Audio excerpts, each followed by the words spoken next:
In the final moment before her destruction, Wanda Maximoff, the Scarlet Witch, is pulled into a void beyond time or form.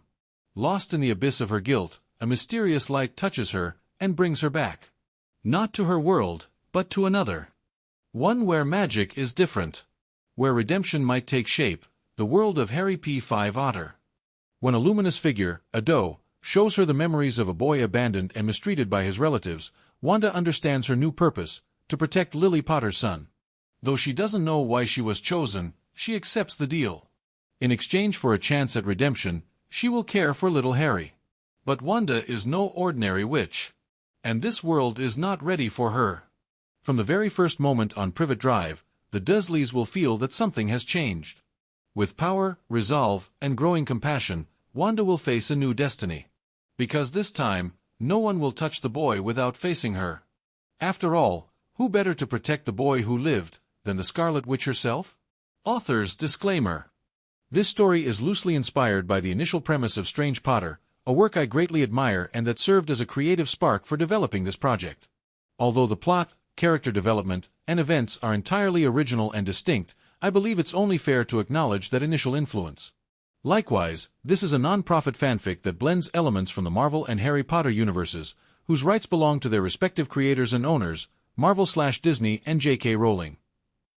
This work is made with respect and with the intention of paying tribute to these worlds that so many of us have enjoyed. At the top of a mountain, amidst the mist and the freezing wind, stood the ruins of an ancient sanctuary. Stone by stone, time had eaten away at it, and yet it still held the essence of something sacred or cursed.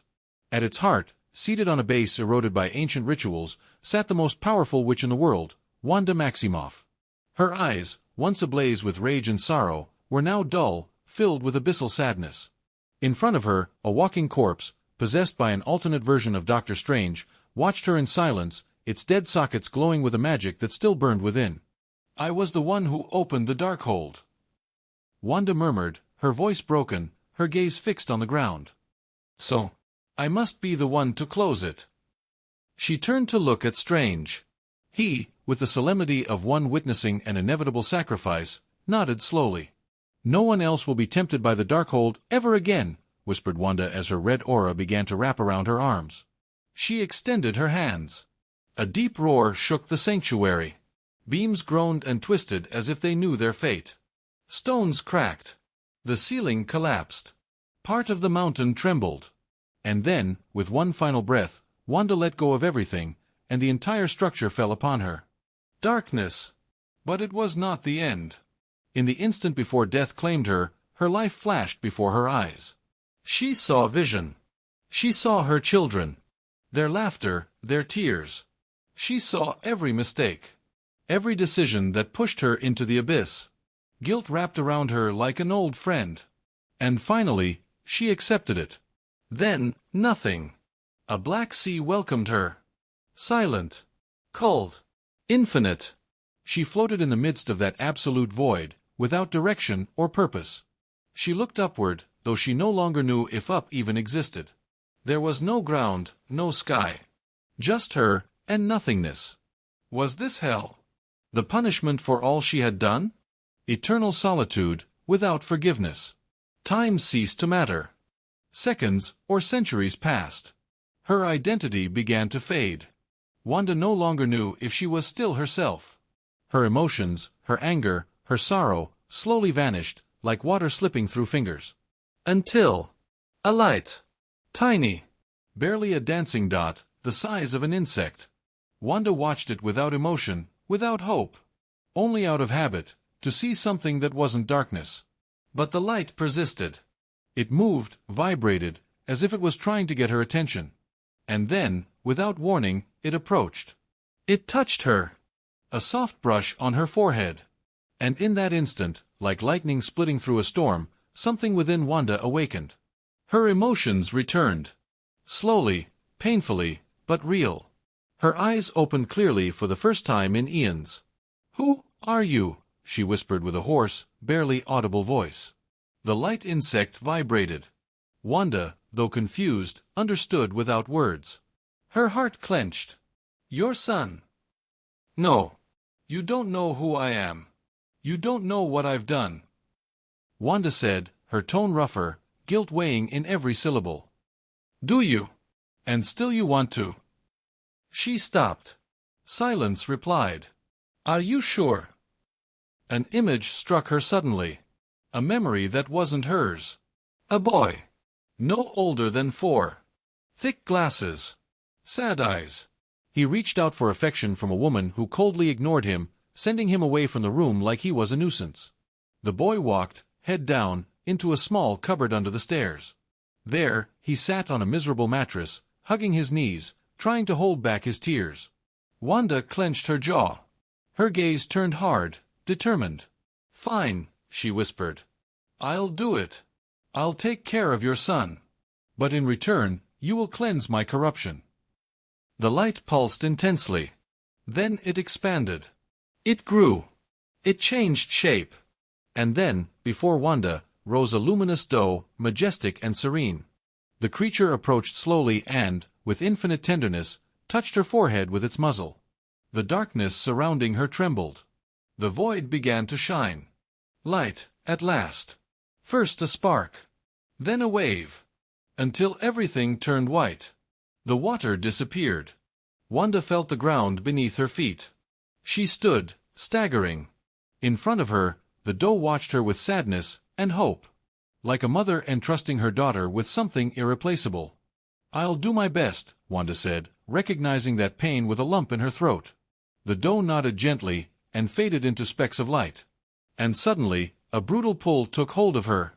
As if her body were being sucked in by an invisible force, compressed to the size of a seed, and then violently expelled. Wanda dropped to her knees, dizzy, gasping. She leaned against a wall. "That was interesting," she murmured, regaining her balance. Something felt off. She felt different. She snapped her fingers and conjured a mirror. What she saw left her speechless. Her face was young, fresh. Barely 20 years old. Though she could rejuvenate herself as a witch, she had never bothered to. She didn't need to. Her natural longevity already set her apart from humanity. But now, she was young. Beautiful. "Well, not bad," she said with a half-smile, dismissing the mirror. She turned, her expression now firmer, and murmured with determination. "It's time to find Lily's son." Privet Drive. A neat, orderly, perfectly boring neighborhood. And at number 4 lived a family that embodied everything they considered normal. Vernon Dudley, a portly man with a thick mustache, ran a drill company and spent his days complaining about anything that didn't fit into his rigid view of the world. Petunia, thin with a long neck, had a special talent for spying through windows, always alert to her neighbors' movements. Their son, Dudley, was, according to Vernon, the very picture of perfection. But there was another child living in that house. One Vernon never called by name. One who, to him, was simply abnormal. Harry. 4 years ago, he had appeared on the doorstep wrapped in a blanket, accompanied by a note. He was Petunia's sister's son. Dead. Vernon thought it was some kind of sick joke. But it wasn't. From that day on, his life ceased to be normal. Because Harry was the son of them. Of the freaks. And Vernon could never forgive that. At the time, Vernon had a good job. A comfortable, orderly life, free of surprises. But the arrival of that child ruined everything. One more mouth to feed didn't seem like much, until he remembered whose child it was. That boy wasn't going to take anything away from his precious Dudley, his pride, his heir. So he decided to put him where he'd be least of a nuisance, under the stairs, in a small, dusty cupboard filled with spiders and dampness. They'd give him just enough to survive. Nothing more. But sometimes, the brat cried. He dared to ask for food, to talk, to exist. And that was too much. That's why, if he raised his voice or took something that wasn't his, Vernon didn't hesitate to throw him out or give him a good beating. He didn't say a word when his sister Marge came to visit either. That cruel woman who delighted in insulting or spitting on him. He didn't even flinch when one of her enormous dogs bit him. If he was lucky, they'd throw some disinfectant on the wound and lock him up again. As long as he didn't die, it was fine. Ding dong. Vernon was flipping through the newspaper the brat had brought in. The doorbell pulled him from his peaceful routine. Go see who it is. If it's a salesman, tell them we're not interested, he ordered, without looking up. Yes, Uncle Vernon, Harry replied in a dull voice, stepping out of his cupboard. He walked to the door, standing on tiptoe to reach the lock. At 4 years old, he was small even for his age. He opened the door slightly and blinked in surprise. Hi, are you a saleslady? He asked shyly. In front of him stood a woman with reddish hair that seemed to gently sway with the wind. Hello, she replied with a warm smile. No, I'm not a saleslady. Harry looked her up and down. She wore a red cloak and a strange tiara. Your clothes are weird. Wanda glanced at her outfit and nodded, amused. You're right. She snapped her fingers and, in an instant, her clothes changed into a sleek outfit, a dark red blazer, black pants, and a matching shirt. Is this better? Harry's eyes widened. It was the first time he'd seen anything like that. Boy! Who is it? I told you if it was a salesman. Vernon's voice roared from inside, cutting off the moment. He walked toward the door with a scowl, ready to yell at whoever it was.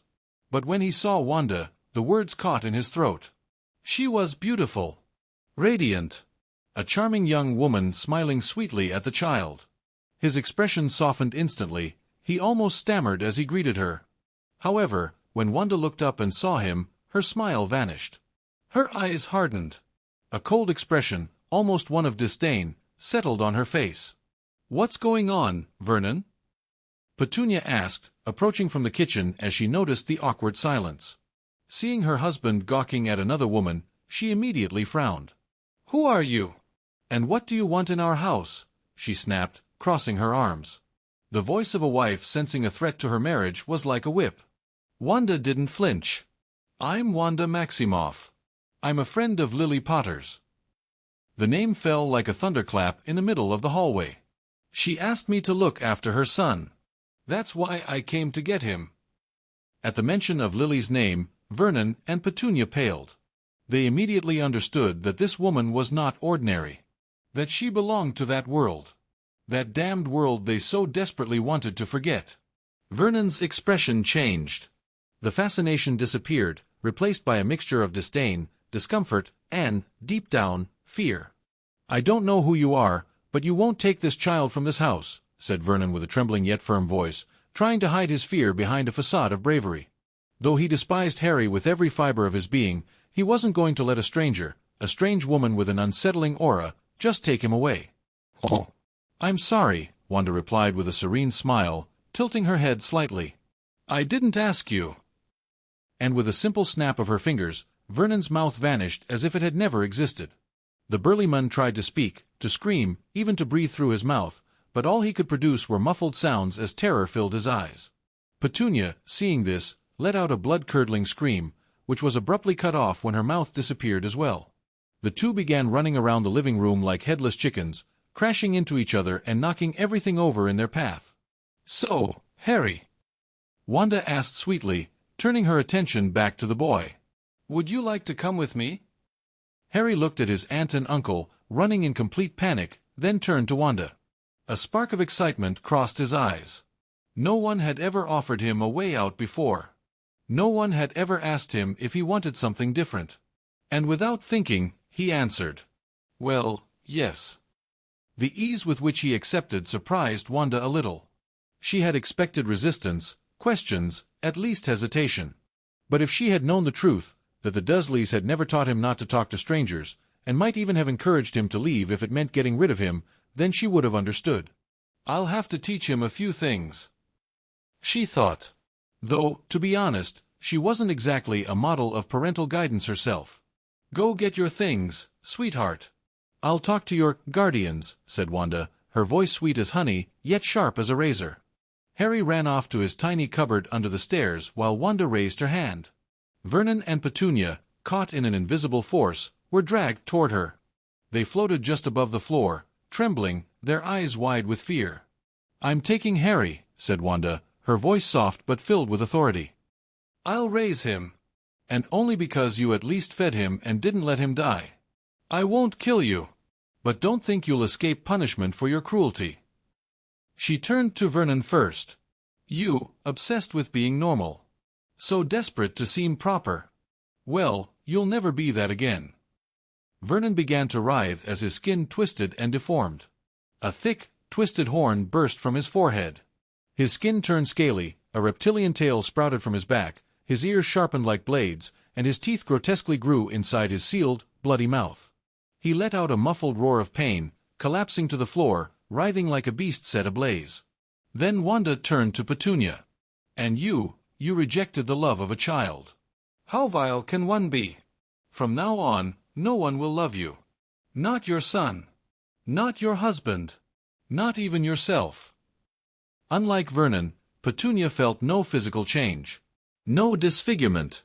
But something inside her shattered. A cold loneliness invaded her, a hollow emptiness she would never be able to fill. Her punishment was invisible, but eternal.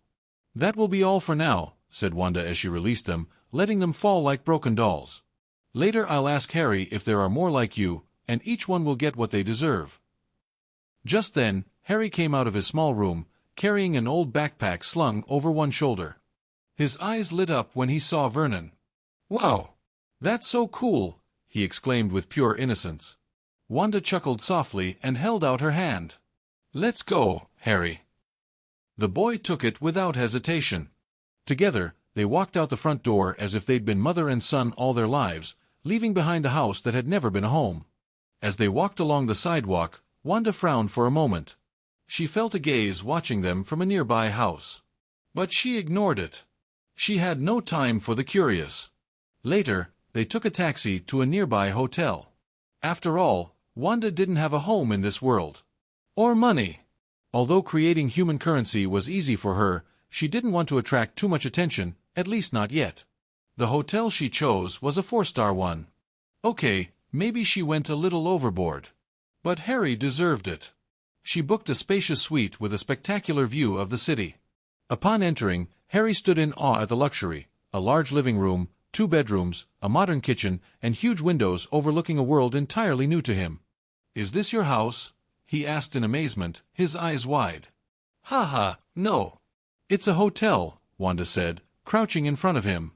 "But we'll stay here for a while, until we find a nice home for the two of us." She gently touched his nose, and Harry gave a wide smile. "Okay. You can go explore, if you want." "Yes." Harry shouted, and ran through the suite, inspecting everything with a mix of excitement and curiosity: the rooms, the living area, under the furniture. Wanda watched him, smiling, until a shadow of melancholy crossed her face. She remembered her own children, their laughter, their voices. The nostalgia pierced her heart like a spear. She closed her eyes and shook her head. She couldn't drown in sorrow. She had to remember them with love, not sadness. "Miss, can I turn on the TV?" Harry asked timidly. It was the first time he'd ever been given permission to do so. "Of course," Wanda replied, sitting on the couch. "You can watch whatever you want. And you can call me Wanda." "Thank you, Wanda," he said with a sincere smile. He picked up the remote and started pressing random buttons until the screen came to life. Wanda watched him.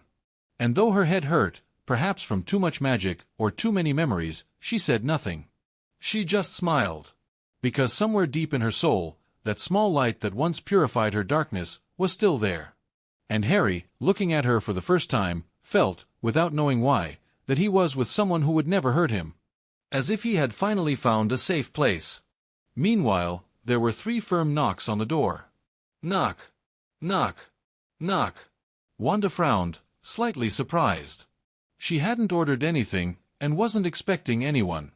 She stood up calmly, though alert, glancing over at Harry, who was giggling softly in front of the TV, flipping through channels with an innocent smile. She opened the door. And there he was. An old man with a peculiar appearance, a long silver beard cascading like a waterfall down to his waist, dressed in robes that looked like they came from a forgotten fairy tale. He smiled kindly, but Wanda only needed a second to feel it.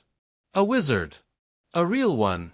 And, to her surprise, a weak one. "What do you want?" Wanda asked coldly, crossing her arms as she scanned him with her eyes. There was magic in this world, after all.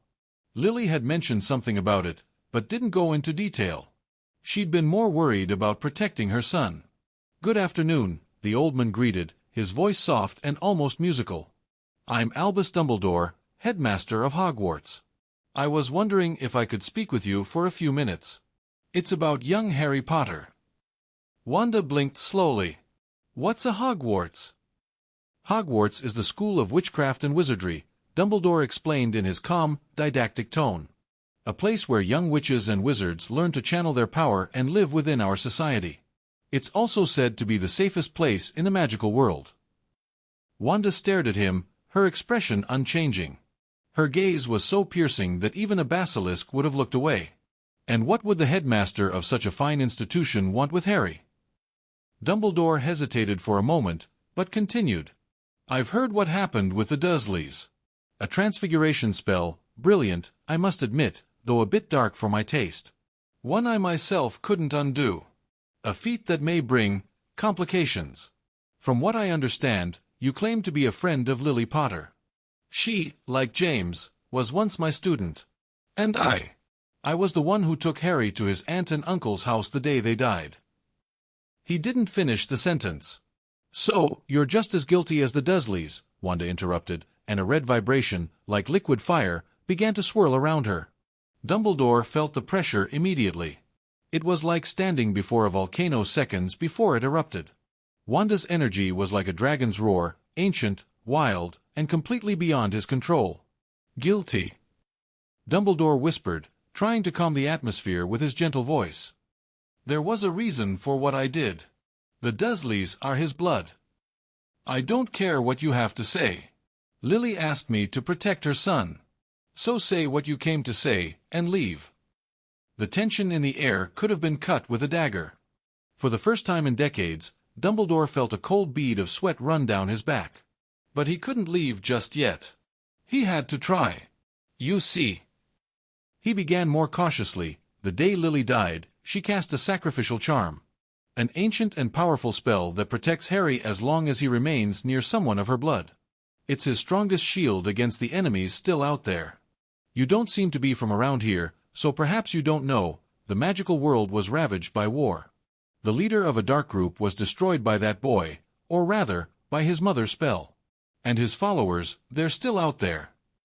Wanda was silent for a moment. Then she smiled. He just has to be near his blood? That's easy. She walked back into the room, Dumbledore watching her with increasing unease. In front of the TV, Harry looked at her curiously. Wanda extended a hand. A soft red glow appeared in her palm, enveloping one of Harry's hairs, which floated toward her, slowly twirling in the air. And then it happened. The hair turned into a drop of blood that pierced her skin and merged with her chest. Chaos energy exploded within her like a storm of scarlet fire. Her eyes flew open, and now, they weren't just green. They held the same almond hue as Lily's. There. Now I'm his blood, Wanda declared, walking toward Dumbledore with firm steps. He stepped back. It wasn't voluntary. It was pure instinct. That magic, he didn't understand it. It wasn't light magic. It wasn't dark magic. It wasn't human magic. It was something else. Dumbledore tried to analyze it, trace its origin, understand it. And without realizing it, he made the worst mistake he could have made. He tried to enter her mind. And he succeeded. For just 1 second. But that was all Wanda needed. The world vanished. Everything turned white. No shadows. No time. No way out. You shouldn't have come here, said a voice behind him. Dumbledore turned. Wanda floated in the air, her scarlet witch outfit clinging to her like a symbol of warning. Her eyes looked down on him with utter contempt. The last person who tried that ended up with a broken neck. And he was stronger than you. Dumbledore tried to speak, but something invisible gripped his chest. He couldn't move. The air thickened. The pain began. Tell me, why shouldn't I break you like I did him? The old man gasped. His real body began to feel it too. His ribs creaked. His back trembled. I'm sorry. My ability is unstable. Wrong answer. The pressure intensified. The lights in the white void flickered like collapsing stars. I just wanted to know if Harry would be safe with you. Wanda stared at him. The pain stopped. Dumbledore was telling the truth. Not all of it, but enough. She snapped her fingers and cast him out of her mind. Back in front of the door, Dumbledore collapsed to his knees, trembling, bracing himself against the frame and gasping for air. Sweat drenched his forehead. Never, in all his years, had he felt such pure fear. "Leave. You're not welcome here," Wanda said coldly. "I let you live only because I don't want Harry to see a corpse. Next time, I won't be so kind. I'm not that kind of person." And with that, she shut the door in his face. Then, with a flick of her fingers, she conjured a red barrier that surrounded the entire house. No wizard would enter without her permission. Wanda took a deep breath. She could have killed him. She would have enjoyed it. But she knew that a wizard as influential as him must have connections, students, allies. Killing him would bring a magical war to her doorstep. And Harry didn't need that. For now, she would let it go. But she would not forget. Then she felt it. Something inside her. A different energy from her chaos, lighter, more human. It was the magical energy of this world. Weak. Soft. But it was there. Like Dumbledore's. She looked at Harry. He had it too. "So, you're a little wizard," she murmured with a smile. "Maybe I should teach you a few tricks.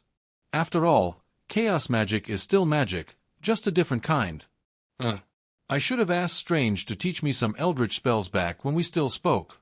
Or stolen them when we didn't." "9 Ben Luan." She chuckled softly and sat beside him on the couch. Harry didn't even notice. He kept watching cartoons, laughing, happy. And Wanda watched him. Protecting him. That was her purpose.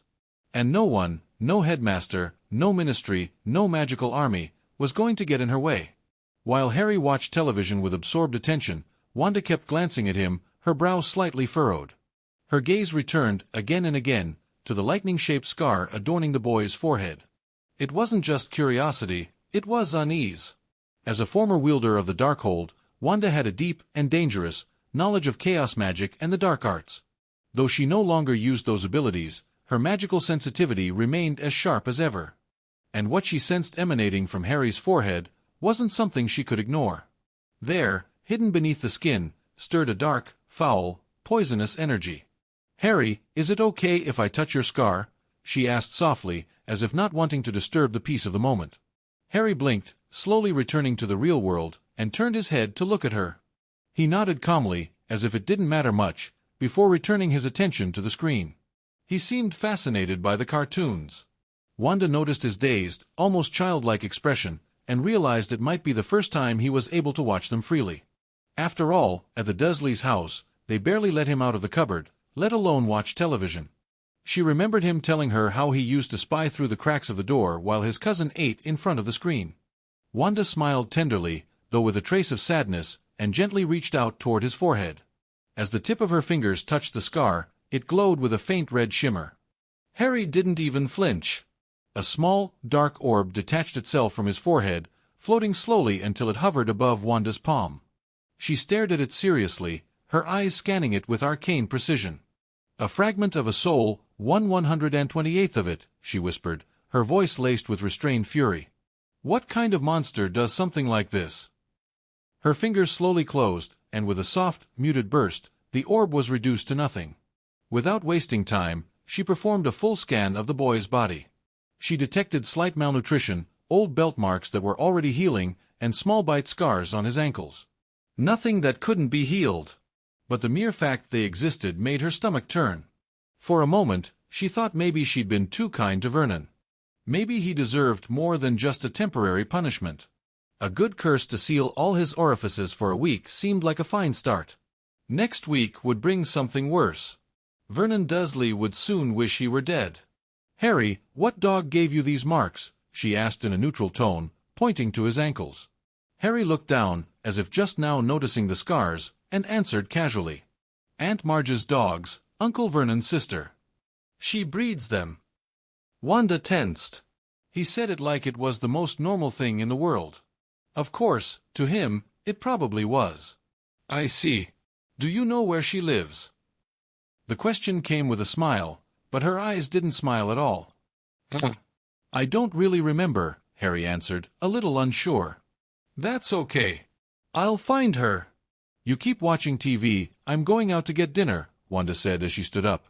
But at that moment, Harry stopped watching the screen and sat up quickly on the couch. Why you're leaving? He asked, trying to hide the fear in his voice. He tried, yes, but Wanda noticed. She felt it in his energy, in his expression, in his eyes.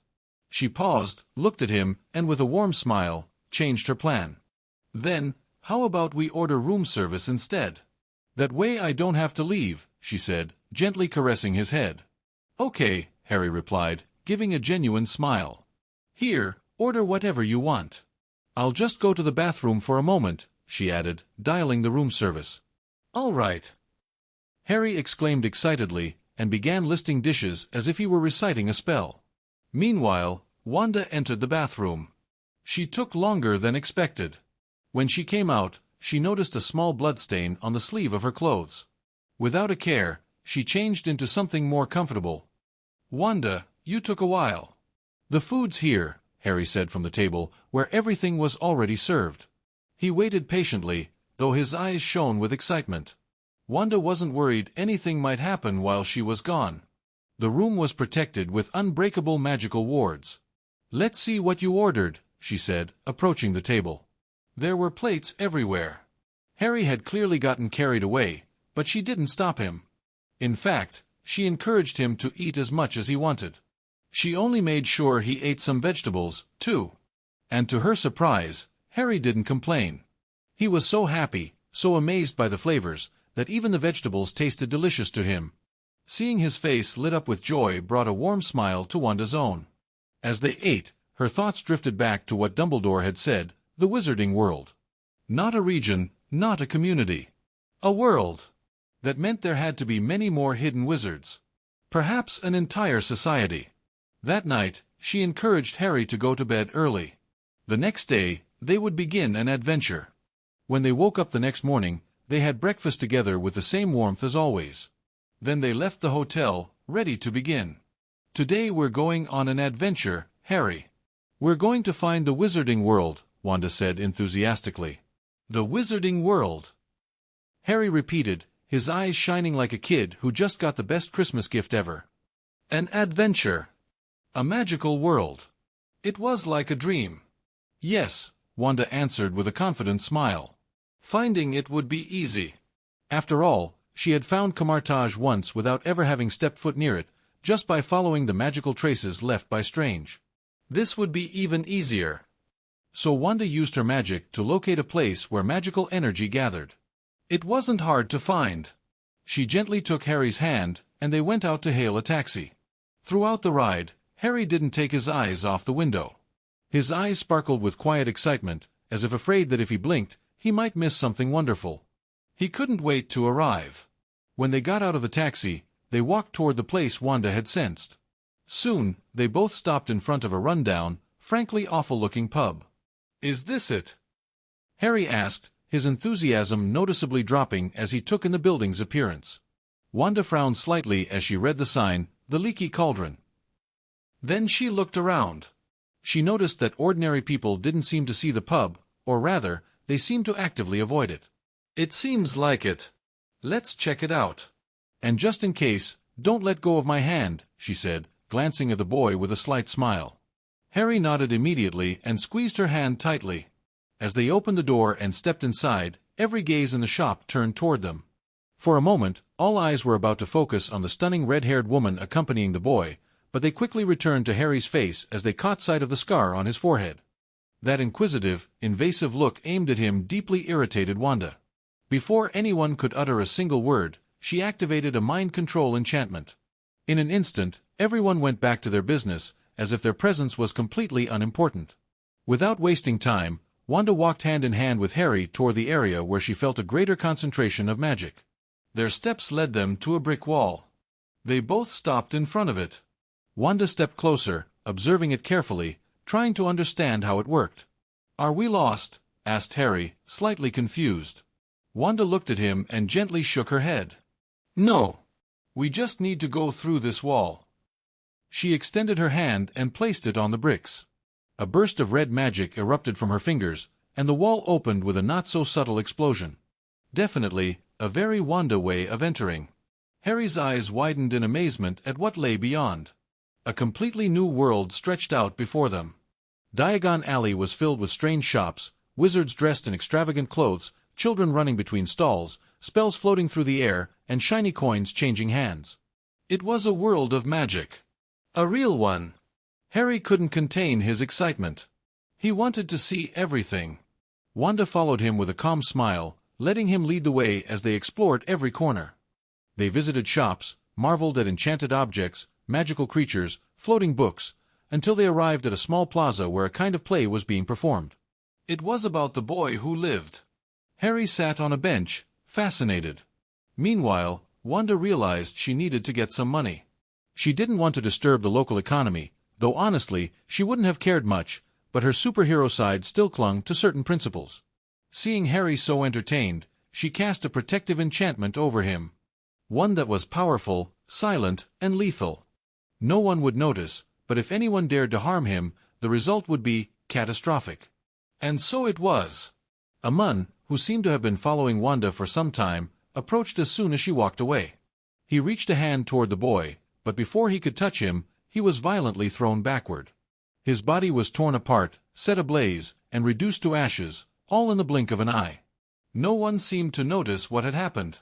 When the play ended, Wanda returned just in time, carrying a bag that jingled with coins and wearing a satisfied smile. "Did you like the play, Harry?" she asked. "Yes," he replied enthusiastically. "Then let's go get some ice cream and maybe some books with similar stories." Yes. It was, without a doubt, the happiest day of Harry's life. They saw magical animals, tried strange candies, Wanda bought him wizarding clothes, and they learned that wizards called non-magical humans muggles, though they knew surprisingly little about them. They both laughed when they saw a wizard dressed like a clown, trying to blend in to visit the muggle world. Wanda also bought several books, both on magic and storybooks for Harry. When the day came to an end, they returned to the hotel with arms full of bags, kindly assisted by a magical creature that worked at one of the shops. As Harry joyfully unwrapped some toys, which had somehow arrived at their room before they did, Wanda watched him. "Did you have fun, Harry?" she asked softly. "Yes," he said, smiling as he played. "That's good," said Wanda, her gaze softening as she saw the happiness on his face. Because today, Harry had a truly magical day. Meanwhile, in a secluded corner of Diagon Alley, there was Nocturne Alley. Light barely filtered through the old, blackened walls, and the air itself felt heavy, as if the place breathed decay. Several figures in dark robes, aurors, observed the scene with a mix of disgust, horror, and resignation. The ground was stained red. Dry, fresh, and clotted blood covered every corner. Mutilated limbs were scattered among the damp stones, arms, legs, unrecognizable chunks of flesh. The scene looked like something out of a nightmare. In front of them, perfectly aligned like a grotesque gallery, lay the decapitated heads of several wizards. Each one bore a look of eternal horror, and on their foreheads were engraved, in blood, their crimes, trafficking of forbidden curses, murder, torture of muggles, and more. It was a clear, brutal message. "Well, sir, honestly, I don't even know what to say." "There's nothing left to say," murmured one of the aurors, swallowing hard as he tried to maintain his composure. His superior looked at him with his single natural eye, while the magical one spun endlessly, scanning the scene. "It's fine." "Don't look too hard," said old Alastair Moody with a frown. "They probably messed with the wrong wizard and paid the price." His voice was harsh, sharp, devoid of empathy. "Keep watch for now. If something similar happens again, we'll investigate further. But to be honest, as long as the dead are scum, I won't lose sleep over it." Without another word, he turned and walked away with firm steps, leaving behind the stench of death. "Yes, sir," the auror replied in a muted voice, before raising his wand and beginning to clean up the place. What none of them knew was that this hadn't been the only massacre. In another part of the world, far from Nocturne Alley, in an ordinary muggle house, something similar had occurred. Silence covered everything, except for the occasional growl of wild-looking dogs, calmly devouring human remains. The walls were stained dark, and the air was thick with the smell of iron. But when the local police arrived days later, alerted by neighbors, they found nothing. The blood was gone. The body too. Only the dogs remained, licking their chops. And strange, almost demonic markings on the walls and ceiling. After spending a week at the hotel, Wanda managed to gather enough money to buy a house. She simply exchanged the gold she stole found in Diagon Alley and converted it to Muggle currency at Gringotts. The goblins were more than happy to make the exchange. To them, Muggle money had no real value anyway. And while many might think that, without official documents, Wanda wouldn't be able to buy a house, come on, what are you thinking? It's Wanda! She could literally create a brand new reality where she's queen of the world if she wanted. So yeah, Wanda and Harry moved into a lovely, upper-middle-class neighborhood. And yes, she found quite a bit of gold during that week. Harry adjusted quickly to living with her. It was normal to see him following her around like a little duckling, always glued to her side which, of course, Wanda didn't mind at all. All right, Harry. This is our new home. Do you like it? Wanda asked with a big smile as they reached the front door. Yes. Harry replied enthusiastically, carrying his brand new backpack stuffed with all the toys Wanda had bought him. They walked in hand. The house was beautiful, spacious, with several bedrooms, a huge living room, and a gorgeous garden both in front and back. The neighborhood felt calm and friendly. Many families had kids, and it wasn't unusual to see a police patrol drive by, which made the area feel even safer. Of course, the house was pretty expensive, but Wanda had been very lucky to find bags full of galleons. All right, Harry, you can pick whichever room you like best, Wanda said, spreading her arms cheerfully. Which one are you going to use? Harry asked quickly. Me. That one over there, Wanda said, pointing to a random door. Then I want the one next to it, Harry said, choosing without even looking inside. He just wanted to be close to her. Haha, all right. Then let's get your things set up there, Wanda replied, laughing as she began moving boxes with her magic. The boxes were filled with all the things they had bought during their adventures in Diagon Alley: books, toys, clothes. Many of the books were magical stories, and Harry loved them, especially the ones that talked about him. One of his favorites showed a brave Harry riding a dragon, something that always made him laugh when Wanda read it to him at bedtime. And while magical clothing was kind of weird, Wanda still bought several outfits because they were incredibly durable. In Diagon Alley, going around in Muggle clothes drew too much attention. Still, she avoided buying Muggle-style clothes from wizarding shops because they were a bit too extravagant. They went to regular stores instead. Now Harry had everything: t-shirts, pants, coats. Wanda even got him a bunch of animal-themed pajamas. But without a doubt, his favorite was the dragon one. He wore it all the time, and Wanda was pretty sure that, if she let him, he'd even wear it to go shopping. The neighbors didn't take long to drop by and say hello, offering warm smiles.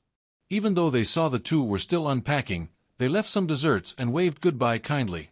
That night, once everything was finally in place, Wanda tucked Harry into his new, fluffy bed. He watched her while she read one of his favorite bedtime stories, Harry Potter vs. The Evil Goblins. Wanda, can I play with the ball in the garden tomorrow?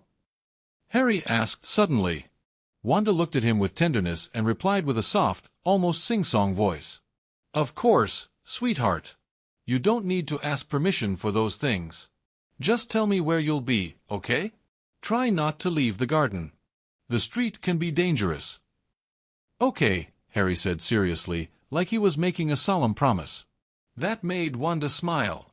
Then, she resumed reading, and before long, she saw his eyelids slowly start to close. When he finally fell asleep, she kissed his forehead and stayed there for a moment, watching him in silence. And then, for the first time in a long while, she went to rest too. What are you doing? Asked a little girl, carrying a gigantic book under her arm, as she watched a boy standing in the front yard of his house. The boy was staring intently at a ball just a few feet away, lying on the sidewalk. I'm trying to pull the ball with my mind, Harry replied without taking his eyes off the target. Then he turned his head and looked at the girl as if her question had been completely unnecessary. To him, what he was doing was perfectly obvious. That's silly. Why don't you just go get it? The girl shot back, giving him the exact same incredulous look he had given her. Wanda told me not to leave the yard because the street is dangerous, Harry explained quickly, before locking his gaze back on the ball.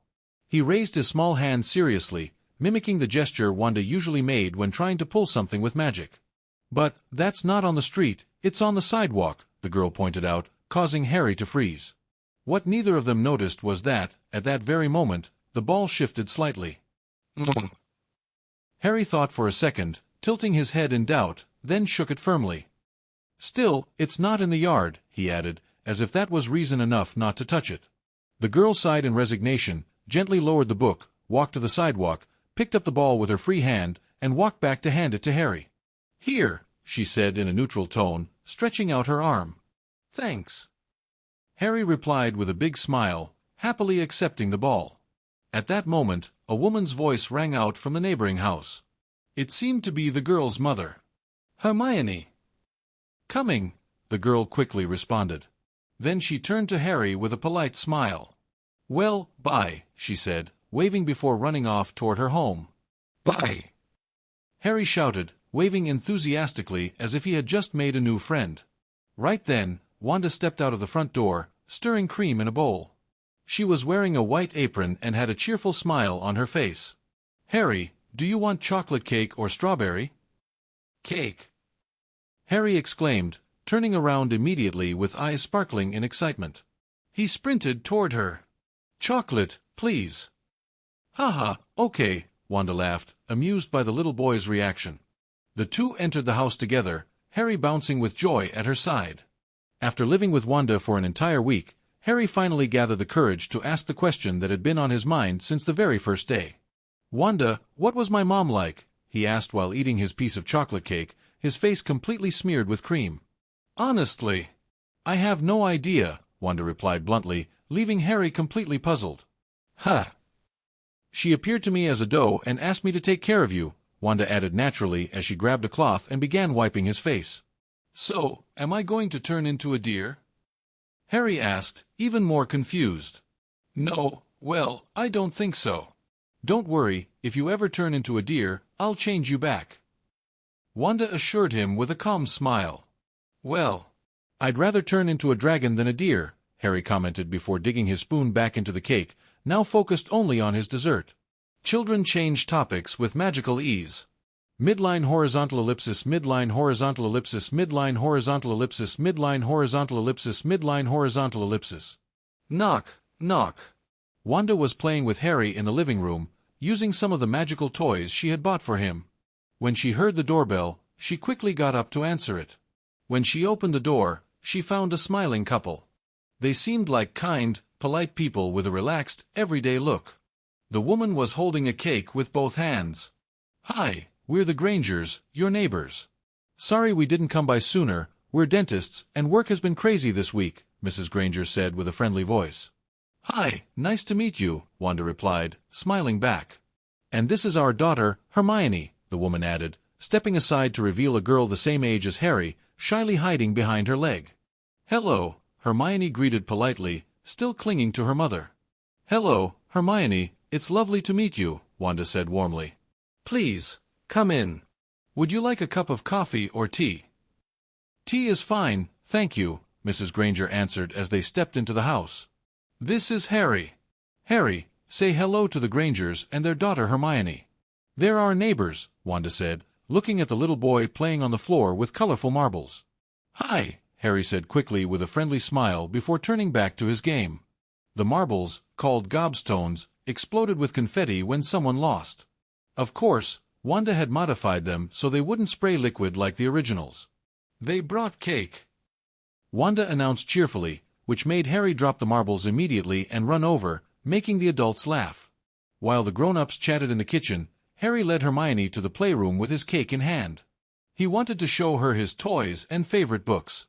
The door opened and both children stepped into a room that looked like something out of a child's dream. Shelves were full of storybooks, toys neatly arranged by size and type, animated dolls that moved as if they were alive, and a fluffy rug in the center. On one shelf, a small toy dragon watched them closely. It blew out little puffs of fake fire while gracefully flapping its wings. Hermione's eyes widened in amazement, and Harry smiled proudly. It was the beginning of a beautiful friendship. "Wow," said Hermione, her eyes sparkling with wonder. Everything she saw around her was incredible. It was the first time she had ever seen toys move on their own, as if they were alive. There were dolls waving, soldiers marching on shelves, and even a tiny dragon that breathed fire from its mouth, magical and harmless fire, of course. But despite all the magic around her, what caught her attention the most was a large children's library filled with colorful books, with eye-catching illustrations and spines decorated with glitter and curious shapes. Although she was only around 4 or 5 years old, Hermione was already a devoted lover of books. Unfortunately, she didn't know how to read properly yet, so for now, she just followed the pictures. Still, she was learning fast. Her parents, both dentists with complicated schedules, had hired a nanny who used to be a preschool teacher, and thanks to her, Hermione was beginning to recognize letters and words. "Can you read?" Hermione asked, turning to Harry with curiosity. "Read? No. I don't know how to read." "But there are books you don't need to read," said Harry with a smile, as if sharing a wonderful secret. "They tell the story all by themselves." He walked over to one of the books resting on a stand, opened it carefully, and the moment he did, the letters began to softly glow.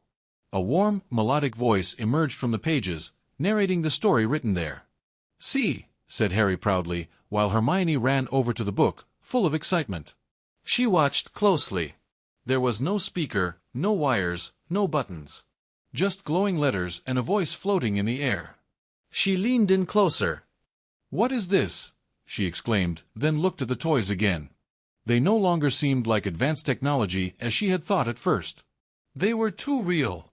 The dragon kept breathing fire and moving its tail as if it had a life of its own. "How do these toys?" Hermione frowned, completely confused. "This makes no sense." "With magic," said Harry, as if it were the most obvious thing in the world. "We bought them in Diagon Alley, in the Wizarding World." Hermione blinked. Suddenly, Harry froze. His face went from calm to pale in seconds, and he covered his mouth with both hands. "Oh no!" he exclaimed, eyes wide as saucers. "I messed up." "What?" asked Hermione, getting nervous at the look on his face. "Now they're going to erase your brain," blurted Harry dramatically, as tears started to form in his eyes. "What?" Hermione's eyes widened as she grabbed her head with both hands. "My brain." But my brain controls my whole body. That's what Miss Bea said. If they erase it, I'll stop breathing. Or walking. Or knowing how to eat cake." "I'm sorry." "I didn't mean to," said Harry, his lower lip trembling.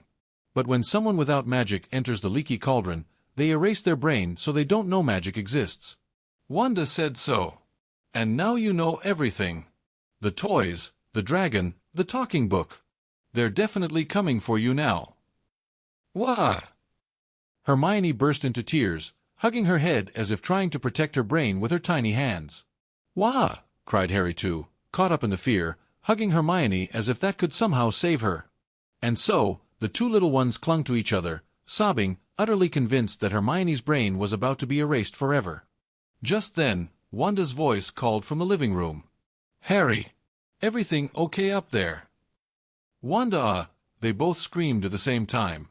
After hearing what the children said, Wanda couldn't hold back any longer. A warm and sincere laugh escaped her lips as she gently embraced little Harry, who was still sobbing, his face covered in tears and his cheeks flushed. There, sweetheart, it's over now," she whispered while stroking his hair, trying to calm his trembling breaths. A few steps away, Mrs. and Mr. Granger were doing their best to comfort Hermione, who was crying just like Harry, clinging to her mother's arms with her eyes tightly shut in fear and confusion.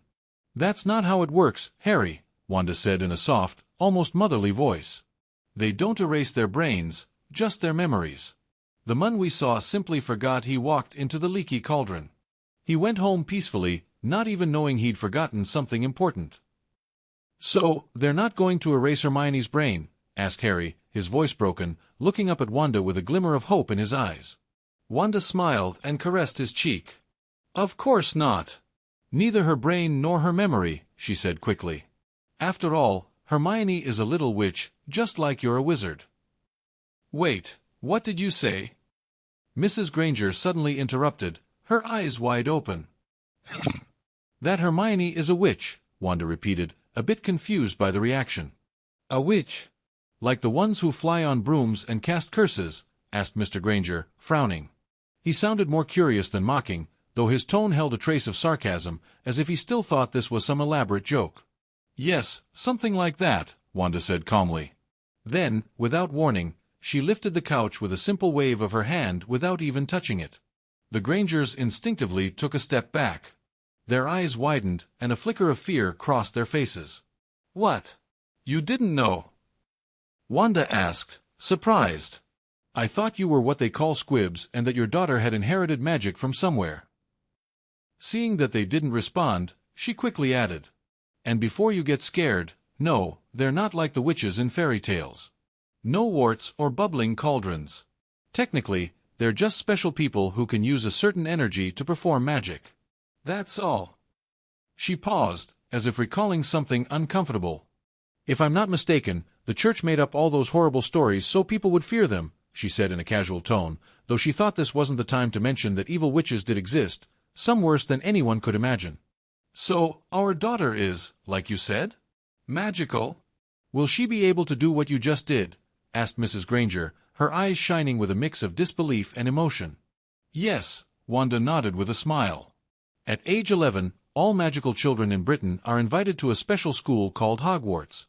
Or so I've heard. I never actually went to a magic school myself." She knew exactly what it meant for parents to learn their daughter was special. The uncertainty, the fear, the instinct to hide her from the world for her protection. She herself had been a child marked by her power, which had led her down a very dark path before she found a second chance. There's actually a whole magical community, hidden in plain sight. People just can't see it, Wanda explained gently. "I think I have a lot to take in," Mrs. Granger murmured, still stunned. "I understand. That's why it's better if you start learning little by little, on your own," Wanda said. Then, she looked up at the ceiling and snapped her fingers. Immediately, several books floated down from the upper floor and began to land softly in front of them, as if being handed over by an invisible presence. "Here you go. Magical history, basic laws, and everything you need to understand why children like Hermione go to special schools," she said while placing nearly a dozen books into the family's arms. Hermione, her eyes still watery, suddenly managed a small smile. Her love for books was stronger than her fear. She held one carefully, as if it were a treasure. "Oh, by the way, it's better to keep all this secret from non-magical people," Wanda warned seriously. "I don't mind hiding it because I can defend myself, but if you get discovered, you might be in danger." "So, will Hermione go to Hogwarts with me?" asked Harry with sudden excitement, turning to her. Wanda blinked, surprised. "You want to go to Hogwarts?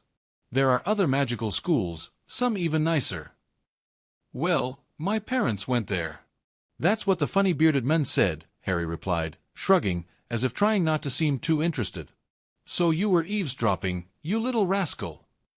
Wanda exclaimed with a playful grin, ruffling his hair. "It doesn't matter what school you want to go to. What matters is that you go where you want." Harry grinned from ear to ear and nodded enthusiastically. "But first, we need to find you a good preschool," Wanda added with a motherly look.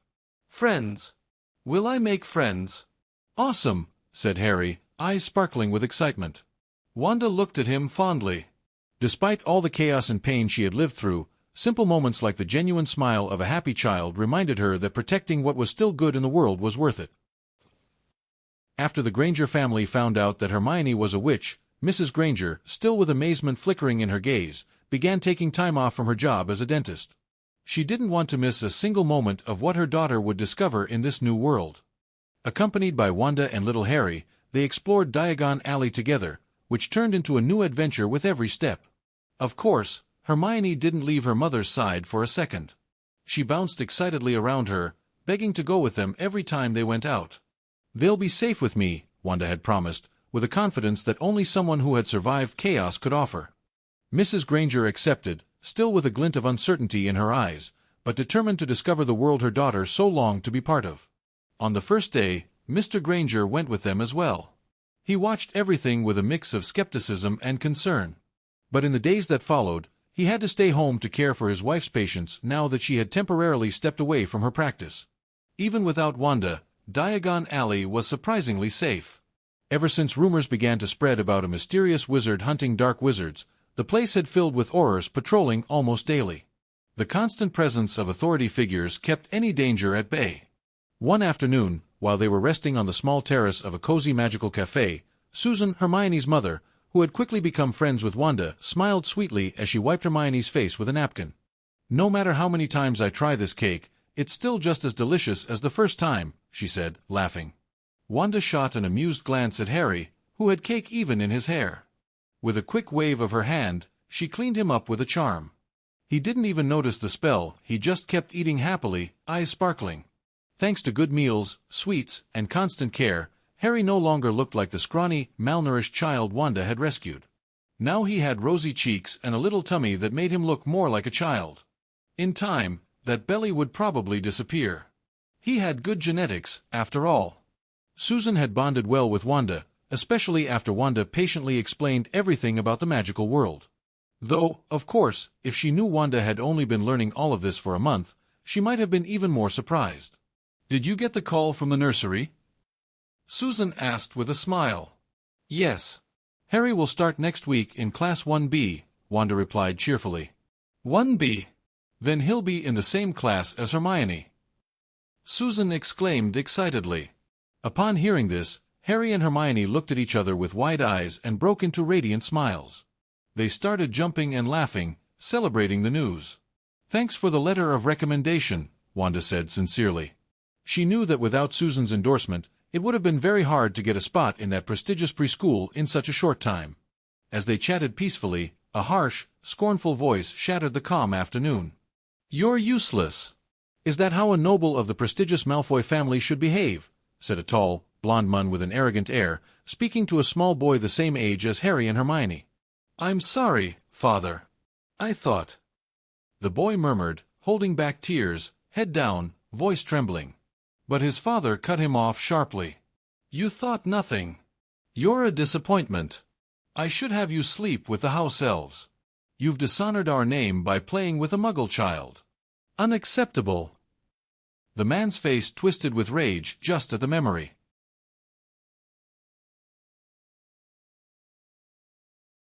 What kind of troll-brained fool brought a Muggle child to Diagon Alley? Disgusting. You're lucky the Dark Lord is gone. If it were up to me, I'd personally rid us of this filth. Come, Draco. You'll be punished at the manor. Yes, Father, the boy replied quietly, his face filled with sadness. Susan and Wanda had witnessed the whole scene. Muggle, that's what they call us, right? Susan asked softly, uncomfortable. Wanda nodded, not taking her eyes off the back of the man who had just walked away. Anger pulsed under her skin like restrained fire. How could anyone treat their own child like that? You didn't need to know the Malfoys' history to understand that Mun had no idea what it meant to love. We'd better go.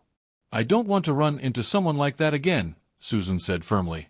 Wanda nodded and, with a sigh, took Harry's hand. The children, though a bit confused by what they had seen, were soon distracted, checking their backpacks, magical books, enchanted toys, and educational items for young witches and wizards. That day ended with laughter, walks, and many questions. But deep down, Wanda knew she couldn't ignore what she had just seen. Lucius Malfoy. Yes, she would definitely make him pay for that. Scarlet Witch, Crimson Mother. Huff, huff. Apparition. Apparition. Why isn't it working? Shouted Lucius Malfoy, panting as he ran through the smoldering ruins of Nocturne Alley. He waved his wand frantically, again and again, but nothing happened. Just useless sparks. Just silence. Just his own fear. Maybe if you wave it a little harder. A voice suddenly whispered right behind him. Lucius spun around instantly, reflexes honed by years of paranoia and power. He pointed and cast without hesitation. Avada Kedavra, he roared. The green bolt struck the figure behind him square in the chest. The echo of the curse echoed down the ruined alley. Wanda didn't move. The emerald light faded slowly against her chest, as if she had absorbed it. Then she looked up. Not with hatred. Not with surprise. With mockery. Ouch, she murmured, tilting her head as if someone had thrown a pebble at her. You, what are you? What do you want? Why are you following me? Why did you kill them? Lucius shouted, his voice trembling as he took a step back, his wand shaking between his fingers. Why? Now that's a very good question. Every mother wants her child to grow up in a world free of the filth that poisons the ground we walk on. You're a father, aren't you? You should understand. Wanda replied, slowly walking toward him as the air around her grew heavier. Funny thing. I saw you today, strutting like a pompous clown, shouting your vile opinions about muggles for all of us to hear. And now look at you, peddling illegal artifacts in the shadows like just another rat. I didn't know you were a pureblood witch. My apologies if I offended you. Lucius said, trying to mask his fear with courtesy. Pureblood. Wanda chuckled softly. If we used your idiotic little categories, I suppose I might count. But no. I'm something else. Someone offered me a gift. A power older than your pathetic nobility. They call me the Scarlet Witch. But let's change the subject. Her voice dropped to a whisper brimming with power as red energy began to lift her hair, as if she floated underwater. By the way, she added suddenly, shifting topics like a dancer changing steps, is your wife still alive? Lucius blinked, confused by the question. Narcissa. Do you know her? Yes, she's fine. He thought he had a chance. That his answer might save him. I don't know her. I just wanted to know who your son will be left with when you're gone. Wanda's smile vanished. The air froze. Lucius tried to move, to flee, to cast something. But his body wouldn't respond. He was trapped in an invisible field, paralyzed by the same chaos crackling around Wanda like a demonic halo. Could you stop, please? Said a voice behind her. Wanda didn't flinch. She had already sensed him. The old man from Hogwarts. She murmured calmly, turning slowly. What do you need, Dumbledore? The headmaster stepped forward, his gaze stern, his voice heavy with gravity. You may think you're doing the right thing. But killing like this, without trial, without mercy, it makes you no better than them. And if someone like Lucius Malfoy dies, the Ministry won't let it go. They'll come for you. And not just for you. You'll endanger Harry Potter as well. Wanda looked at him. Her face was a mask of calm, but behind her eyes burned an uncontrollable fire. No better, she said in a serene voice that chilled even the headmaster. This man murdered 129 people. More than half of them were children. Nearly all were muggles. Are you saying that by punishing him, I become the same as him? A deadly silence filled the alley. One could say Dumbledore began, but never finished. A shadow rose behind Lucius. A monster of tentacles and a single eye tore through reality itself and seized the wizard before he could scream. Malfoy's body was shredded in seconds. Bones. Blood. Nothing recognizable remained.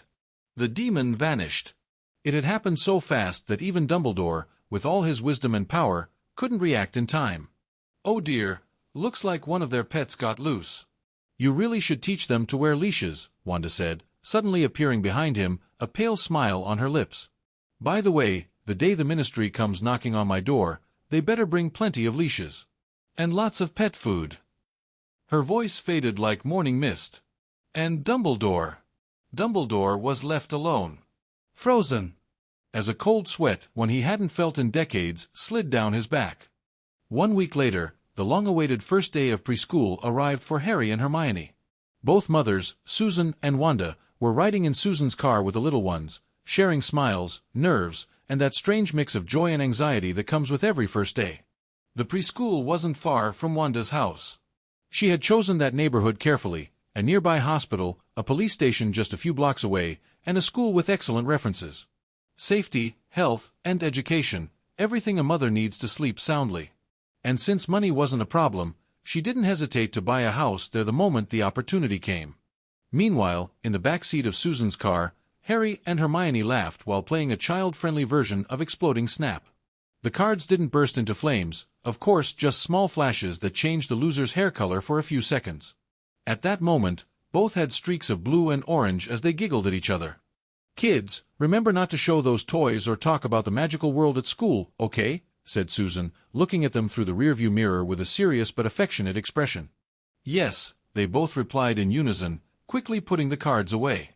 We don't want anyone ending up with their brain erased, added Wanda from the passenger seat with a sideways smile. Harry and Hermione looked down, embarrassed. It was Harry's fault I got scared. Hermione quickly defended herself. He got confused. But you still cried.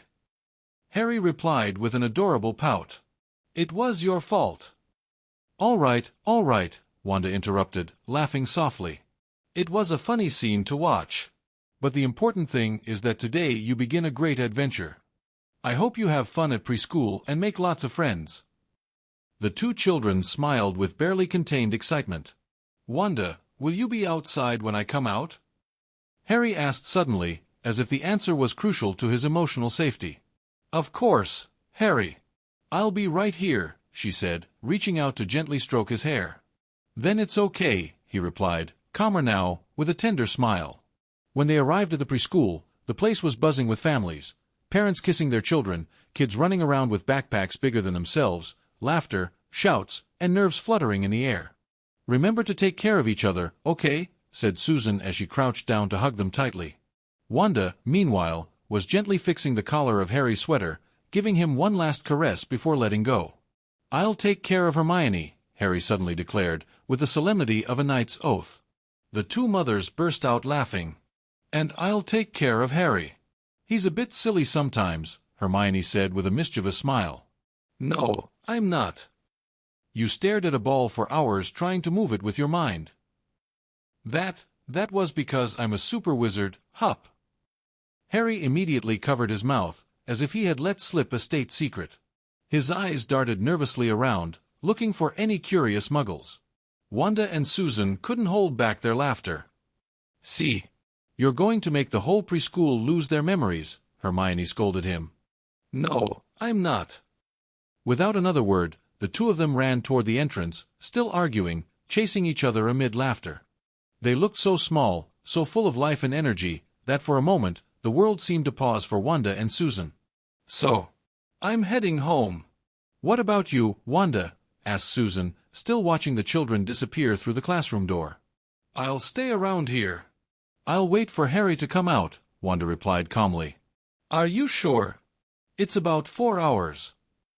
Don't worry. I don't have much to do today. Besides, I like being close, just in case. Susan smiled, though slightly regretful. I'd love to stay with you, but I've got too many patients today. Go ahead, Susan. I'll be fine, Wanda responded with a warmth that reassured her friend. With a small gesture of her hand, she conjured a comfortable folding chair with a red cushion. Susan flinched and looked around, nervous in case any muggle had seen the magical act, but everyone seemed too busy with their own children. Of course, Susan thought. Wanda is too powerful. Her magic hides itself.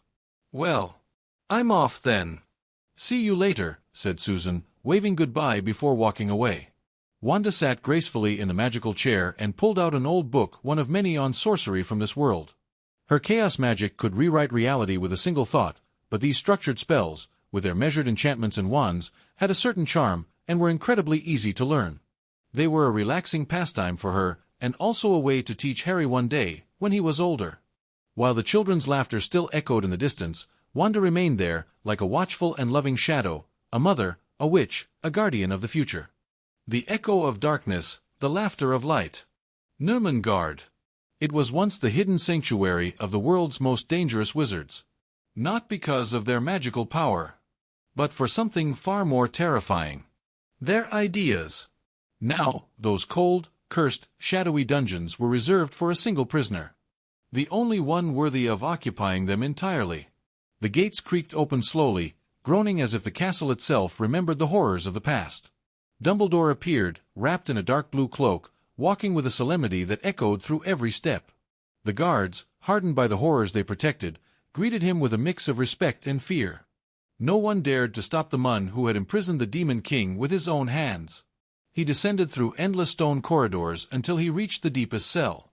There, behind a magical field sealed by ancient runes, he was waiting. Gellert Grindelwald. The Dark Lord. The scourge of Europe. The Mun who once nearly changed the entire world. and the only one Albus Dumbledore had ever truly loved.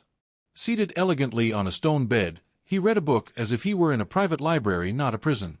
Upon seeing Dumbledore, a sharp smile crossed his face, as if no time had passed between them. "Well, it's been a while, Albus.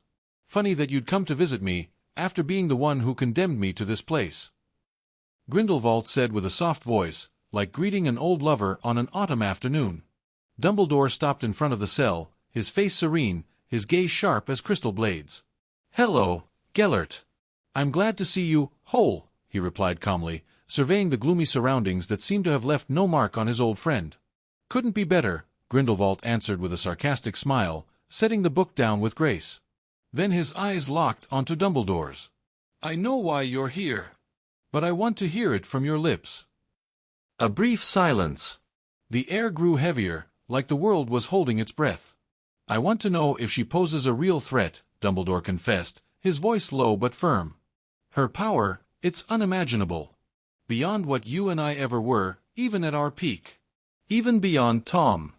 If her heart were to turn toward destruction, we couldn't stop her. No one could." Grindelwald stared at him silently for a moment before letting out a soft, almost compassionate laugh. "Still the world's savior, aren't you, Albus? The hero who'd sacrifice everything to protect others. Don't you ever get tired of it? Look at me. I've never been more at peace while you're still consumed by your fears." Dumbledore stepped closer, his eyes gleaming with barely restrained urgency. "Please, Gellert. You're the only one who might truly know." Grindelwald raised an eyebrow theatrically. "Fine. But in return, I want you to send me some snacks. These dungeons have no appreciation for refined palates," he said, then closed his eyes. Silence fell again. Then, a chill passed through the air. Grindelwald's eyes snapped open. His expression changed surprise, discomfort, and something rare for him, fear. A thin trickle of blood slid down from his nose. "Well now. Looks like they found me," he whispered, wiping the blood with his sleeve, still composed. Dumbledore rushed forward, heart pounding, but Grindelwald raised a hand, halting him with a calm gesture. "I'm fine. My fault for looking too deep. Listen to me, Albus. She didn't come to destroy this world. She came to protect something. And she will. No matter who she has to go through to do it. As long as what she protects is safe, the world is not in danger." He paused, his voice darker now. "Think of her as a swan. Beautiful. Serene. Untouchable. But if anyone gets too close to her young, she'll become something terrifying." Dumbledore said nothing, each word searing itself into his mind like fire. "I'm not afraid of her falling into darkness," Grindelwald added with a crooked smile. "Though sometimes I think you use that excuse to avoid facing what you don't understand. Now, if you'll excuse me, I need some rest. And don't forget the snacks." Dumbledore looked like he might respond, but something in his gaze cracked. Without another word, he turned and walked away, leaving the Demon King alone in his cell. Grindelwald watched his back disappear, and with a soft laugh, murmured to himself, "Someone who's already fallen into a deeper darkness than any wizard in this world can't fall any further. Not here." He lay back on his stone bed, a mischievous smile on his face as he recalled the fury in that young girl's eyes. And how she had thrown him out of her mind with terrifying force. "Ha ha ha. This will be fun. What a headache you've brought upon yourself, Albus. How delightful it will be to watch you try to control something you should never have provoked." "Wanda!" shouted Harry with overflowing joy as he ran out of preschool like an arrow. His little backpack bounced on his back, and his smile lit up his face. As soon as he saw her, he launched himself straight into her arms, hugging her so tightly it almost made her lose her balance. Wanda lifted him with affection, spinning once as she laughed, swept up in his enthusiasm. "I missed you so much," he said excitedly, squeezing her even tighter. "I missed you too, little one." Hermione came out shortly after, walking calmly but with one eyebrow raised. "Did you have fun?" Wanda asked with a warm smile, setting Harry down while gently ruffling his messy hair. "It was fun, but Harry wouldn't stop telling everyone about magic," said Hermione, arms crossed as if she'd been fighting an internal battle all day. "Luckily, no one believed him. I think one kid thought he was making it up, like pink unicorns or something. It slipped out, Harry admitted, lowering his head in embarrassment. Haha, don't worry, said Susan, joining the group with a light step. I'm sure by the weekend everyone will have a convenient case of brainwashing, courtesy of your favorite stories. Now that I think about it, Susan added thoughtfully, aren't there preschools for magical children? That would prevent situations like this. I looked into it, Wanda answered naturally, as if it were obvious. Most kids learn at home, especially if they're from pureblood families. Half-bloods or muggle-borns usually go to regular schools until they get their letter. Then the elitism makes sense, said Susan, frowning. After so many visits to Diagon Alley, it's becoming obvious. They look at us like we're tracking mud all over the place. If you're a muggle or even seem like one, you're lucky if they don't accidentally curse you. Even so, it's hard not to want to go back. Next week Dancing with Wolves by Lockhart comes out, said Susan, eyes sparkling and hands clasped with excitement. They say he faced down a pack of werewolves armed with nothing but a quill and his smile. Wanda nodded, though without much enthusiasm. She wasn't a fan, but she enjoyed listening to Susan's passion for the books. What a shame I'm already married, Susan said in a dreamy tone. Mom, exclaimed Hermione, offended, cheeks flushing red. It's a joke, Herms. Just a little joke.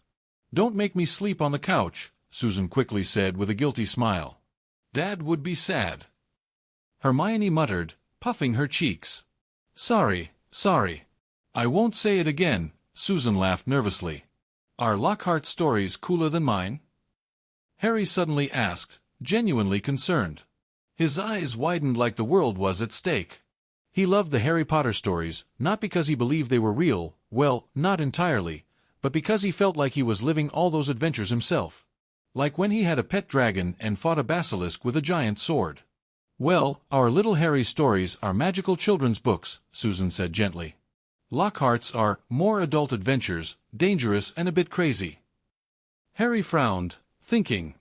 So, they're not cooler than my stories, right? He asked, looking at Wanda. She crouched down and winked at him. Nothing's cooler than your stories, champ. Harry grinned from ear to ear, satisfied.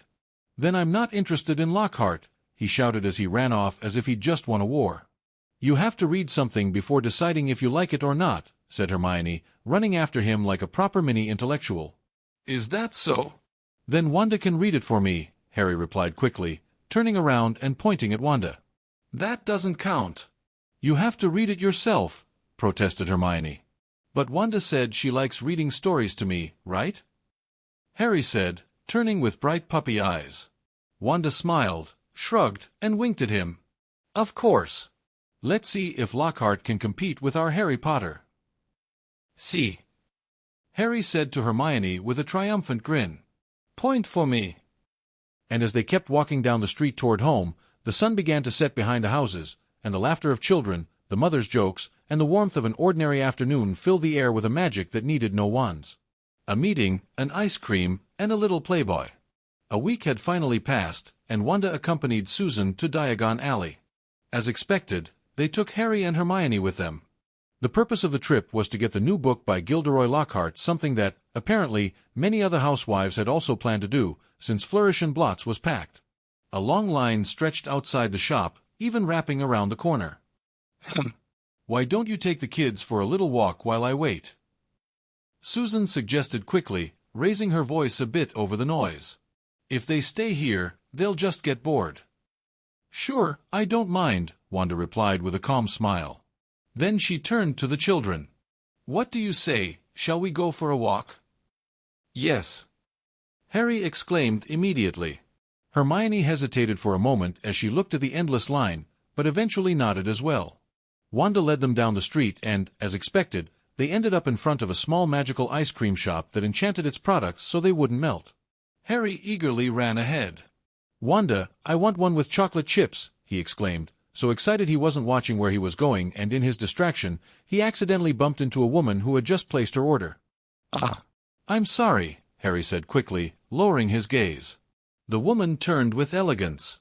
She was an imposing figure, tall, blonde, beautiful, with cold eyes. She was dressed entirely in black, wearing a robe that radiated elegance and refinement. Her gaze rested on Harry for a moment, quickly scanning his face until it landed on the scar on his forehead. For a brief second, she seemed to analyze him with a strange mix of interest and detachment, then replied in a calm voice. "It's all right. Don't worry." She looked up, and her eyes met Wanda's, who had been watching the scene with one eyebrow slightly raised. The woman remained composed. "Your son seems quite cheerful," she remarked as she waited for her ice cream.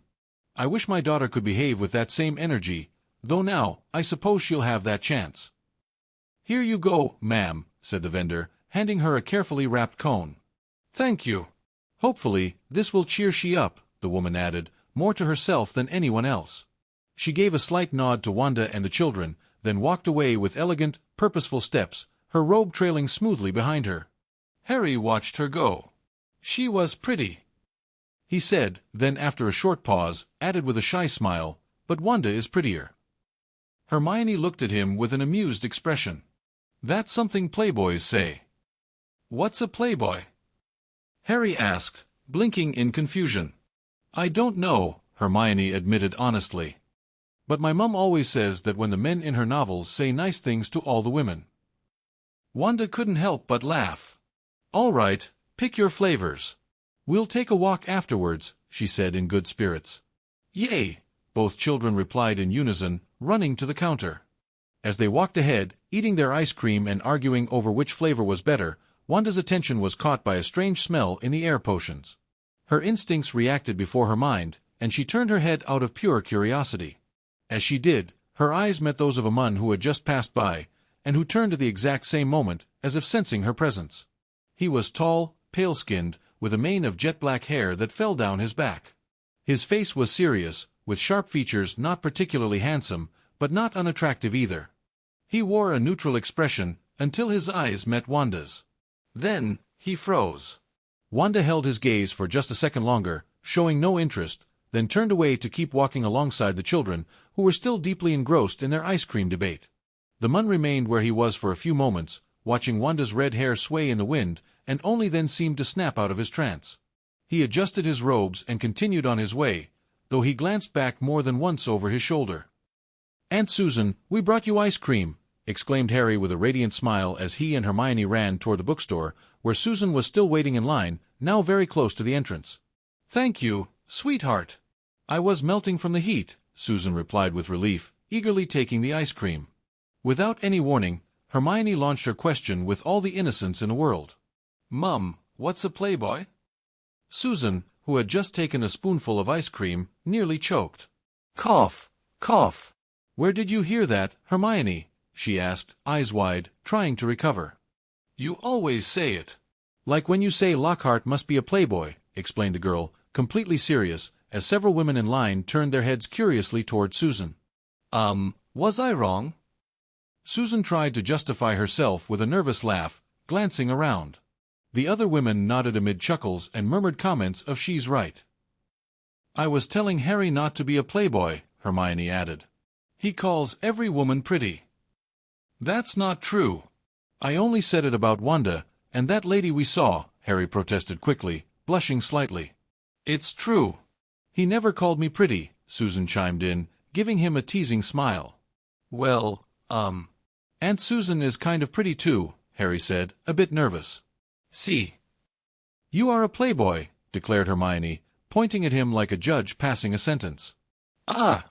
But I only said it so she wouldn't feel sad." Harry defended himself as those around them chuckled at the childish conversation. "Your kids are adorable," commented a woman standing right in front of Susan in line. "I've got a bunch of little crazies at home, can't compare." "Oh, thank you, but actually, Hermione is my daughter." "Harry is the son of Wanda, my friend," Susan clarified kindly. "Wow! I thought she was your eldest daughter. She looks so young and beautiful," the woman said with genuine surprise, glancing toward Wanda. "Oof! That one hurt," Susan joked, placing a hand on her chest as if wounded. "Oh, I'm so sorry, I didn't mean any offense," the woman apologized quickly, flustered. "She's just joking," Wanda chimed in with a soft smile, shaking her head. "Ha ha, Don't worry. It's not the first time it happens when we're out together, Susan added with a resigned air. Though it might not look like it, Wanda is older than me. I still haven't figured out what potion she uses to look like that. She's literally a witch. Hey, hey. I'm a witch too, and not even in my prime did I look like that, added the woman with a conspiratorial laugh, looking at Wanda warmly. Allow me to introduce us, Susan said with a polite gesture. I'm Susan Granger. This is my daughter Hermione, the little heartbreaker is Harry, and this is Wanda, my neighbor and friend. Harry frowned at the heartbreaker, but didn't say anything. A pleasure. I'm Molly Weasley, the woman replied with a warm smile. Then she leaned in a bit, lowering her voice. By the way, Harry, is that Harry Potter? Yes, Wanda answered calmly, not making a fuss about it. I figured, when I saw that scar, Molly said, smiling again as she affectionately greeted Harry. Lovely to meet you, Harry. And you too, Hermione. You're both adorable. Thank you, the two children replied in unison, with a mix of shyness and pride. Hermione leaned toward Harry and whispered, Are you going to tell her she's pretty too? Harry glanced quickly at Mrs. Weasley, who was already chatting animatedly with Susan, and shook his head. Wanda observed the scene from a step behind, wearing an amused expression and a barely hidden smile. Just then, a red-haired boy, about 8 or 9 years old, approached with a scowl. He was carrying a 2- or 3-year-old girl on his back, who was happily playing with a rattle. Mom! George and Fred made Ron cry again, he said in frustration. By Merlin, those boys. Tell them if they keep it up I'll hang them by their ears when we get home, Molly responded, losing her patience. And where's Charlie? He was supposed to be watching them. Charlie's flirting with a girl from his class. Bill stayed at the bookstore reading something about dragons, and Fred and George ran off the moment they saw me coming, the boy said without remorse, efficiently ratting out all his brothers. And Ron? Where did you leave Ron? Molly asked quickly, now clearly overwhelmed. The boy's eyes widened as he realized his mistake. Oops. For Merlin's sake, go find him right now. Molly ordered in a powerful voice, attracting even more attention. We'll wait for you at the tea room, Wanda said kindly, trying to ease the situation. I'm sure the kids are hungry after all this. Please order that raspberry cake I love, said Susan before they walked off. Of course. Don't worry, Wanda replied with a smile. As Molly continued ranting about her children in the distance, Harry and Hermione watched her with wide eyes, and Susan just laughed along, full of understanding. Whew! We're in the top 10 of Power Stones, I can't believe it. Well, here's an extra chapter as a thank you for all the support you've given. Hope you like it. Harry's mother is Wanda. Some time later, Susan arrived alone at the tea room, carrying a couple of shopping bags. Mrs. Weasley couldn't join them, what with all her children causing a ruckus, she had decided to postpone her break. Still, before leaving, she had warmly invited them to her house another time, promising to prepare something delicious to drink.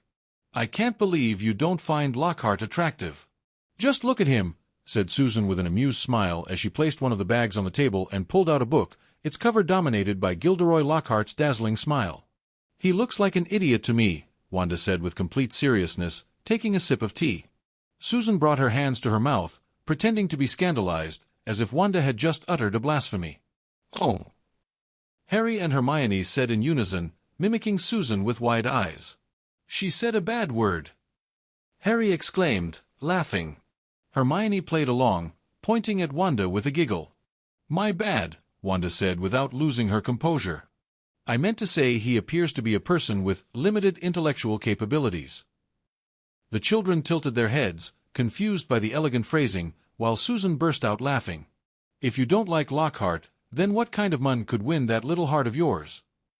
Susan teased, nudging her with her elbow. I'm not very interested in romance, Wanda replied, lowering her voice slightly and gazing into her teacup, where the tea stirred itself slowly. The only one I had ended badly. Twice, technically. Susan stared at her silently for a second before speaking. Sometimes you talk like you've murdered all your exes. You should stop doing that, it gives me chills, she joked, hugging herself theatrically. So let's find you a woman instead, she added with a cheeky grin. Oh, really? And do you want to be the first to see if she suits my tastes? Wanda asked suddenly, leaning closer to Susan with a mischievous smile and gently tracing a finger along her jawline. Don't do that! I'm straight, and I have a husband. Susan said, pulling away immediately, though the blush on her cheeks gave her away. Wanda laughed heartily at the sight of her flushed face, and the children took the chance to tease her too. She's as red as a tomato, said Harry. Tomato, Mommy. Hermione repeated, pointing at her with innocent delight. Ah, and to think I bought each of you a storybook at the bookstore, Susan sighed dramatically, crossing her arms. Maybe I'll give them to Mrs. Weasley's children instead. A storybook? Harry exclaimed, freezing. I'm sorry, Auntie Susan. You don't look like a mommy tomato, maybe a baby tomato, but not a mommy one. Hermione nodded earnestly, as if that would fix things. Susan and Wanda burst into laughter. Then Susan pulled out 2 books from one of the bags, one for each child. Here. They're yours. Both children's eyes widened as they read the title. Fantastic Beasts and Where to Find Them by Newt Scamander. Each page showed magical creatures of all kinds, illustrated in detail and accompanied by explanations about their habitat, behavior, diet, and danger level. It even taught what to do if one were to encounter them by accident. Harry and Hermione wasted no time and eagerly began flipping through the books, pointing at creatures here and there. Look, Wanda! A giant chicken! Harry exclaimed, showing her a picture. It says cockatrice, sweetheart, Wanda replied with a motherly smile, patting his head. It's not a chicken, but it's definitely giant. As Wanda leafed through a storybook to read to Harry before bed, he interrupted her just before she could begin. Wanda, did you have a Mr. Wanda, like Auntie Susan has Uncle Granger? He asked suddenly, with that disarming childlike sincerity. Wanda blinked, surprised by the question, and gave him a gentle smile. A Mr. Wanda, she repeated, holding back a giggle. Well, your last name is hard. Maximoff. Harry tried to say, frowning. Maximoff, she corrected sweetly. And yes, I had a Mr. Wanda. But sadly, he's no longer with us, she added, her voice barely cracking as she lowered her gaze for a moment. Harry fell silent, until, with the same spontaneity, he asked, And who are Tommy and Billy? Wanda froze. Her eyes widened, and for a moment she lost her breath. How do you know those names? She asked quietly, her heart pounding in her chest. You said them once while you were sleeping, Harry replied sadly. You looked very, very sad. Wanda swallowed hard and gently caressed his head with infinite tenderness. They were my children, she confessed in a barely audible voice. But now they're with their father. And I can't see them anymore. Then you have me, Harry said quickly. So you're not alone. Wanda looked at him with teary eyes and a trembling smile. No, sweetheart, you're not here to replace anyone, she whispered. You're Harry Potter. My dear boy with messy hair and beautiful eyes. I keep you close because you make me happy just by being you. Don't ever forget that, okay? She leaned in and gave him a gentle kiss on the forehead. Okay, Harry said with a big smile, feeling warm inside. Wanda, can I call you Mom? The question left her speechless. He hid under the blanket shyly, only his eyes peeking out, nervous about his boldness. Wanda looked at him for a few seconds, and then her face lit up with a deep, almost sacred tenderness. Of course, baby. Of course you can, she said, hugging him tightly, feeling her heart mend a little. Harry couldn't stop smiling. So now I have 2 moms and 1 dad, he said suddenly, thoughtfully. But if I listen to Auntie Susan, maybe I'll have 2 papas? Or 3 moms? Wanda burst out laughing, the tears now escaping freely. What a cheeky little rascal, she exclaimed, tickling him and making him laugh uncontrollably. Afterward, Wanda finally read him the story. Harry fell asleep holding on to her clothes tightly, as if afraid she'd disappear if he let go. So she stayed by his side, cradling him in her arms. And that night, for the first time in a long while, Wanda had no nightmares. She didn't chase ghosts. She didn't cry in the dark. She just slept. With Harry. Thank you, Lily, Wanda whispered with her eyes closed, while the boy slept warm against her chest. The next day, just like the past 2 weeks, Wanda woke up early. She helped Harry get dressed and waited patiently while he brushed his teeth alone, floating a few centimeters above the floor thanks to a charm cast by his mom. Afterward, they met up with Susan and Hermione to take the kids to preschool. As always, Wanda stayed outside, waiting patiently until pickup time. "I forgot to mention," Susan said more seriously as they walked, "yesterday, while I was at the bookstore, I overheard some housewives talking about a criminal who's hunting dark wizards. But it seems this time he attacked one of those nobles. The whole ministry is mobilizing." "That doesn't worry me much," Wanda replied calmly. "They're probably just putting on a show to calm the other pseudo-nobles. I'm sure they got scared and started pressuring the ministry to act." "That's true. We're in the Muggle world, as they call it. What happens there doesn't concern us," Susan said with a calm smile. "Besides, it seems this hunter only attacks the truly evil ones. He even leaves a list of their crimes at the scenes. Do you think he'd consider running a red light a crime?" Susan added, pretending to be scared. "Maybe." Wanda replied with a teasing smile. "But most likely, he'd just tell your husband, so he can give you a spanking and you don't do it again." Both laughed, lightening the conversation. When they arrived at preschool, they left the children at the entrance. Wanda, as usual, went to sit on the usual bench by the fence, her regular spot. "I can't say what you're doing is wrong," Susan commented as she watched her settle in. "But I'm a little worried. Have you thought about finding a job? I'm not saying you should stop taking care of Harry, but maybe it'd be good for you to clear your head every now and then." Wanda glanced sideways at her without answering immediately. "You could work as a florist or in a bookstore. I can totally picture you in those environments," Susan continued enthusiastically. "I like waiting for Harry," Wanda finally said, in a soft but firm tone. "I know," Susan said with a knowing smile. "But as he grows, you won't be able to be stuck to him all day. And it's not good for him to feel like he depends on you for everything." Wanda said nothing, lowering her gaze slightly. "Think about it," Susan added before leaving. "You could even be the receptionist at our clinic. I'm sure it would fill up with clients just to see you." She winked and waved goodbye before disappearing into the crowd on her way to work. Wanda stayed thoughtful. Not because Susan was right, but because something inside her also knew it. She needed to be a functional adult. Not for others, but for Harry. She didn't want to be a bad influence on the little boy who called her mom. "Ollivander! Mum Wanda, I did it!" Harry shouted as he burst into the house at full speed.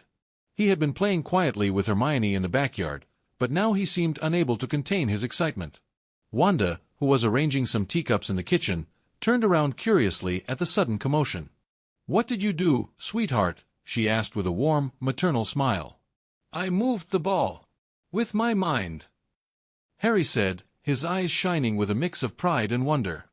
Hermione appeared right behind him, slightly out of breath from running but wearing the same excitement on her face. "It's true, I saw it. It only moved a little, but it moved," she affirmed quickly, as if afraid no one would believe her if she didn't say it right away. Wanda looked at the two children, who were now surrounding her, bubbling with excitement. A tender smile curved her lips. "That's wonderful. Looks like you've been training hard," she said, gently brushing Harry's hair. "Yes," he replied, puffing out his chest proudly. Truthfully, Wanda could have taught him magic long ago. She knew every secret of this world: light magic, dark magic, ancient rituals. But she had chosen not to interfere too soon. According to British spellcasting books, magical education was meant to begin formally at the age of 11. It was believed that children were too emotionally unstable before then, and their magic could spiral out of control, potentially harming those around them. Other sources suggested a different reason, that magical education was delayed to ensure young witches and wizards understood the importance of keeping their power a secret, especially when living among muggles.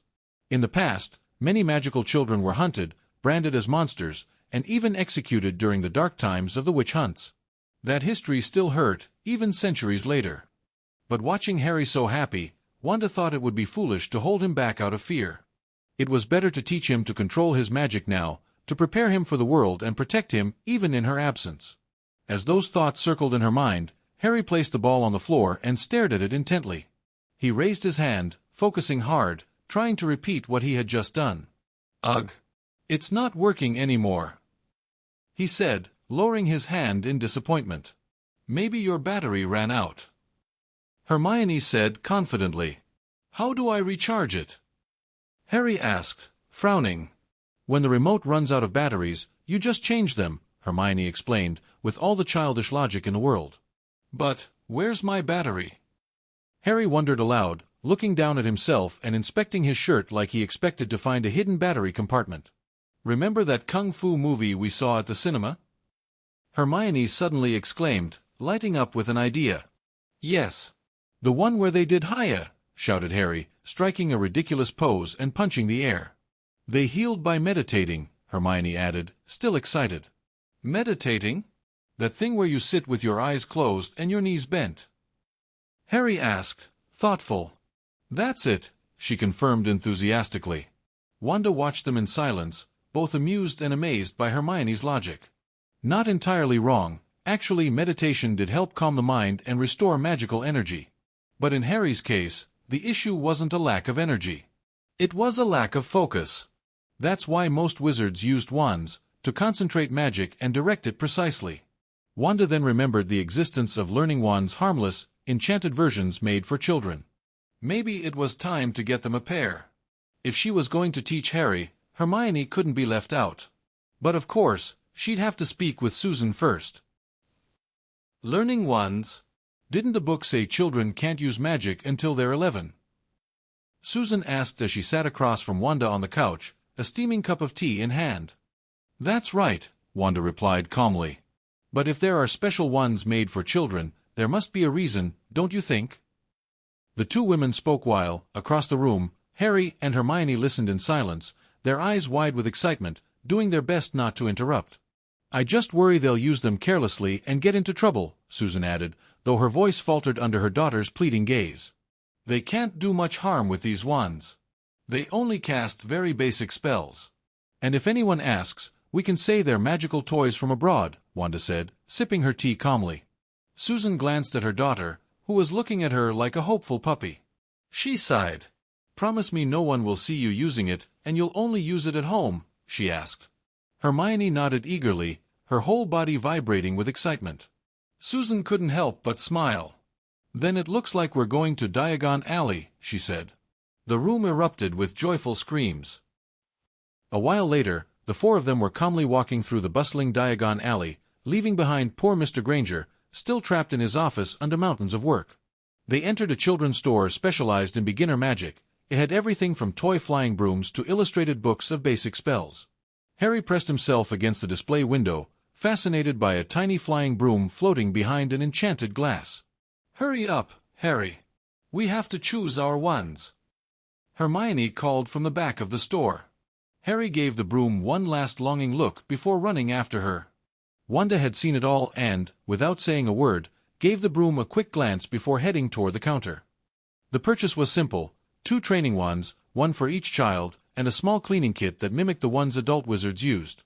Now that I think about it, everyone here uses wands, but I've never seen you use one, Susan said, eyeing Wanda curiously.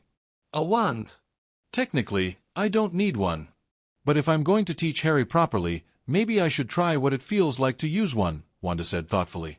After all, she used magic with her own hands even in this world. Depending on a piece of wood felt odd. Doctor Strange didn't use a wand either, though he did have his portal ring. Maybe it wouldn't hurt to explore the other approach. Do you want to go to Ollivander's? The clerk said that's where everyone who enters Hogwarts gets their wands, Susan suggested. Sure. Let's see how special these wands really are, Wanda agreed. The children clapped and ran ahead excitedly while the adults made their way toward the old wand shop. When they arrived, they opened the door, which jingled with a soft chime. From one of the dust-covered shelves, a thin, hunched figure slowly peered out.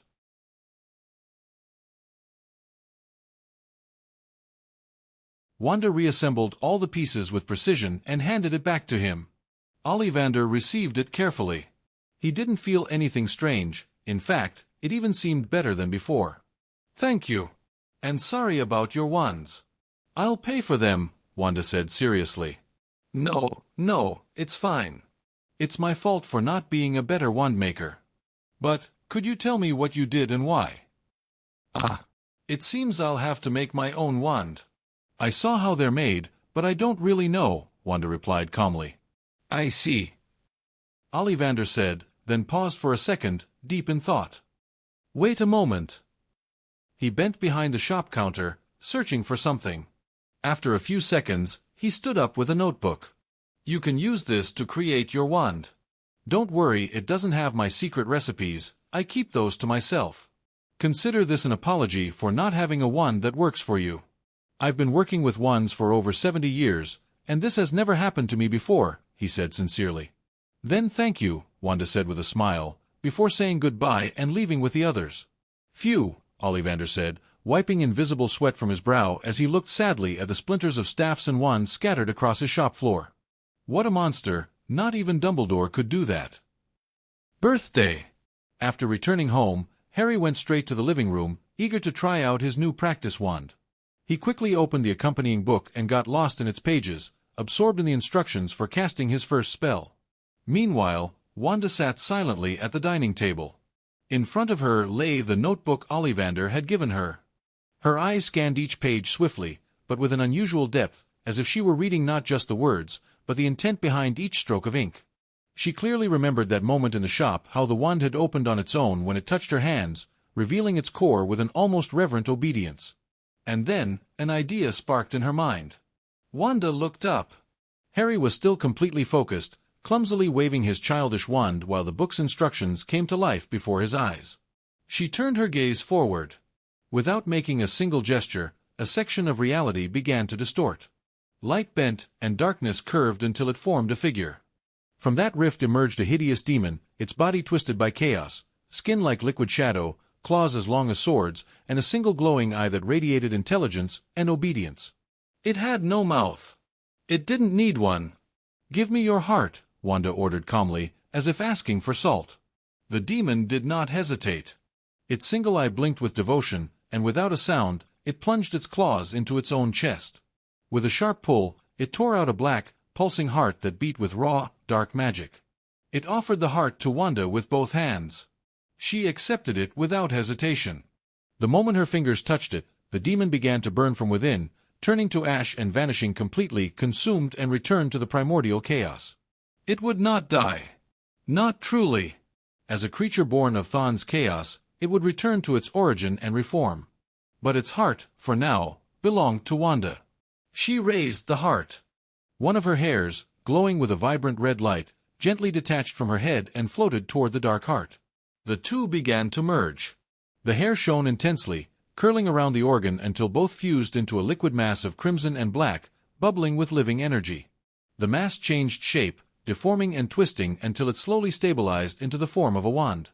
All around it, multiple runes floated in the air. Wanda observed them, recognizing some she had seen inside Ollivander's wand, others from the notebook. She accepted them, and the runes, almost as if they had been waiting, embedded themselves into the wand's surface on their own. If Ollivander, or any other wand maker, had seen this, they would have wondered if they had wasted their entire lives studying the impossible. When the process was finished, the wand floated before her, complete. It was a deep red with dark veins. It looked like wood, but it wasn't. Not a single piece of wood had been used in its creation. Wanda extended her hand, and the wand responded with the ease of an old friend. As soon as she touched it, she felt her magic flow with almost alarming ease. And then something else happened. In the night sky over Europe, red northern lights ignited with violent beauty, dancing in spirals above the clouds. Wizards and witches across the continents watched in awe. Some knelt. Others trembled. All felt that something had just changed. Back in the living room, Wanda pointed her wand at a simple cup on the table. "Let's test you," she murmured. The cup trembled, rose into the air, and in a flash, transformed. It swiftly turned into a small scarlet dragon, barely larger than Harry. It flapped its wings with excitement and spat out a playful flame. It had golden eyes and spiraling horns. Wanda observed it closely. Using a wand definitely makes magic easier," she said quietly. "It doesn't require as much focus. But isn't this kind of like cheating? Like taking the easy way out? It could even become a dangerous dependency." The high-pitched roar of the little dragon caught Harry's attention. "Wanda! Is that a dragon?" he shouted, running toward her, his eyes gleaming with excitement. "Can we keep it?" Wanda looked at him, the dragon perched sweetly on the table, snorting gently. Sure," she replied with a calm smile. And the little dragon, as if it understood, curled up on the table while its tail burned like a living candle. "Aunt Wanda!" Hermione shouted, rushing into the backyard where Wanda was sitting in a charmed chair that rocked gently with the breeze. From there, she watched Harry laughing as he ran after the little red dragon, which was playfully shooting sparks across the grass. Hermione approached with a serious expression, her brow furrowed. "You can't have a dragon. It's illegal. If the Aurors find out, they could come to arrest you. And the neighbors might see it." Wanda let out a small laugh and, without taking her eyes off the boy, replied calmly, "Don't worry. The dragon can't leave the property, and no ordinary person can see what's going on here, even if they're standing right outside the fence. I've protected the place." Hermione scrunched her nose doubtfully. But it's still illegal," she insisted in that tone she used when reciting a regulation word for word. "It's not a real dragon, Hermione," Wanda said softly, now turning to look at the girl. "It's a transfiguration." Hermione stood there thinking, clearly uncertain, until she finally sighed. "Well, then it's okay," she accepted at last.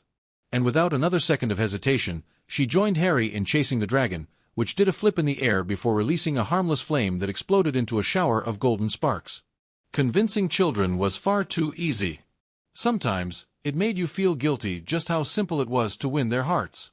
"I must say," said Susan Granger, appearing through a door connecting the two gardens, "wizards and witches really do have a natural gift for getting pets that protect the home." She sat beside Wanda, watching Hermione and Harry run back and forth across the lawn, their laughter filling the air. Since Wanda had moved next door, everything had changed for Susan. Her daughter, who had always struggled to make friends, now had a best friend she couldn't be separated from. And Susan had found something like a sister in Wanda. "Are you doing something for Harry's birthday tomorrow?" she asked while tucking her hair behind her ear. "Harry doesn't want to invite any other kids. He only wants Hermione to come. He says it's hard to hide magic, and he doesn't want to hide it. He wants magical decorations everywhere, without worrying about what others think," Wanda replied with a mix of understanding and sadness, her eyes still on the children. "Hermione told me that both of them struggle to make friends in preschool," Susan said with a sigh. "Now I understand why magical children are homeschooled." She was quiet for a moment, then, as if struck by inspiration, she added, "Maybe we should move to a magical village. That way, the kids could make friends without having to hide." "Could be a good idea," Wanda murmured.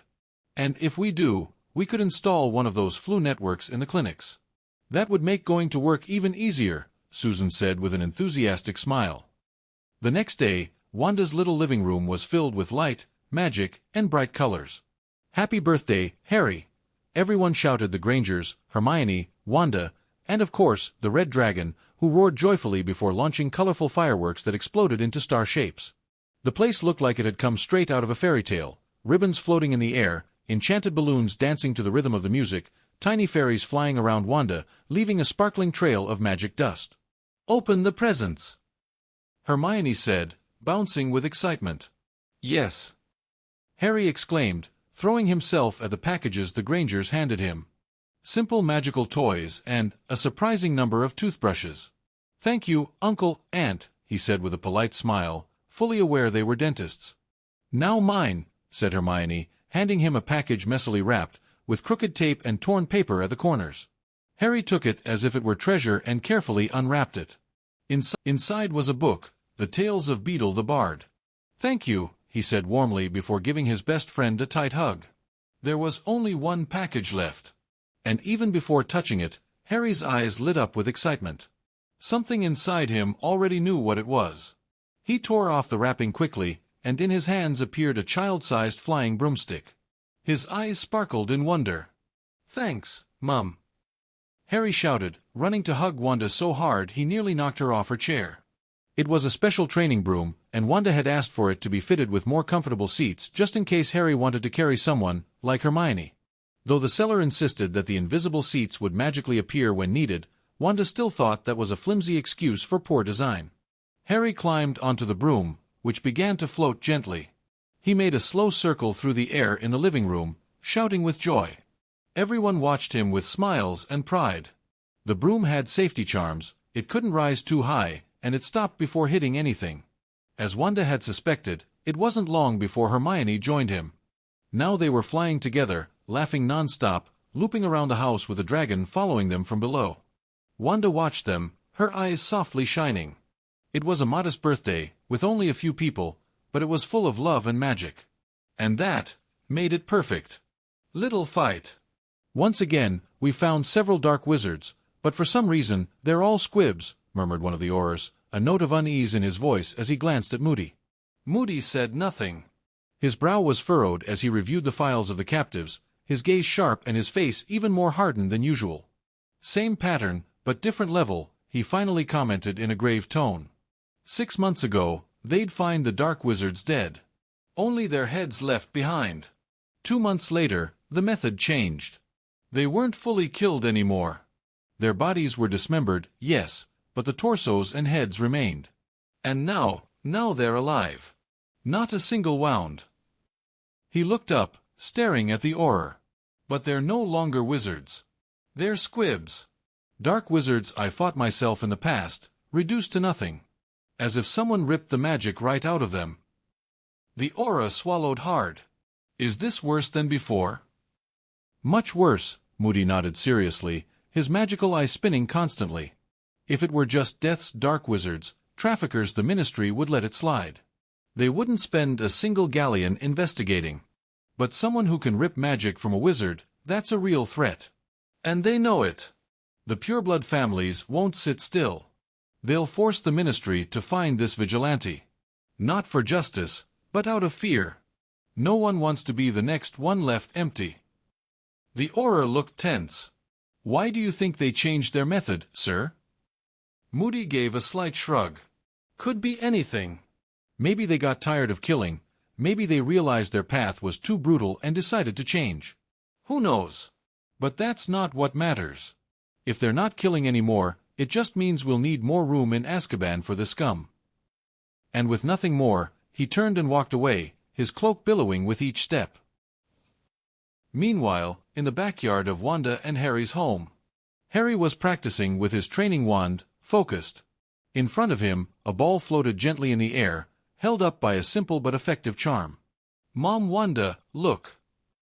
Harry exclaimed with a proud smile. Wow! You're a genius, Wanda said warmly, clapping softly. The little red dragon, which Harry had named Red, jumped around trying to catch the ball, but its tiny wings flapped uselessly, more decorative than functional. Harry! I came to play! Hermione yelled as she entered through the garden gate, followed by her mother, Susan. Sorry, I brought her over for a bit. At home, everything ends up flying while she practices with her wand, Susan said with a laugh as she sat down next to Wanda. Ever since they learned Wanda was a witch and got introduced to the magical world, they had to fire the nanny. Susan had cut back on her work hours to look after Hermione, not that she minded. Her husband didn't complain either, in fact, he liked the idea of their family being close to someone who could help them understand that new world. It's fine, Wanda replied calmly. Hey, did you hear about that vigilante in Diagon Alley? Looks like they're hunting him harder than before, Susan said with a gleam of gossip in her eyes. Yeah, they've been looking for him for 6 months and still no leads. Why the sudden extra effort? Wanda asked, raising an eyebrow. I'm not exactly sure, but they say he broke a very dangerous rule. The Ministry's throwing all its resources into catching him, Susan explained. Ever since Hermione was nearing 11 and would officially enter the magical world, Susan had subscribed to the Daily Prophet and other magical papers. She wanted to stay informed. While they talked, a childish argument broke out. You're a tattletale! Harry shouted angrily. And you're a dummy! Hermione snapped back before running home in tears. Harry watched her go, his wide eyes glistening with regret. He stepped forward as if to stop her, but then froze, crossing his arms and puffing his cheeks in frustration. Well, looks like they had their first fight, Susan said with a resigned smile as she stood up. See you later. Wanda rose gently and walked over to Harry, her expression firm yet tender. She knelt to his level and touched his cheek. "What happened, Harry?" The ball went up into the tree, and I tried to climb up to get it. But Hermione scolded me. She said it was dangerous. But I can do it, Mom. I've done it a bunch of times. And she said it was dumb to risk it for a ball, and wah! He broke down crying loudly. Wanda didn't hesitate. She pulled him into a tight hug, pressing him against her chest. "It's okay, Harry. Don't cry, my love," she whispered, stroking his head. But Hermione's a tattletale, wah." "No, Harry. Hermione's not a tattletale. She was worried because she didn't want you to get hurt." "But I can climb that tree." "I know. But that doesn't change the fact that someone who loves you gets scared. I would worry too if I saw you climbing such a tall tree. Hermione didn't want anything bad to happen to you. Maybe she didn't use the right words, but she acted out of love. She didn't want to see you hurt."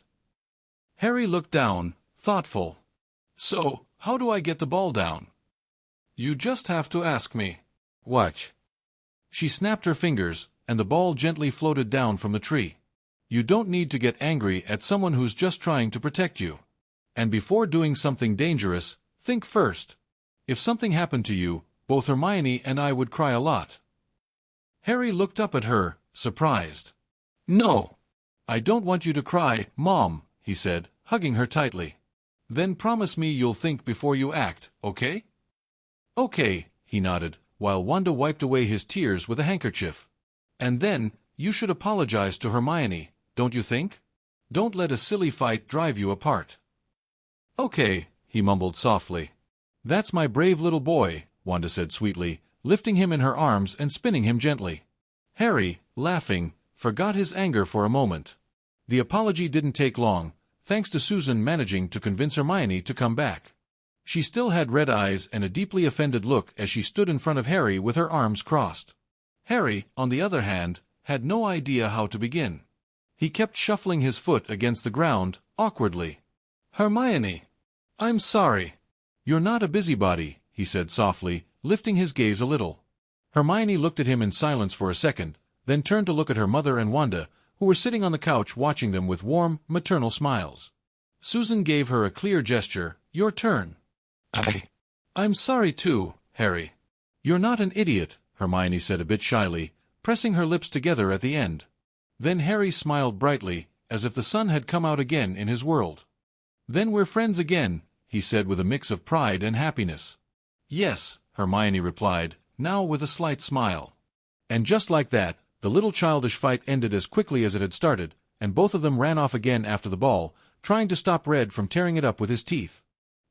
When you're a kid, all it takes is a simple apology and everything's fixed," Susan sighed with a hint of melancholy. "Sadly, when you grow up, it's not that easy. If it were, I'd still have all my childhood friends." She fell silent, lost in thought for a moment, then suddenly asked, "Has it ever happened to you? You fought with a friend, and then it became so hard to talk to them that you just never did again?" Yeah. "With almost half of them," Wanda replied with a nostalgic smile. "And you're laughing." "You should be sad about that," said Susan with a mildly surprised expression. "It's just, now that I think about it, all those fights were over silly things. Ridiculous, even. Sometimes we saw each other one last time, but it was never the same again. We all went our separate ways."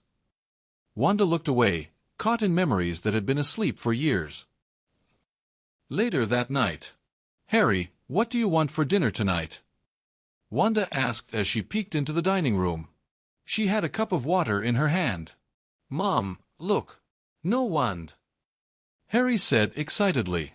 The living room TV was floating gently above him, wrapped in a vivid red aura. Wanda froze. The cup slipped from her fingers and shattered into 1,000 pieces on the floor. Her eyes filled with a mix of awe and alarm. She ran toward Harry, checking him from head to toe in a rush. Harry didn't understand her reaction. "What's wrong?" he asked, confused. Wanda was already casting diagnostic spells one after another, not saying a word. "Nothing. Nothing at all. I just got a little surprised," she said quickly, forcing a smile so he wouldn't worry. But inside her, there was no calm. Because the truth was, Wanda had felt it clearly. Inside Harry, there was chaos magic. It wasn't a dark connection to Thon or anything like that. No, it was something different. A magical resonance that seemed to come directly from herself. And then she understood. An idea as sudden as it was unsettling crossed her mind. She had done it again. Unconsciously. And most likely, it was all because of one undeniable fact. Harry had started calling her mom, and she had accepted him as her son. Was that a good thing? Or something dangerously unstable? She didn't know. It's awesome, right, Mom? Harry said, proudly pointing at the floating TV. Wanda stared at him. That innocent face. That warm energy. Yes, sweetheart, it's really awesome, she finally replied softly. And she repeated, almost to convince herself. It's very, very awesome. Job. Here begin small time skips, just to pause at necessary or interesting moments. I hope you enjoy them. Harry had chaos magic inside him. He had two options: remove it and become an ordinary wizard, or keep it and, by mastering that power, become a wizard above all others and beneath no one. But Wanda also felt that if the chaos magic was taken away, it would be like breaking the bond that had formed between them. Even though she had used Harry's blood to slightly alter her own, she knew that, in truth, they shared nothing. That is, she, Wanda Maximoff, had no real connection to him. There weren't even any legal adoption papers, just one she had created herself. And yet, having that connection, no matter how illogical it was, made her happy. What if I teach him to control it, was her first thought. But she also knew that chaos magic was dangerous. It literally came from one of the first demons, Thon. And not just any demon, one of the most feared. Wizards, sorcerers, spellcasters, anyone who moved within the mystical world, avoided saying his name aloud. It could trigger his appearance, create an implicit pact, or unleash curses tied to his essence. But the chaos magic inside Harry didn't come directly from Thon. It came from his connection to her. To use an analogy involving Doctor Strange and the Vishanti, Wanda would be like the battery in this case, the Vishanti, and Harry like Strange, someone who uses the magic freely and only gives it back when he can no longer use it. That is, upon death. The difference is that Strange had to follow the rules of the Vishanti, maintain order, protect balance, and not abuse the power. In contrast, other entities like Dormammu or Thon demanded a real price: corruption, madness, or eternal service. But in Harry's case, Wanda was the one setting the price. And that price was nothing. She only wanted him to be safe. That's why, in that moment, Wanda decided the best thing would be for Harry to keep the chaos magic, not just the magic of this world. All right, Harry. Looks like we're going to have to train every day from now on, Wanda said suddenly, while he was still levitating the TV.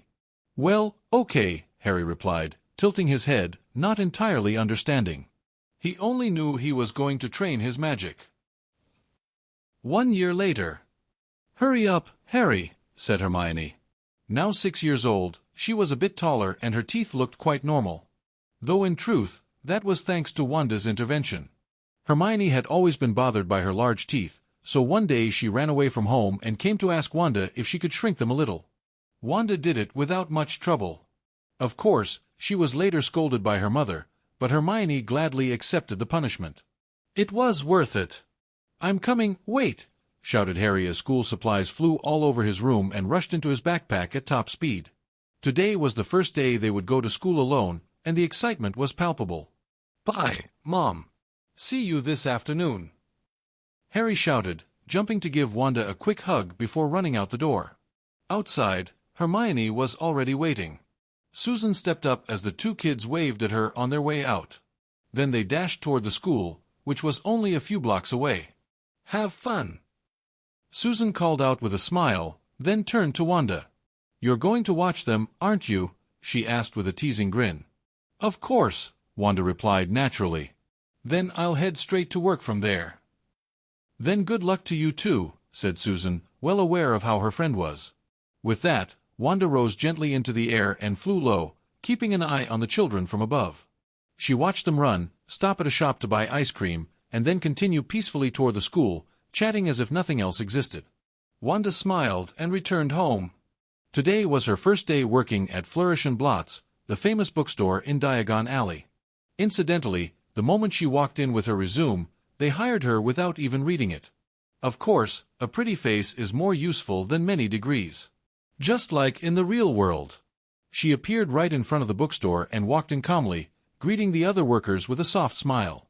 "Hi, you're the new girl, right?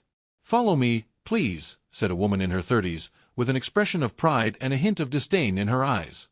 She was dark-skinned, had short hair, a flat face, and very pronounced cheekbones. Her nose looked like an inverted hook. From an international beauty standard, she was an unattractive woman. And when she saw Wanda's face, she couldn't hide her jealousy. "Sure," Wanda replied calmly, unbothered. "My name is Chelsea. My last name doesn't matter. I don't want to be given honors or treated better because of my family," she said with a noble air, although the fact she mentioned her family already made it clear she came from an important house, and wanted that to be known. "For now, your job will be to arrange these things," she added, pointing at a cage full of furry books that seemed to be sleeping. "By the way, be careful. And try to finish in a quarter of an hour at most. We don't like slow people around here," she said with a hint of disdain. "All right," Wanda replied calmly, which earned her an annoyed glare from Chelsea. The woman looked at the now quiet books and let out a mocking little smile. "Good luck," she said before walking away with a haughty stride.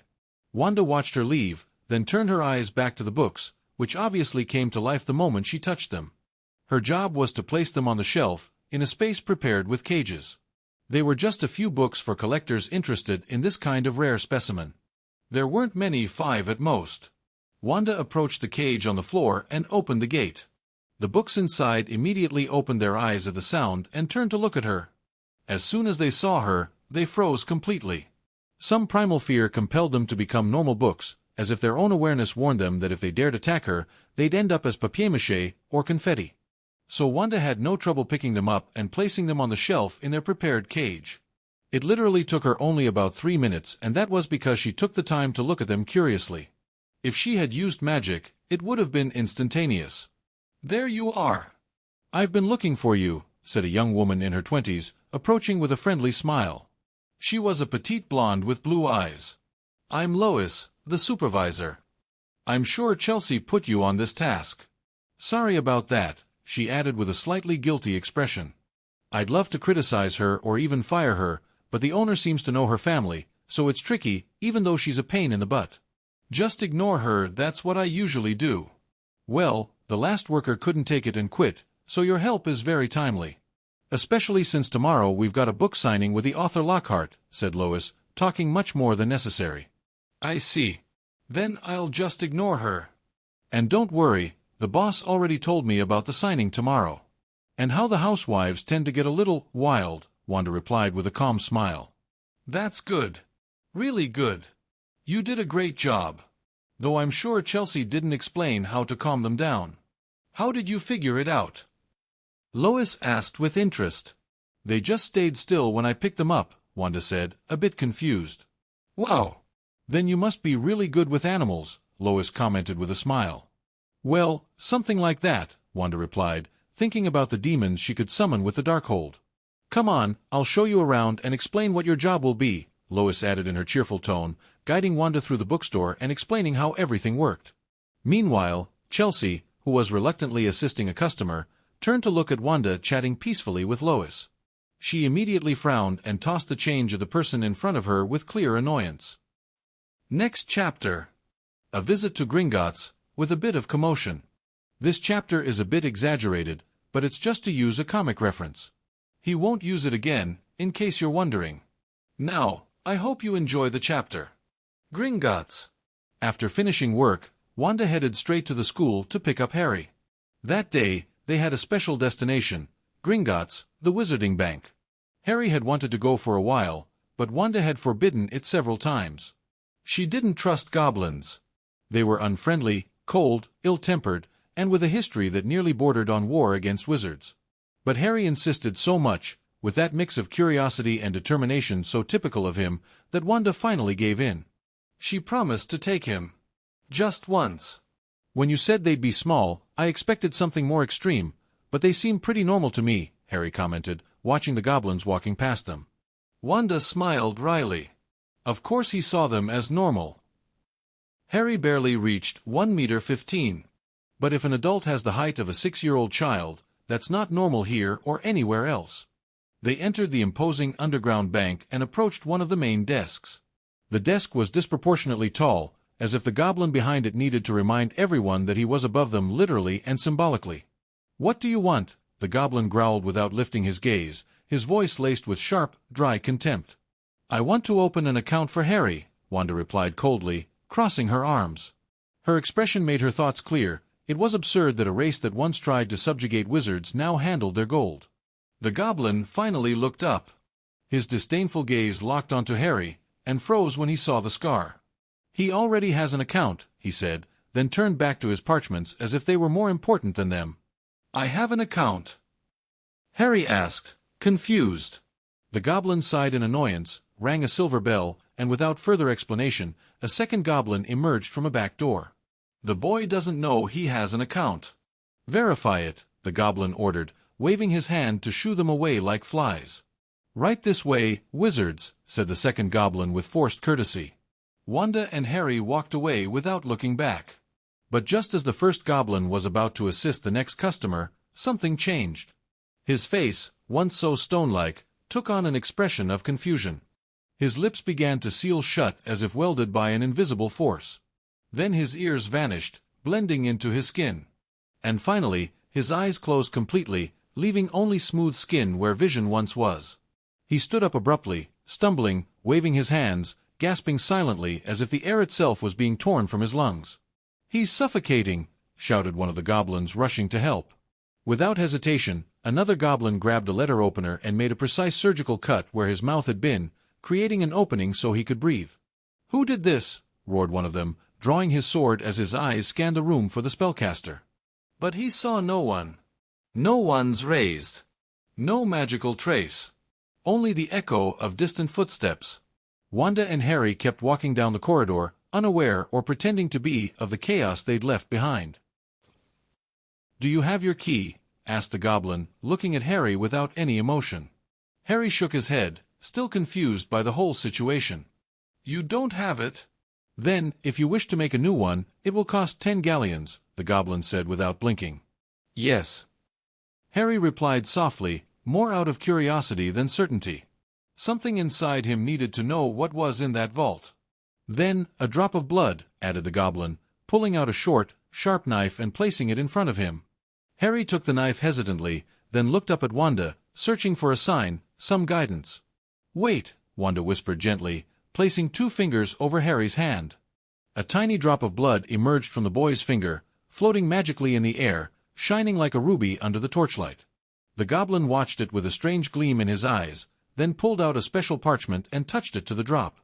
The blood was immediately absorbed, and silver fire letters in goblin language began to dance across the paper. Wanda and Harry tried to look, but the goblin read it before they could get closer. For an instant, his eyes sparkled with restrained greed. He walked over to a small table with a brazier of bluish flames and tossed the parchment in. The paper was consumed in seconds, and from the fire emerged a golden key, floating with eerie elegance. The goblin took it without hesitation and handed it to Harry. "Here it is. Do you wish to go to your vault now?" "Yes," Harry answered, this time with more resolve. Something inside him was beating strongly. Wanda said nothing, just followed him with a soft smile. Seeing Harry like this, excited, full of life, it was something she loved seeing in her little boy. The cart ride was fast, wild, and noisy. A roller coaster of stone and metal that snaked through the depths of Gringotts. And when it finally stopped in front of a large iron door with a Potter crest engraved on it, the goblin inserted the key. With an ancient creak, the door opened. Harry entered first, and froze. Piles of gold gleamed under the magical light. Coins stacked like towers, forgotten jewels, and objects covered by velvet cloths. But what caught his attention most was a corner, discreet but tidy, where there were books, boxes, and several photo albums. Without thinking, he ran toward the albums, ignoring everything else. Wanda entered behind him, stunned by the amount of gold. This must be his inheritance. She whispered to herself, looking around with respect. Then she approached the books. They were old, with worn covers but carefully preserved. She opened them with curiosity. Spells, yes, but Most were alchemy treatises. Advanced, some impossible to decipher without magical keys. That branch wasn't her strength. And she knew that truly powerful recipes were protected by blood and flesh seals. The common ones were taught at Hogwarts, but the good ones were family treasures. She looked up and turned her gaze to Harry, who was flipping through one of the albums with wide eyes. He was mesmerized. In the photo, a man with messy hair and round glasses smiled mischievously while holding a baby. Beside him, a red-haired woman with a kind face and sweet gaze gently stroked the child's head with infinite tenderness. "She's beautiful, isn't she?" Harry murmured, not taking his eyes off the image, a lump in his throat. Wanda knelt beside him, smiling softly. "Yes, she is. Now I understand why she chose me to look after you," she added playfully, brushing her own reddish hair. Harry let out a small laugh, though his voice still trembled. "And him, he looks like a playboy," he joked, pointing at his father. He vaguely remembered something Hermione had once said and couldn't help but smile. "He looks like someone who never got a proper beating," Wanda replied, chuckling quietly. Then her expression grew serious. "But the way they both look at you, with such deep love. I have no doubt. They were amazing parents." Harry nodded, eyes shining with pride and nostalgia. "I'm sure they were." He remained there in silence, flipping through page after page. The images moved, laughed, waved. Stolen moments from the past, like a caress he had never received. With tact, Wanda stood up and left him alone. She wandered among the objects without much interest, until something caught her attention. A desk. Old. With an intact seal of the Potter house, but something felt off. The seal was fresh, as if recently used. And on the desk, there was a shape, a sort of empty space. As if something important was missing. She frowned. Harry's parents had died over 5 years ago. Why did something here seem so recent? Wanda raised her hand softly over the desk, and a scarlet mist spread out as if the very air had turned tangible.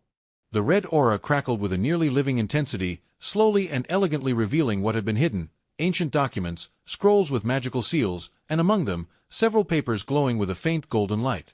From the doorway, the goblin who had been watching the gold with greed frowned as he saw what Wanda had unveiled. His eyes widened in terror when he clearly read one of the documents: Deed of Ownership. "Miss Witch!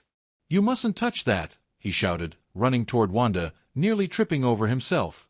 "That is property of Gringotts." Wanda remained unfazed. She held the documents with elegance and seriousness, her gaze piercing the goblin like a spear. "Since when does Gringotts own property titles it never purchased?" she asked, her voice calm but as sharp as an enchanted blade. Harry, hearing this, approached quickly, confused and alert. "No. Those documents. Gringotts vaults have maintenance fees.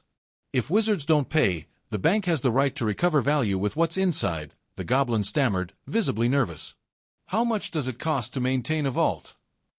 Wanda asked, one eyebrow raised, her tone still soft but heavy with tension. Mr. Potter's vault costs 100 galleons a year," the goblin said, his trembling hand searching for something inside his tunic. Wanda noticed immediately. It was a magical emergency transmitter. Her eyes flared with a deep red glow. "You've charged 500 galleons to an orphan who didn't even know about his inheritance, and in exchange, you've taken land worth thousands. Are you telling me that all of Ottery St. Catchpole, in Devon, England, is worth 500 galleons? The goblin swallowed hard as sweat dripped down his face. Suddenly, a group of goblins entered the vault, armed, dressed in black combat robes and wielding magical spears. One of them, taller and adorned with golden ornaments, raised his voice arrogantly. "What is going on here? Who dares cause trouble in Gringotts? Do you seek death?" "Sir," the first goblin cried out. "The witch, she's claiming property titles." The leader looked at her with contempt, then at the boy. "If you don't pay the fees, the bank keeps whatever it wants. It's in the contract. Now, go count your gold or leave before I order your permanent expulsion. We'll seize everything." Then Wanda spoke. Her voice was soft, but the world seemed to stop. "Let the goblins cease to exist." A wave of scarlet magic swept through the vault like a silent bolt of lightning. The goblins looked at their bodies and panicked. Their feet began to fade into red particles, floating like stardust, disintegrating from the base up. The leader felt a searing heat in his chest. An ancient object he carried began to vibrate and emit a high-pitched hum. It was a magical alarm, one that resonated through all the bank's branches. It only activated in the face of total extinction threats. It hadn't sounded since the last great magical war, and they had lost. Forever. Wanda began, slowly pronouncing the word with terrible weight. The leader realized half his body no longer existed. His soul trembled. The echo of destruction was inevitable if she finished that word. "Wait!" the goblin screamed, his face twisted with fear. "Please, wait! I beg you!" Wanda stared in silence, power floating around her like a mantle of the gods. The very atmosphere trembled with each of her breaths. "We'll return everything, everything, even more. Galleons! Weapons, please, just let us exist," the leader pleaded, now reduced to only a floating head amid flickers of magic. Wanda sighed and said gently, "Then, you may exist." In the blink of an eye, time seemed to reverse. The goblins' bodies reconstructed in an impossible magical dance, as if they had never been touched. All of them fell to their knees, trembling, tears of terror in their eyes. The leader, drenched in sweat, barely raised his head to look at her with reverent horror. "Return everything you stole," Wanda said, her voice like thunder echoing through their bones, "or a race as ancient as yours will vanish from this world. And no one will remember it." "Yes, yes. I'm sorry. You'll have it all. Galleons. Properties. Even enchanted weapons. Everything," the leader screeched before stumbling to his feet and running as if death itself pursued him. Harry remained silent for a few seconds, then muttered, "What was that? Were you going to erase them?" Wanda gently stroked his hair, like a mother soothing her child after a nightmare. "No. I don't do that anymore. I just wanted to scare them a little," she smiled, soft and powerful.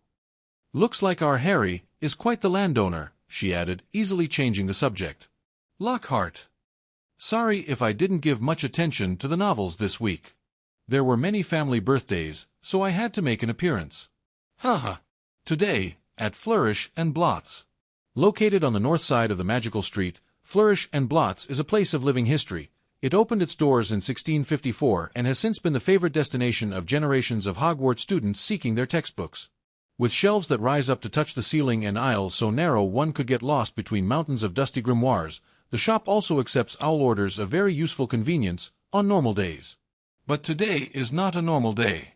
Today, the store has turned into a boiling pot of excitement, barely contained screams, and sharpened nerves. Outside, a line of women and a few men with faces of utter resignation stretches along the sidewalk. From their expressions, it's clear they're not there by choice, but rather fulfilling a mission, a dangerous and annoying mission, accompanying their wives to the highly anticipated book signing of Gilderoy Lockhart, who is also promoting his new book titled How I Turned a Goblin into My Slave. Yes, that Gilderoy Lockhart. The housewives are more excited than the last time a book of his came out, when they didn't even get a chance to see him in person. This time, however, the magical Adonis himself would be there, smiling and ready to sign anything put in front of him. That's why many of these women had camped out hours before the shop opened. The ministry, foreseeing a potential disaster, sent several aurors to reinforce security. It was no exaggeration. Placing dozens of witches and wizards armed with wands and overflowing passions in the same enclosed space was practically summoning chaos. Inside the store, Wanda stood alongside Lewis and Chelsea, watching the nervous crowd. Chelsea, normally haughty and arrogant, was swaying side to side like a love-struck schoolgirl, eyes locked on the entrance with barely contained anticipation. "Wanda, remember," said Lewis in a serious tone, "once Lockhart arrives, you need to make sure no one skips the line. Last time, we had a pretty nasty fight between housewives. Actually, every time Lockhart shows up, there's an incident, furious husbands, jealous men trying to punch him only to be stopped by a wave of hysterical women, or purebloods trying to use their status to jump ahead." "It's fine, don't worry. I can handle it," Wanda replied with a confident smile, spinning her wand lightly between her fingers. "There he is! There he is!" Chelsea screamed, practically jumping with excitement. Suddenly, everything froze. Heads turned in unison toward the front door. The air seemed to hold its breath. There, standing with rehearsed theatricality down to the last detail, was Gilderoy Lockhart. His purple velvet robes shimmered under the magical lights, his golden, perfectly waved hair danced gently in the air, and his blue eyes sparkled as if enchanted themselves. With a practiced smile, the third one, charming smile for fan-filled events, according to his own notes, he greeted the crowd with a slight bow. "It is such a pleasure to see so many fans of me, Gilderoy Lockhart. That makes me very, very happy," he proclaimed in a clear, musical voice. Several sighs rippled through the air like a wave. 2 women fainted. Others cried openly. "They say his smile has been nominated again as the most charming by Witch Weekly," whispered a witch clutching 3 books to her chest. Lockhart widened his smile, as if rehearsed for that exact comment.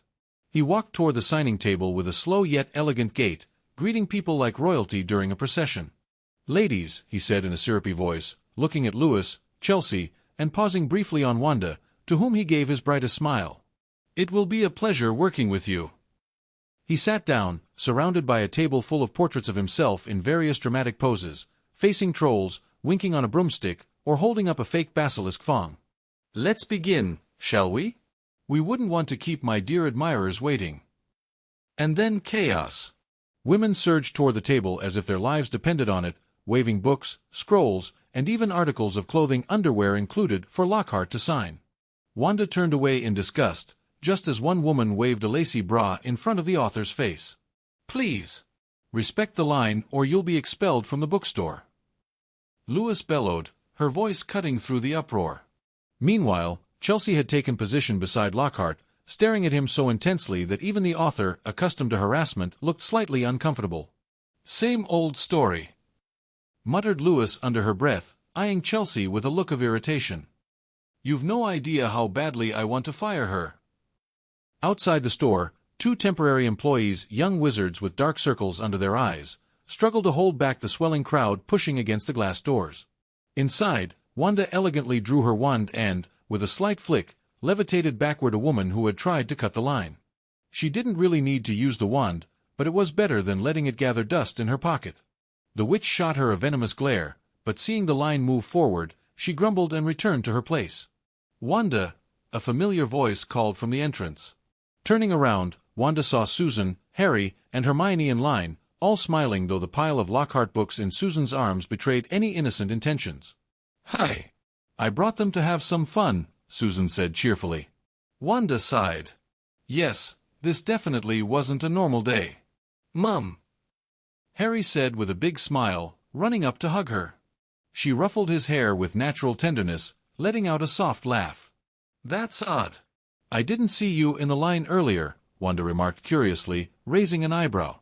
After all, Susan and the kids were already inside the shop, and the line stretched all the way back to the entrance of Diagon Alley. "Don't say anything, but we paid a guy to stand in line for us." "My idea," Harry whispered proudly, as if he had masterminded an undercover Aura-level operation. Hermione approached, looking slightly offended. "Even though I still think it's dishonest, it's better than waiting 2 hours in the sun," she muttered, crossing her arms but without much conviction. "All right.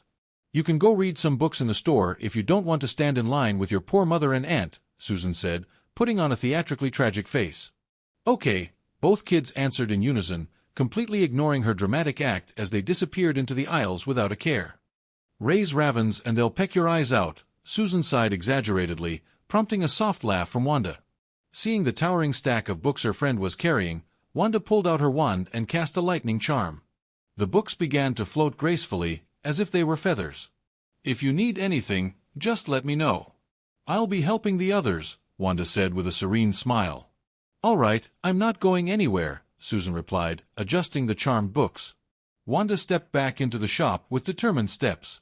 With a quick glance, she located Harry and Hermione browsing peacefully through some books. However, the moment she looked toward the crowd, her expression changed. Something was wrong. She felt that unsettling sensation. Like someone was staring too intently. She followed the trail of that gaze and saw him, Lockhart. The charming, arrogant, and falsely heroic Gilderoy Lockhart. His expression had shifted. He was no longer smiling gallantly at the crowd. Now he was watching Harry with narrowed eyes, first in confusion, then with sudden recognition, and finally, with a glint of barely concealed greed. Well, if it isn't the young savior, Harry Potter! Lockhart exclaimed theatrically, his voice slicing through the murmur of the store like a lightning bolt. Everyone fell silent, wide-eyed, as the wizard strutted toward the boy with feigned elegance. Harry and Hermione turned around, puzzled. Hermione, when her mother bought her Lockhart's books, had been swept away by the story's adventure, courage, monsters, mysteries, all worthy of admiration. But Wanda, the most powerful witch she knew, had always treated him like a fraud. And over time, Hermione began to see it too. Inconsistencies in his tales, fighting styles that changed from book to book, mistakes no real expert would make. Wanda had put it bluntly, they seem less like autobiographies and more like fantasy tales. So now, seeing him approach in person, even if he was still handsome, something felt off. Very off. Hermione instinctively tensed, ready to act if anything happened. Harry, on the other hand, was just confused. A famous adult speaking directly to him? Well, it wouldn't be the first time. What he didn't know was that Wanda always kept protective charms on him. Spells that would react to bad intentions even if she wasn't around. And just as Lockhart placed a hand on Harry's shoulder, boom! An invisible magical explosion blasted him into the air as if a hippogriff had charged him. The best-selling author crashed flat on his back into his own giant poster, which had been smiling charmingly, and now seemed to mock him. Of course, the poster was protected with anti-dirt, anti-theft, and anti-damage enchantments. Lockhart had his priorities, so the impact was loud but not particularly harmful. Wanda narrowed her eyes. Harry's protective spell had activated. It didn't do so lightly. It assessed the intent behind physical contact and responded according to the threat. And if it had reacted like this? Lockhart's thoughts were far from pure. Silence reigned for a few eternal seconds. Then, as if nothing had happened, Lockhart's eyes snapped open and he leapt to his feet, brushing off his robes with a forced chuckle. Great defensive spell, Harry. Very impressive. I see you're a fan of my books. Just as I said in Voyages with Vampires, no matter how charming the smile of the one approaching, never let them touch you. They could be an enemy, or a vampire hungry for your blood. The silence was replaced by a thunderous round of applause. Fans squealed with excitement, enchanted by his graceful recovery. Meanwhile, Harry and Hermione exchanged looks of utter confusion. What the heck just happened? Harry murmured. Hermione didn't answer. She kept her eyes on Lockhart, who was already strolling back to his spot as if the whole thing had been part of a grand performance. And Wanda, watching from a corner, clicked her tongue. Clown! She muttered under her breath, still keeping watch. Because if life had taught her anything, it was that those who smile too much are usually the ones hiding their fangs best. Charms that don't work. After being sent flying, Lockhart didn't seem ready to give up. He got up from the floor, dusted off his robes with feigned dignity, and walked back over, this time wearing a confident smile on his face. However, he didn't try to touch Harry again. And good for him, because a slightly irritated mother was now eyeing him like she was about to turn him into the main character of his worst nightmare. Seeing that you seem to be following my teachings, Lockhart said, flashing a dazzling smile, why not become my direct apprentice? The crowd fell silent for a second, then erupted into an excited murmur. The boy who lived as the disciple of the great Lockhart. He must be creating a monster to protect the world, exclaimed a housewife, swept away by enthusiasm. I don't think it's that serious, but maybe another Dumbledore, added a somewhat more reasonable woman. Meanwhile, Harry looked at the man in front of him with clear distrust and calmly replied, No, thank you. My mom told me not to talk to strangers. The atmosphere froze instantly. For a moment, Lockhart's smile faltered, as if about to crack, but his professionalism was stronger than his pride. He waited, irritated, for one of the housewives to defend him. For someone to scold the child for rejecting him like they usually did when a jealous husband tried to confront him. He wanted to play the misunderstood hero. But no one said a word. No one was going to reprimand the child who had saved the magical world. After all, he was just a kid. What woman would dare go against him? Well, there was one. Insufferable child. How dare you scorn Mr. Lockhart, bellowed Chelsea, pushing her way through the crowd with a furious expression. Where are you from? Who's your mother? Bring her here right now. You're banned from this store forever. "I'm his mother," said Wanda, stepping forward with a smile so tense it could no longer be called a smile. Her gaze was fixed on Chelsea, burning with silent warning. She could endure being disrespected, even being bothered. But no one touched her son. "You again! Get that boy out of here! You're fired!" Chelsea screamed, feeling invincible. "Chelsea, shut up! No one's getting fired without the manager's approval," intervened Lewis, stepping forward with a firm, controlled tone, clearly annoyed. "I'll talk to the manager myself to have her dismissed." Meanwhile, Lockhart was watching the scene unfold with growing interest. First, he looked at Wanda, then at Harry, and as if a light bulb lit up in his head, he muttered to himself, "Two birds with one stone." Smiling, he quickly stepped forward and raised his voice in a charming tone. "Come now, young lady. Kicking out a mother and her son on my behalf would leave a bad taste in my mouth.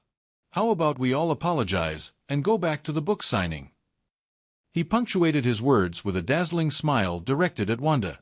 "If you say so, Mr. Lockhart," replied Chelsea, enchanted though not without casting a look of disdain toward Wanda and Harry. Lockhart stood still, waiting for an apology. Maybe even a thank you. After all, he had interceded for them. But Wanda didn't even look at him. She walked over to Harry, ignoring Lockhart completely. "Harry, go up to the second floor. There are too many annoying people down here," she said softly. Harry nodded silently and left with Hermione. "You." Chelsea started, but this time, Lewis had had enough. "Chelsea, go help out in the back room." "I don't want to," she grunted. "I don't care what you want. I'm in charge right now. And if you keep this up, I'll fire you myself even if the boss gets mad and rehires you later. You're not stepping foot in this bookstore today. I'll even ask the Aurors to remove you if necessary," said Lewis, firm and resolute, ready to face any consequences to end the chaos Chelsea was causing. "You'll see," muttered Chelsea with resentment, casting one last loving glance at Lockhart and a cold one at Wanda. "Mr. Lockhart, please continue with the signings. Your fans are still waiting. Remember you're on a schedule. The bookstore can't keep you longer than what was agreed," Lewis added in a professional tone. Lockhart ran a hand over his face, confused by what had just happened. For a moment, he thought maybe he was wearing a mask that prevented women like Wanda or Lewis from falling at his feet. But no, his handsome face was still on full display. Lewis was a lover of books. And as such, she knew how to tell fiction from reality. She had read Lockhart's works, but she had also noticed the inconsistencies. His charm didn't fool her. It felt more like a performance than a real personality. Resigned, Lockhart returned to his chair to continue the book signing, as if nothing had happened. However, for Wanda, the situation had become unbearable. Lockhart kept trying to get close.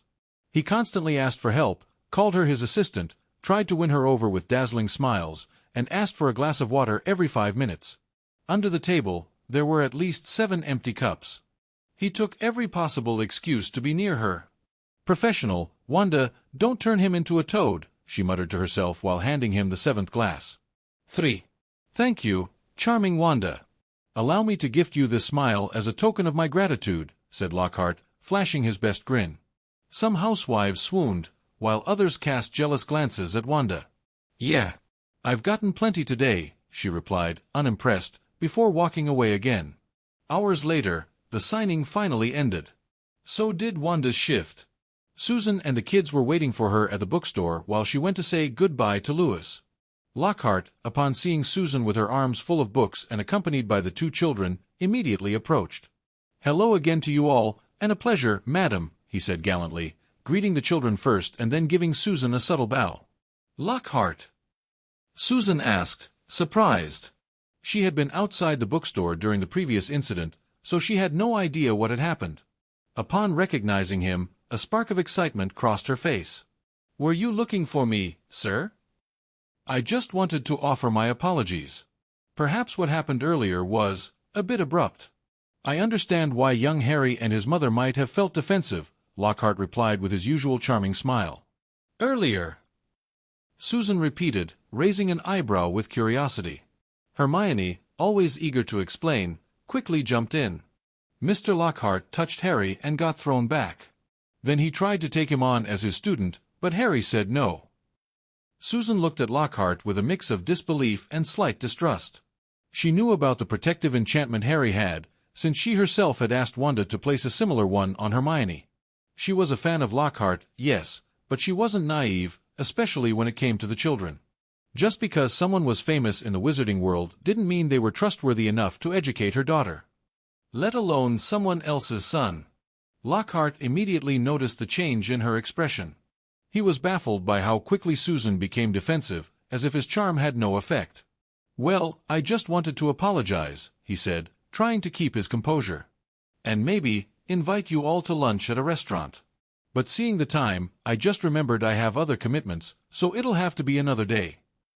"Of course," Susan replied with a kind smile, but her gaze made it clear she didn't entirely trust him. She was still a fan, yes, but she was starting to wonder if Lockhart was one of those celebrities who seem perfect in public and not so much in private. Shortly after, Wanda came out of the bookstore and they all left together for home. Meanwhile, from a hidden corner between the shelves, Lockhart watched Wanda. His eyes glinted with a mixture of frustration and interest. "She's hard to win over. Doesn't fall for my charm. Maybe it's because of the boy. Though she doesn't wear a ring. Not married," he murmured to himself with a crooked smile. "The Egyptian pyramid wasn't built in a day. Maybe she's worth the effort. Yes, if I succeed, I'll become the father of the boy who lived. We could write books together, give interviews. My fame would only grow. I can already see it, family photos, commercials, the father and son duo. The boy who lived, and the great Lockhart who taught him everything he knows." He was completely lost in his fantasies, unaware that Wanda, with her sensitive magic, had felt his lingering gaze and the ill intent behind it. That night at home, Wanda helped Harry get ready for bed. It was a quiet, routine moment for both of them. As she tucked in the blankets, Harry broke the silence. "Mom, do you like Lockhart?" Wanda looked at him with an expression that was as dry as it was comical, before smiling with a hint of irony. "Not at all. So he won't be the new Mr. Wanda?" Wanda let out a soft laugh at the phrase, one she hadn't heard in a long time. She slowly shook her head. "Of course not. Just stay away from him. He's a bit weird." She leaned down and gave him a kiss on the forehead. "Great," Harry replied with a smile. "Because he seems like a playboy." Wanda couldn't help but chuckle quietly as she turned off the light in the room. The calm before the storm. It was an unusually quiet day at the bookstore. With only a few customers browsing among the shelves, Wanda and Louis took advantage of the rare lull to chat and get to know each other better. Soft laughter and whispered conversations filled the air with a warmth that sharply contrasted with what was about to come. In the distance, Chelsea watched from behind the counter with a smug smile. Her eyes never left the door, as if she were expecting something, or someone. The jingle of the bell announced the entrance of a group. The sound, innocent on its own, seemed to cut through the atmosphere like a blade. A group of well-dressed men and women stepped across the threshold, their very presence radiating power and ancient nobility.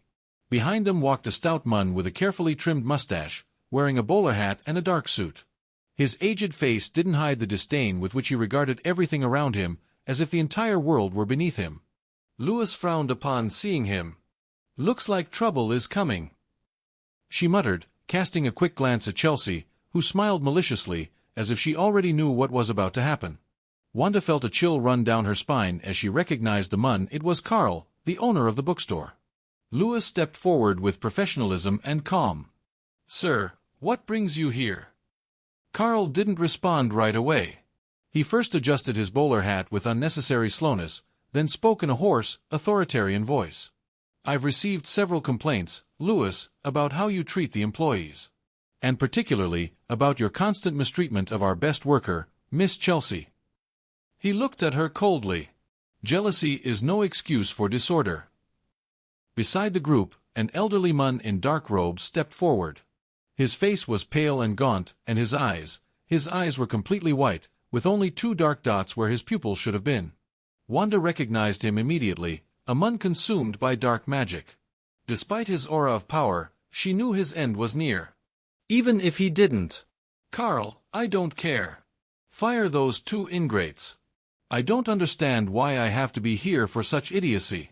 If my daughter isn't given the respect she deserves, I'll simply shut down this miserable bookstore, the old man said with disdain, not even bothering to look at Wanda or Louis. Carl nodded, obedient. Of course, Mr. Flint.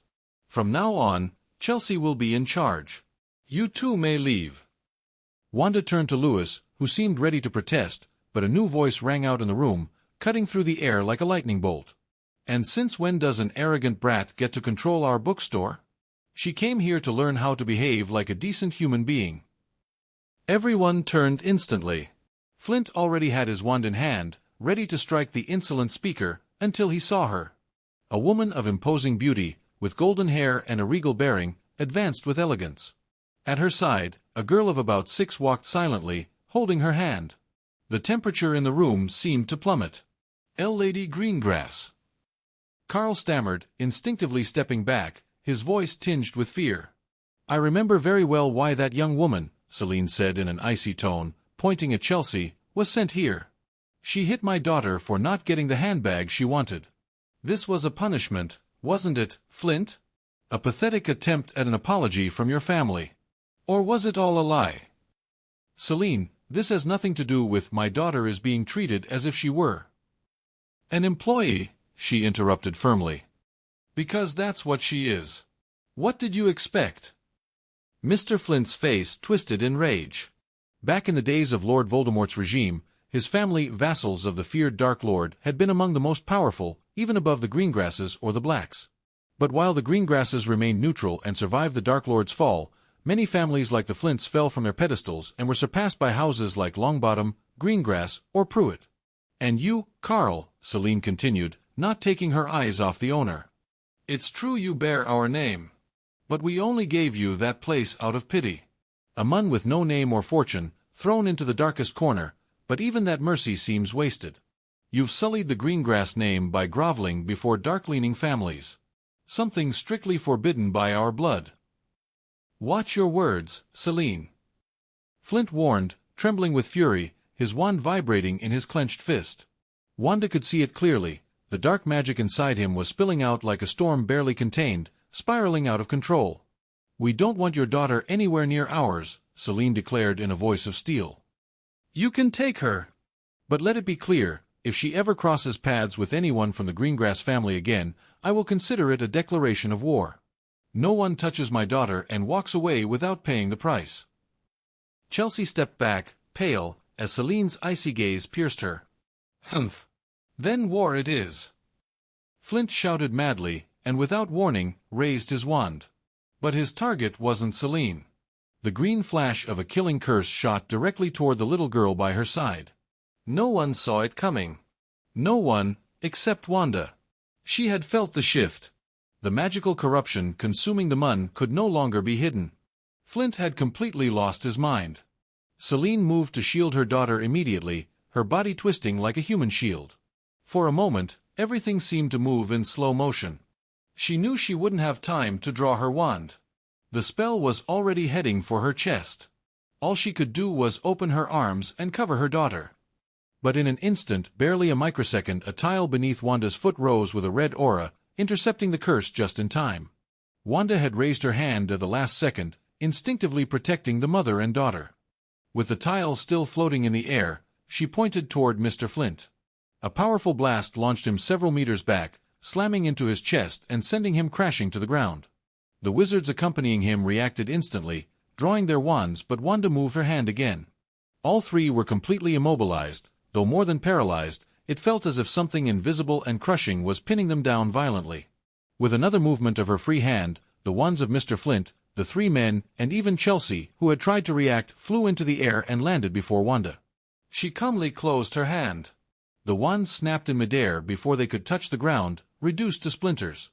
Meanwhile, the trapped men began to let out choked cries. Their bones fractured slowly under the magical pressure until, finally, they were released and fell to the ground, writhing in pain. Everyone present fell silent, staring at Wanda in astonishment. She hadn't used a wand. She hadn't spoken a single word. She had only moved her hands, and it was all over in seconds.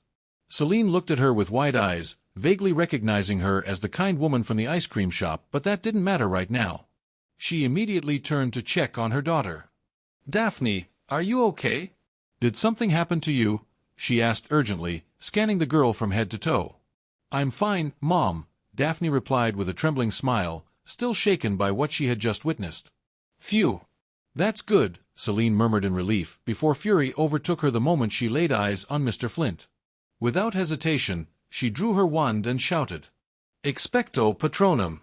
Edward, come here right now! Mr. Flint just tried to attack Daphne. A silver swan burst from her wand and soared swiftly toward Diagon Alley. The Greengrass family had gone out to enjoy a peaceful day together, but had separated slightly when Celine heard a commotion coming from the bookstore. The men lying on the ground paled as they heard that the Greengrass patriarch was on his way.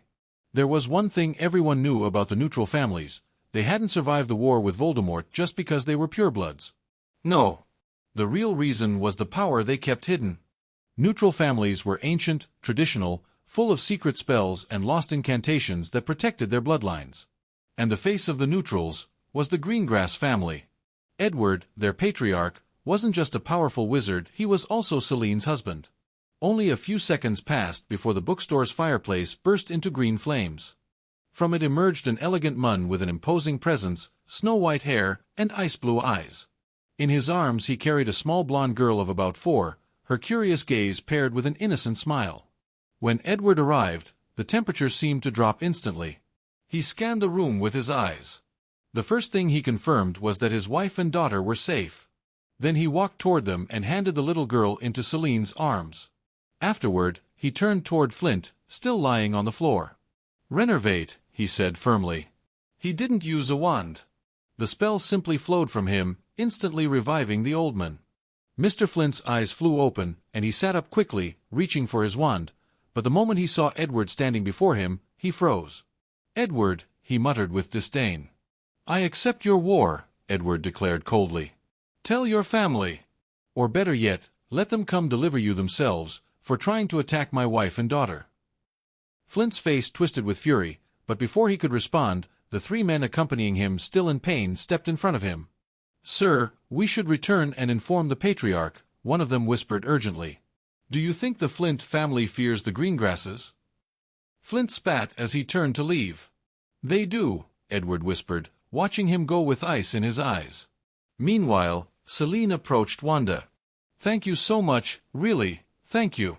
If you hadn't been here, I don't know what would have happened to me or to Daphne, she said with heartfelt gratitude. It's all right. I don't like seeing a mother attacked in front of her child, Wanda replied calmly. Allow me to thank you on behalf of the Greengrass family as well, added Edward, stepping closer upon hearing his wife's words. His expression remained completely serious and unshakable. I'm fine, Wanda answered lightly, brushing it off. At that moment, the fireplace lit up with green fire again. Everyone turned immediately, still tense after Flint's recent departure. But what came out was no enemy. It was a boy with messy hair and a lightning-shaped scar on his forehead. Beside him appeared a girl with bushy brown hair. Sometimes, Wanda wondered if their hair looked like that because they were magical children. Mom, we came to find you, Harry said cheerfully as he walked up to her, followed by Hermione. Wanda had connected the fireplace to the Flu network so Harry could visit her whenever he felt bored. It also made trips to Diagon Alley much easier. Harry looked around, noticing everyone's gazes. He felt a bit self-conscious, but when he recognized Celine, the kind woman who had once bought them ice cream, he relaxed. Hi, he greeted politely, and Hermione gave a small curtsy beside him.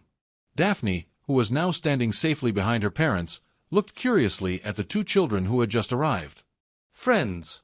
Please, I insist, said Celine seriously, her gaze firm and resolute. She wanted, at the very least, to find a way to thank the woman who had saved her life, and her daughters. Wanda, thoughtful, let out a small smile before replying. All right. How about you let these 2-inch, she pointed to Harry and Hermione, come read at the bookstore whenever they want, without having to buy the books or be disturbed. It wasn't that they lacked money. In fact, Harry could buy the entire shop if he wanted to. But that request was a subtle way of accepting Celine's gesture while also ensuring that Harry could keep visiting her without obstacles or awkward stares. Of course, replied Celine with a sincere smile. Though, I still think it's far too little. She looked at Wanda with a mix of respect and awe. She coveted nothing, demanded nothing. Most witches and wizards in her place would have asked for the entire store, perhaps even a fortune. But not Wanda. She showed no greed, no vanity, not even the slightest interest in taking advantage. Edward, who had remained silent until then, cast a brief glance toward Wanda. In his eyes, for an instant, a spark of recognition flickered. That serenity, that selfless nobility, reminded him of a lady of ancient blood. And only someone with real power, be it magical, financial, or personal, could act with such calm, even before him. To insist any further would have been an insult. They both knew it. So they saved their words for another time. For when she, perhaps, might need something from them. Harry and Hermione didn't fully understand what had just happened, but they were more than happy. Being able to come and read freely, and see Wanda more often, was more than enough to make them glad. In the meantime, you, Celine's voice turned icy as she addressed the store's former manager, returned the papers. It was a mistake to try and help you. If you want a job, you'll be sent to one of the mithril mines. But madam... Carl tried to appeal directly to Edward, desperate, looking for a way out. But Edward simply raised his hand, a gesture that was enough to silence him. My wife has spoken, he declared emotionlessly. The magical world of Britain knew something about Edward Greengrass, that although he was the leader of the neutral pureblood party, head of one of the 4 oldest and wealthiest families, and even a rival in power to Dumbledore himself, there was only one thing he truly valued, his wife and daughters. If she gave an order, it was obeyed. You may leave, said Edward without even looking at him. And so, Carl was expelled from his own store, or rather, what used to be his store. The Greengrass family took their leave shortly afterward. However, Daphne and little Astoria lingered a moment, looking at Harry and Hermione with visible interest before departing. Awesome, Mum. Now we'll be able to come read while you work, said Harry with a big grin. Thank you, added Hermione, who was even more excited than he was. It's all right. I still have to keep working, Wanda replied gently. But now you can read in peace, without anyone bothering you. Chelsea, the only one who used to complain about people staying too long reading, was no longer there. So Harry and Hermione could curl up on the sofas, surrounded by books, while Wanda went on with her duties. After all, they behaved well. And she didn't mind having them around. On the contrary, it warmed her heart. Harry, Hermione, look what I brought, shouted Daphne as she burst in like a whirlwind, running with several vials clinking, filled with liquids in the strangest colors. Since the day Wanda saved Celine and her daughter, Daphne had been determined to befriend the 2 new kids. The very next day, she convinced one of her maids to take her to the bookstore, and without Wanda even realizing it, they were already laughing together like lifelong friends. Well, making friends is almost a superpower that only children have. Throughout the week, Harry and Hermione came by to read, and Daphne never missed a chance to drag them into some new kind of madness. And honestly, they were having a great time. It was clear that Daphne didn't have many friends. Children of pureblood families always had to be careful, and even though her parents were more relaxed, the rest of the magical world wasn't so forgiving.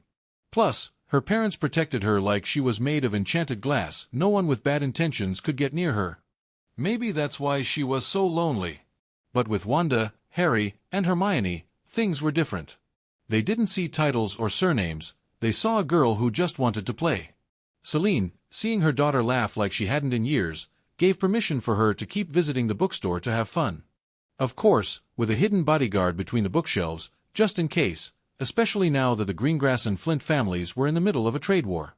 It hadn't come to Spellfire yet, but it was getting close. What is that? Harry asked with genuine curiosity, closing the book he was holding. This is Polyjuice Potion, announced Daphne with a mischievous smile. I asked Lucky to buy me a few. Lucky was one of the house elves in charge of looking after Daphne and Astoria. And by looking after, we mean making sure they don't blow up the house with an accidental explosion potion. I read about that. Wait, exclaimed Hermione, dashing toward one of the shelves like it was a life-or-death emergency. She returned with an open book in her hands. It says here you have to add a hair of the person you want to turn into. The transformation lasts from a few minutes to a couple of hours, depending on the strength of the potion. And who do you want to turn into? Harry asked, raising an eyebrow. What if we turn it into a game? Daphne suggested, eyes shining with excitement. We transform and see if the others can guess who's who. I want to try it, Harry said immediately. He was already picturing himself showing up in front of Wanda to see if she could recognize him. What about you, Hermione? Daphne asked with contagious enthusiasm. Is it safe? Hermione asked, eyeing the vials with some caution. Of course.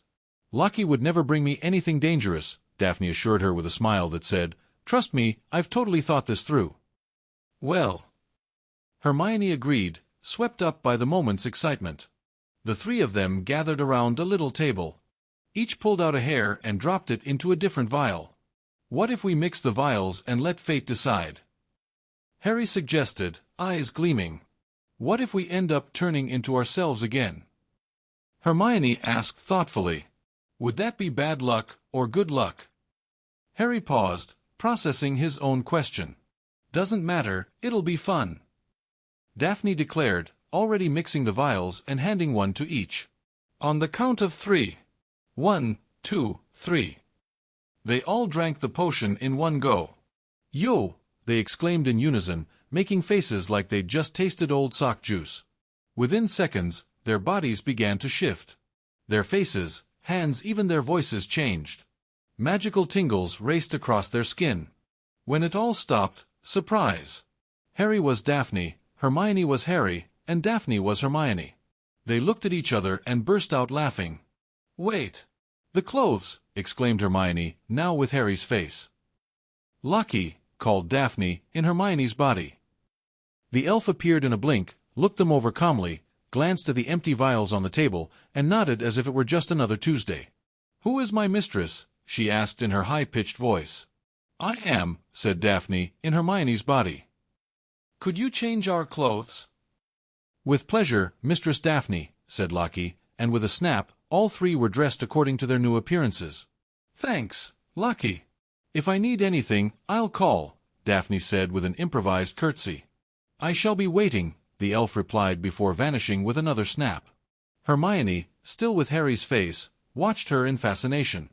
She'd have plenty of questions for her later. Time to see if they can guess who we are. Let's start with Lewis, said Daphne, taking the lead as usual. Let's go, said the other two, running after her. But before they could even make their dramatic entrance, Lewis spoke from her desk without turning around. I saw you take the potion when I walked by. I'm busy. I can't play right now, she said in a neutral tone. It was almost a ritual. As soon as Daphne showed up, everyone knew the mischief was about to start. Oddly enough, Harry was the calmest when Wanda was around, and Hermione usually chased the adults to ask questions. But with Daphne, they all became little chaos bombs. It was pretty funny, considering Daphne was the daughter of the most serious man in all of Britain. Boo! Complained Daphne, with Hermione's face, as the three of them sneaked through the shop to where Wanda was smiling at a customer. The shop was quiet. Only Wanda and Lewis were working the morning shift, and there were no classes that day. It was the perfect atmosphere for a good dose of magic and controlled disorder. The three children, in swapped bodies, approached slowly, ready for their next victim. Thank you, sweetheart. When I can, I'll introduce you to my son, the woman said before leaving. Wanda just smiled kindly, until she looked down and saw the three troublemakers standing frozen like statues. They were so stiff they almost looked like they were trying to pass for mannequins. Oh no, said Wanda suddenly, in a serious tone like a mom catching someone red-handed. All the clothes I bought you are for boys, so we'll have to return them and get you some dresses, if you like them, she added, looking directly at Harry, Daphne, with a smile as sweet as it was teasing. Harry blinked, confused, then looked down, and saw the dress. Daphne's dress! He honestly hadn't even noticed. His brain had probably blocked out that detail to protect his pride. But now that Wanda was looking at him like that, he couldn't hide his embarrassment. Gah! She figured it out so fast, said Daphne, Hermione, laughing as Harry hid behind Hermione, covering his face with both hands. Wanda let out an amused giggle and, with a small flick of her wand, Harry's clothes changed to a more unisex outfit. He let out a sigh of relief, though he was still a little red. How about you try the ice cream man next? I bet he won't even notice, Wanda suggested with a big smile as she handed them several sickles. Awesome, said Harry, fully hyped again. Without wasting a second, The three of them ran out of the bookstore, laughing like they were about to embark on the best secret mission of their lives. Meanwhile, Wanda watched them go with a mix of fondness and resignation. Then she cast a quick glance at the wizard hidden in the shadows, the personal guard discreetly protecting Daphne, and returned to helping the next customer. The three children ran through Diagon Alley with such contagious energy that they brought smiles to the faces of the witches and wizards strolling nearby. Amid laughter and playful shoves, they weaved between stalls and shop windows as if nothing in the world could stop them. "Hello, Mr. Ice Cream Man. Would you be so kind as to give us 3 ice creams, please?" asked Daphne with Hermione's face, trying to speak with exaggerated, almost theatrical elegance, while Harry and Hermione watched her, barely holding back their laughter. The ice cream man looked at them for a second, as if sensing something odd, but he simply shook his head and smiled. "What flavor would you like, little one?" he asked, as if everything were completely normal. "Caramel," replied Daphne, Hermione, lifting her chin like a proper little lady. "Chocolate," said Harry, Daphne, already salivating. "Green apple," added Hermione, Harry, with a proud smile. "I see your tastes have changed today," the man said, amused. "Yes," the three of them said in unison, with mischievous giggles, as they settled in to wait for their ice creams. But as they chatted cheerfully, unaware, the shadows were already moving. 4 hooded figures emerged from a nearby alley, advancing silently. Their wands were already raised, eyes locked on Harry inside Daphne's body, and without a word, they cast several stunning spells with deadly precision. Daphne's bodyguard, Syl, leapt from the shadows with lightning-fast reflexes, his wand ready to intercept the spells. But he didn't need to. Before he could make a single move, the bodies of Daphne, Harry, and Hermione, Harry, glowed with a brilliant red light. A magical shield burst from them like a protective heartbeat, stopping the spells midair, and in an instant, 2 crimson beams shot out from their bodies like spears of pure magical energy. The 4 attackers had no chance to react. The beams struck them in the chest with brutal force, sending them flying through the air. Their bodies were flung several meters before crashing into a brick wall with a sickening thud. A bone-cracking sound followed, along with a choked scream. Then silence. The men fell to the ground, unconscious, coughing up blood. From the rooftop of a nearby building, a figure who had been watching the scene took a step back, cursing under his breath. Then, with a crack of apparition, he vanished. Syl, wand still in hand, lowered his guard slightly but kept his eyes on the children. They were still unaware of what had happened, laughing among themselves, until the sound of bodies hitting the wall caught their attention. They turned and saw Syl standing there with his wand at the ready. "Ah! Uncle Syl is fighting again," said Daphne, Hermione, pointing at him without the slightest hint of fear. To her, every time she saw him, the man was fighting someone. She didn't quite understand that he was her bodyguard and that he did it to protect her. Or maybe she did, but just enjoyed teasing him. "Harry, Hermione, don't hang out with Uncle Syl, he's a thug," she added with a mocking smile before taking her ice cream and walking past him like nothing had happened, glancing at him with a conspiratorial look. Syl simply sighed and shook his head. Then he walked over to the unconscious attackers, checking them carefully before the Orus arrived. "Finally, the Flint family made their move," he muttered gravely. In the distance, the 3 children were happily heading back toward the bookstore, unaware of how close they had come to danger. Wanda came out just in time to see them. Her expression turned serious when she noticed Syl and the bodies behind him. The peace of an ordinary day in Diagon Alley had just begun to crack. Meanwhile, in a remote corner of the wizarding world, the man who had been watching from the rooftop moments ago operate with a burst of magic in front of an old house, protected by dark enchantments. Without wasting a second, he ran to the door and burst in, panting, until he reached a room where a man was waiting, sitting with a calm, almost arrogant air, smoking a black pipe. "Sir, the kidnapping attempt failed," the newcomer said, immediately dropping to his knees in trembling respect. "The Greengrass girl is protected by powerful magic, and so is the boy from the bookstore." Arthurus Flint, the man in the armchair, let out a dry, bitter laugh, as a shadow of hatred crossed his face, twisted by resentment. "Of course they protect that witch's son. After what she did to me." He spat with disgust. "If they're so well protected, we just need to change tactics. An Avada Kedavra doesn't stop for shields. We just have to make sure there are no witnesses. Kill the boy." His eyes, lit by insane fury, gleamed with a sickly glow. "And regarding the daughter of that bastard, figure out how to capture her. We'll make that arrogant couple kneel before the Flint family." Daphne will become Marcus's wife, and the Greengrass family will return the power that rightfully belongs to us." A low, deranged laugh rumbled from his throat. "And what if the patriarch learns of the attack?" asked the servant in a trembling voice. "That's why Marcus will be the one to claim her. The patriarch has always had a soft spot for his son." "I only want revenge and humiliation," Arthurus replied, casting a greedy glance. "Hire assassins." "I want that brat killed in front of his mother, and then—" His voice grew lower and more twisted. "We'll turn the witch into our servant. Let's see if the great Wanda can endure that." "Yes, sir," said the servant, vanishing immediately. Hours later, at the Greengrass residence, after Daphne returned smiling from what had seemed like a peaceful morning, Syl walked with firm steps toward the patriarch's office. He knocked on the door. "Come in," came Edward's deep voice from within. Syl entered and gently closed the door behind him, offering a slight bow. "Sir, I've come to deliver my report," he said with a firm, controlled tone. This morning, Lady Daphne used Polyjuice Potion to transform into the girl from the bookstore. Together with Potter and Granger, they wandered around Diagon Alley. During their walk, 4 individuals emerged from an alley and cast stunning spells intending to capture the children, specifically the one they believed to be Daphne and Potter. Edward raised an eyebrow, saying nothing yet. Syl continued. "I was hidden and prepared. I moved to intercept the spells, but before I could act, the bodies of Potter and Granger, who appeared to be Daphne and the other girl, glowed with an intense scarlet light. A magical barrier protected them, and immediately after, an automatic counterattack was launched, violently knocking out the assailants. All 4 were rendered unconscious with multiple fractures before I could even cast a single spell. I ensured they were fully neutralized before the Aurus arrived." "And the children?" Edward asked, his voice devoid of emotion, but his finger drumming insistently on the desk. "They are unharmed. None were injured." "The attack was an attempted kidnapping, not an assassination," Syl replied. "But sir, those children. The defenses they carried were stronger than anything I've seen, even beyond what Lady Daphne possesses. I can't help but think there's something more behind them." Edward remained silent for a moment, as if evaluating every word. "No.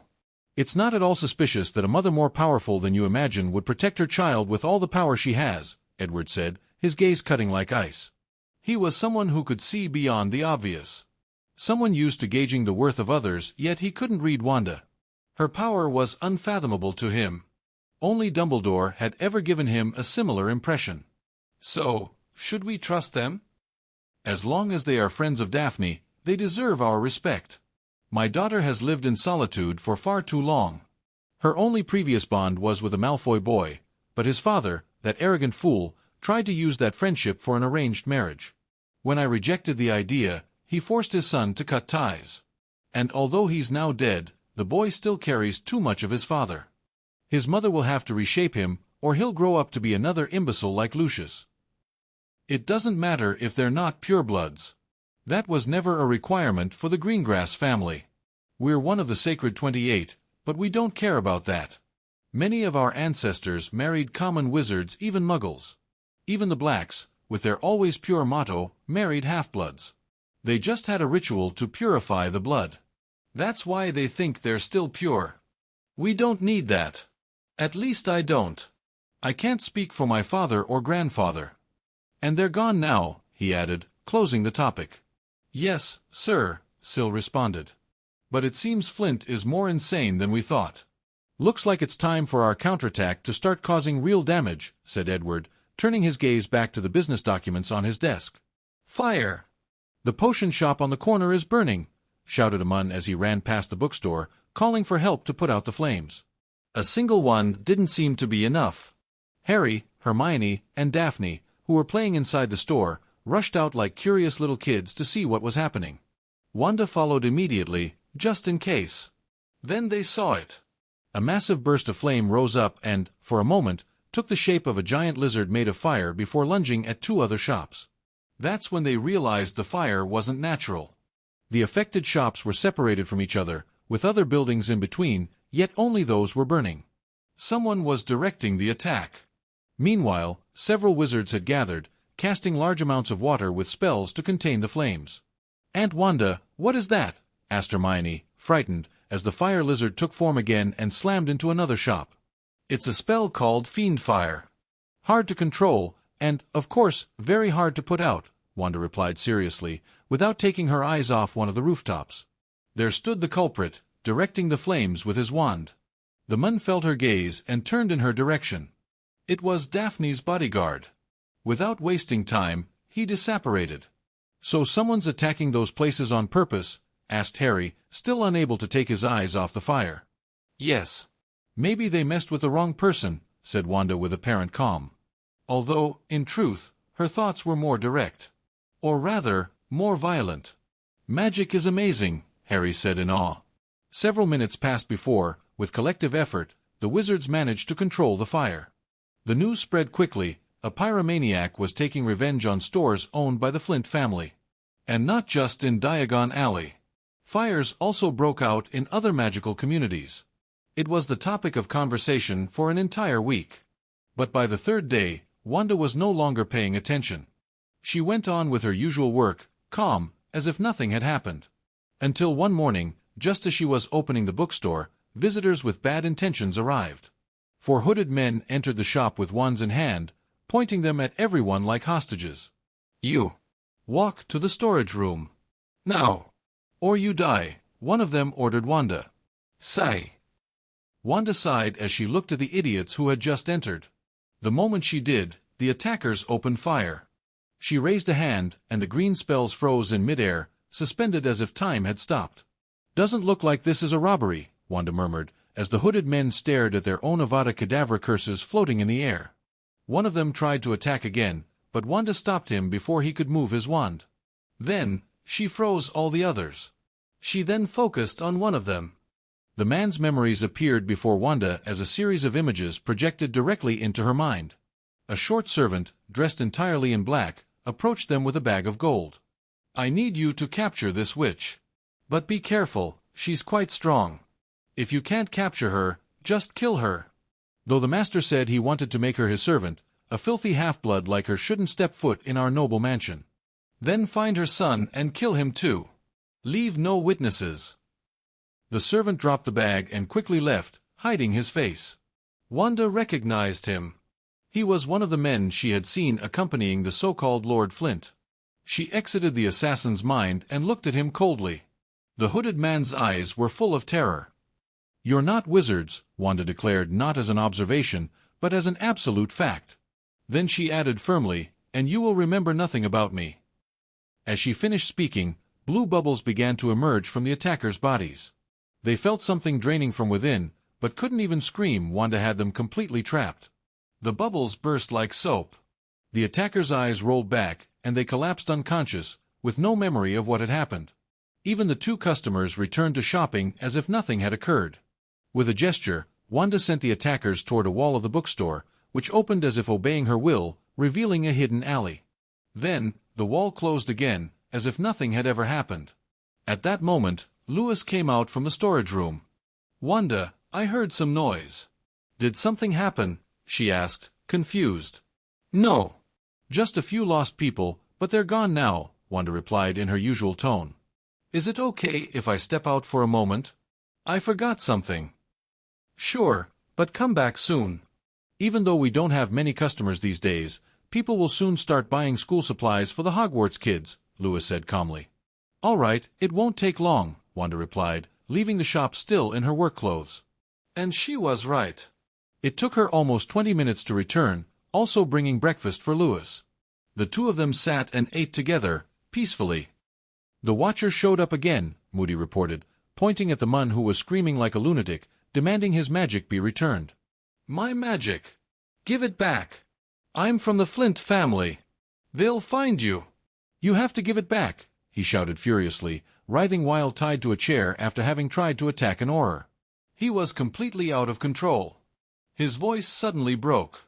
"Please, give me back my magic. Without it I won't be a wizard. I won't be a pureblood." His sobs echoed like a broken melody down the hallway of the headquarters. "Is he connected to the other 4? Moody asked seriously, while his magical eye spun without pause. "We're investigating, sir. The 4 are known criminals who frequent Nocturne Alley. And some witnesses saw this man in the same area.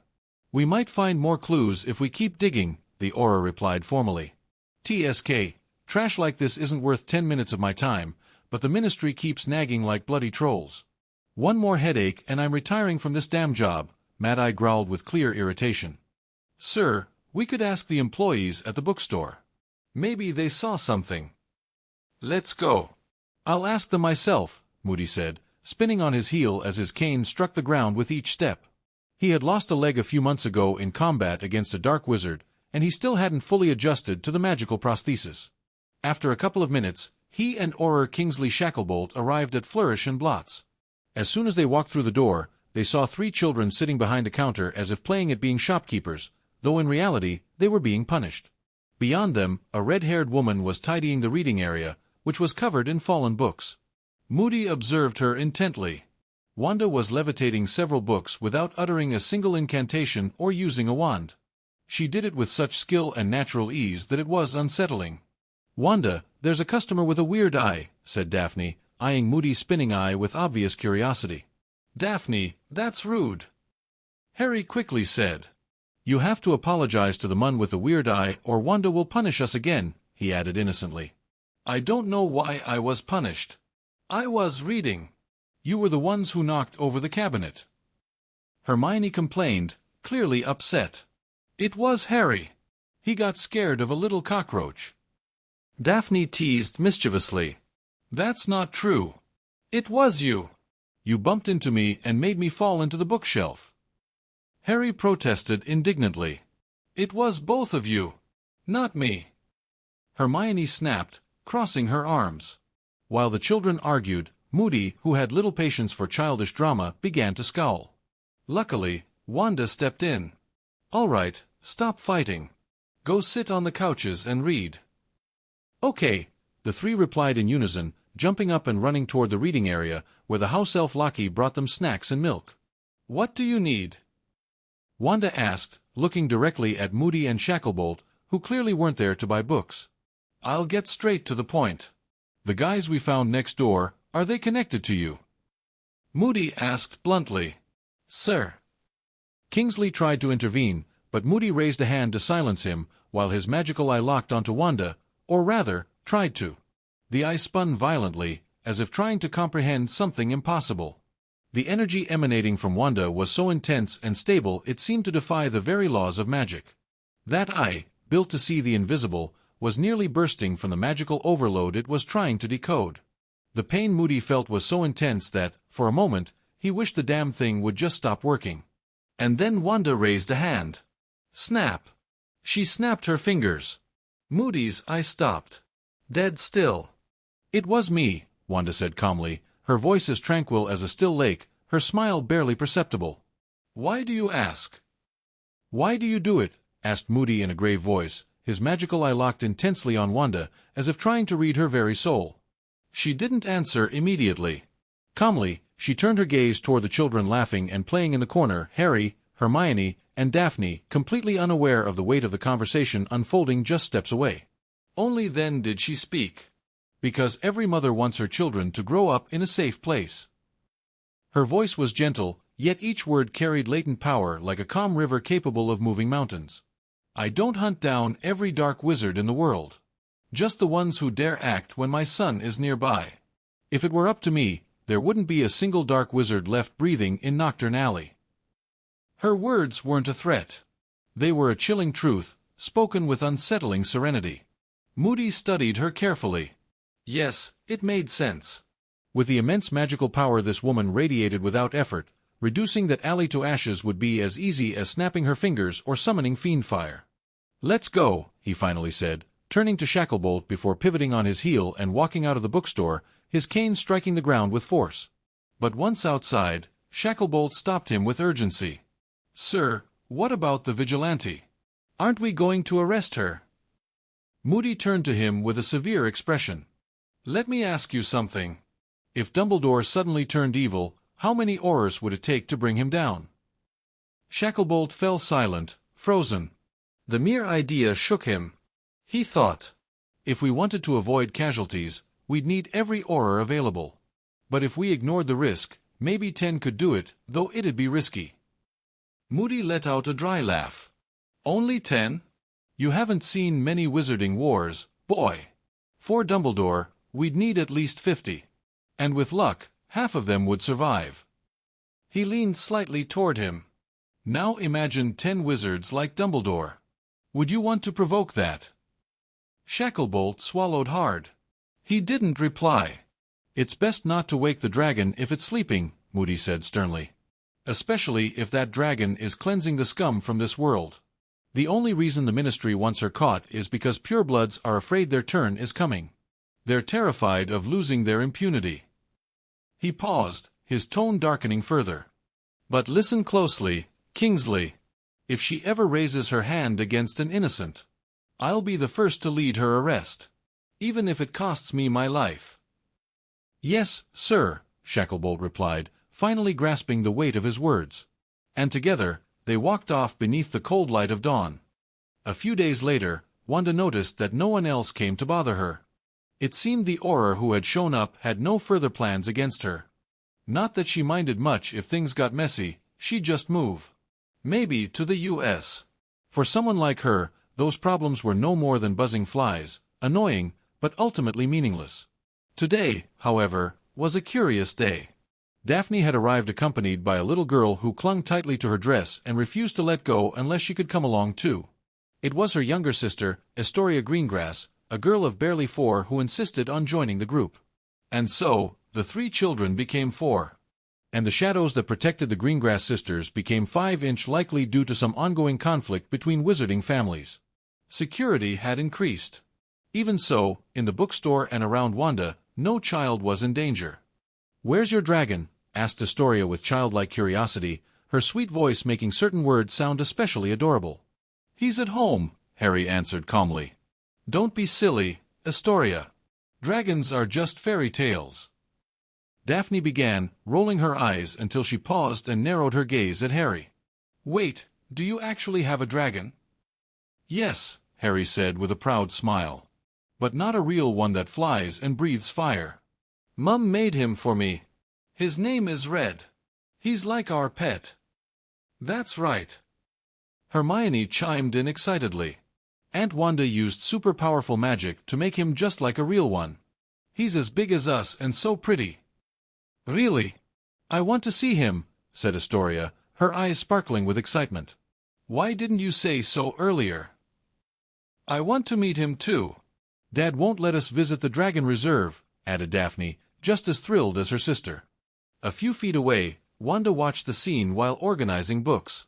Seeing Harry surrounded by 3 excited girls, she chuckled quietly to herself. "Maybe he is a little playboy," she murmured, amused, before letting out a soft laugh and returning to her task. "Well, I don't mind," Harry said with a shrug. "But my house is in the Muggle world. I don't know if your parents would let you come." Harry had spent enough time in Diagon Alley to notice that many wizards avoided the Muggle world or didn't understand it at all. The Greengrasses were a pureblood family, very traditional, so he doubted they'd be thrilled about the idea. "It doesn't matter. We want to go anyway," Daphne answered without hesitation. "Yes, yes," Astoria added, nodding rapidly. "Just in case, it'd be best to ask your parents first. And we also have to ask Aunt Wanda," Hermione said wisely. Well," Astoria murmured, a little less confident. "Then let's ask them right now." "Lucky!" Daphne called. A house elf appeared among them with a small pop. "Take us to Mum and Dad," Daphne said, taking Astoria's hand. "Understood, miss," replied Lockie. And after taking their hands, she snapped her fingers. They vanished in an instant. The shadows guarding the shop moved swiftly. Since apparition was blocked inside the bookstore, they exited into the alley and vanished together.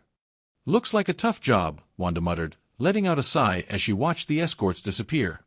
Harry and Hermione came over to her. "Mum, is it okay if Daphne and Astoria come over to play later?" Harry asked. "Of course, but I hope your room and the playroom are clean, or they might be in for a disappointment," Wanda said with a teasing smile. Harry's face froze in mock horror. "Great. Then, I'll go home and change clothes," he said quickly, before dashing toward the fireplace. Hermione watched him go without moving. "Aren't you going with him?" Wanda asked. "No. If I go, he'll make me help him clean." "It's better if I stay and read," Hermione replied with a ready smile, making Wanda laugh. "Good decision," Wanda said with a nod. "Aunt Wanda," Hermione said suddenly, turning toward her. "Yes. I know you're teaching Harry magic. I was wondering if, could you teach me too?"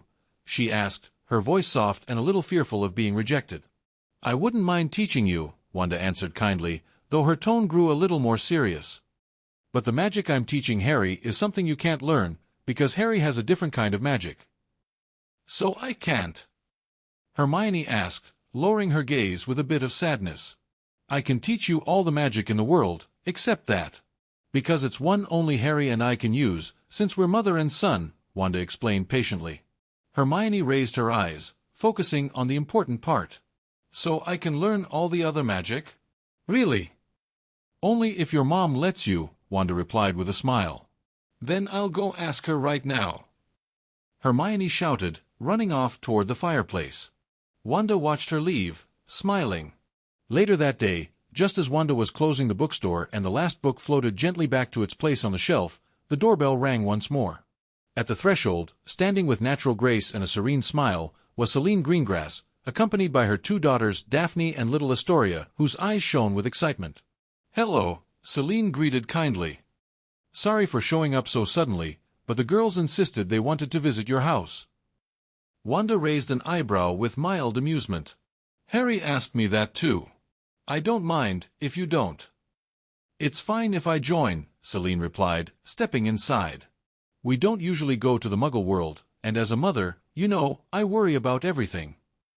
"Of course," Wanda said, and with a gentle wave of her hand, her work uniform dissolved like dust of light, transforming into comfortable, modern clothes. Celine watched the change with a hint of admiration. "Should we change too, to go to the Muggle world?"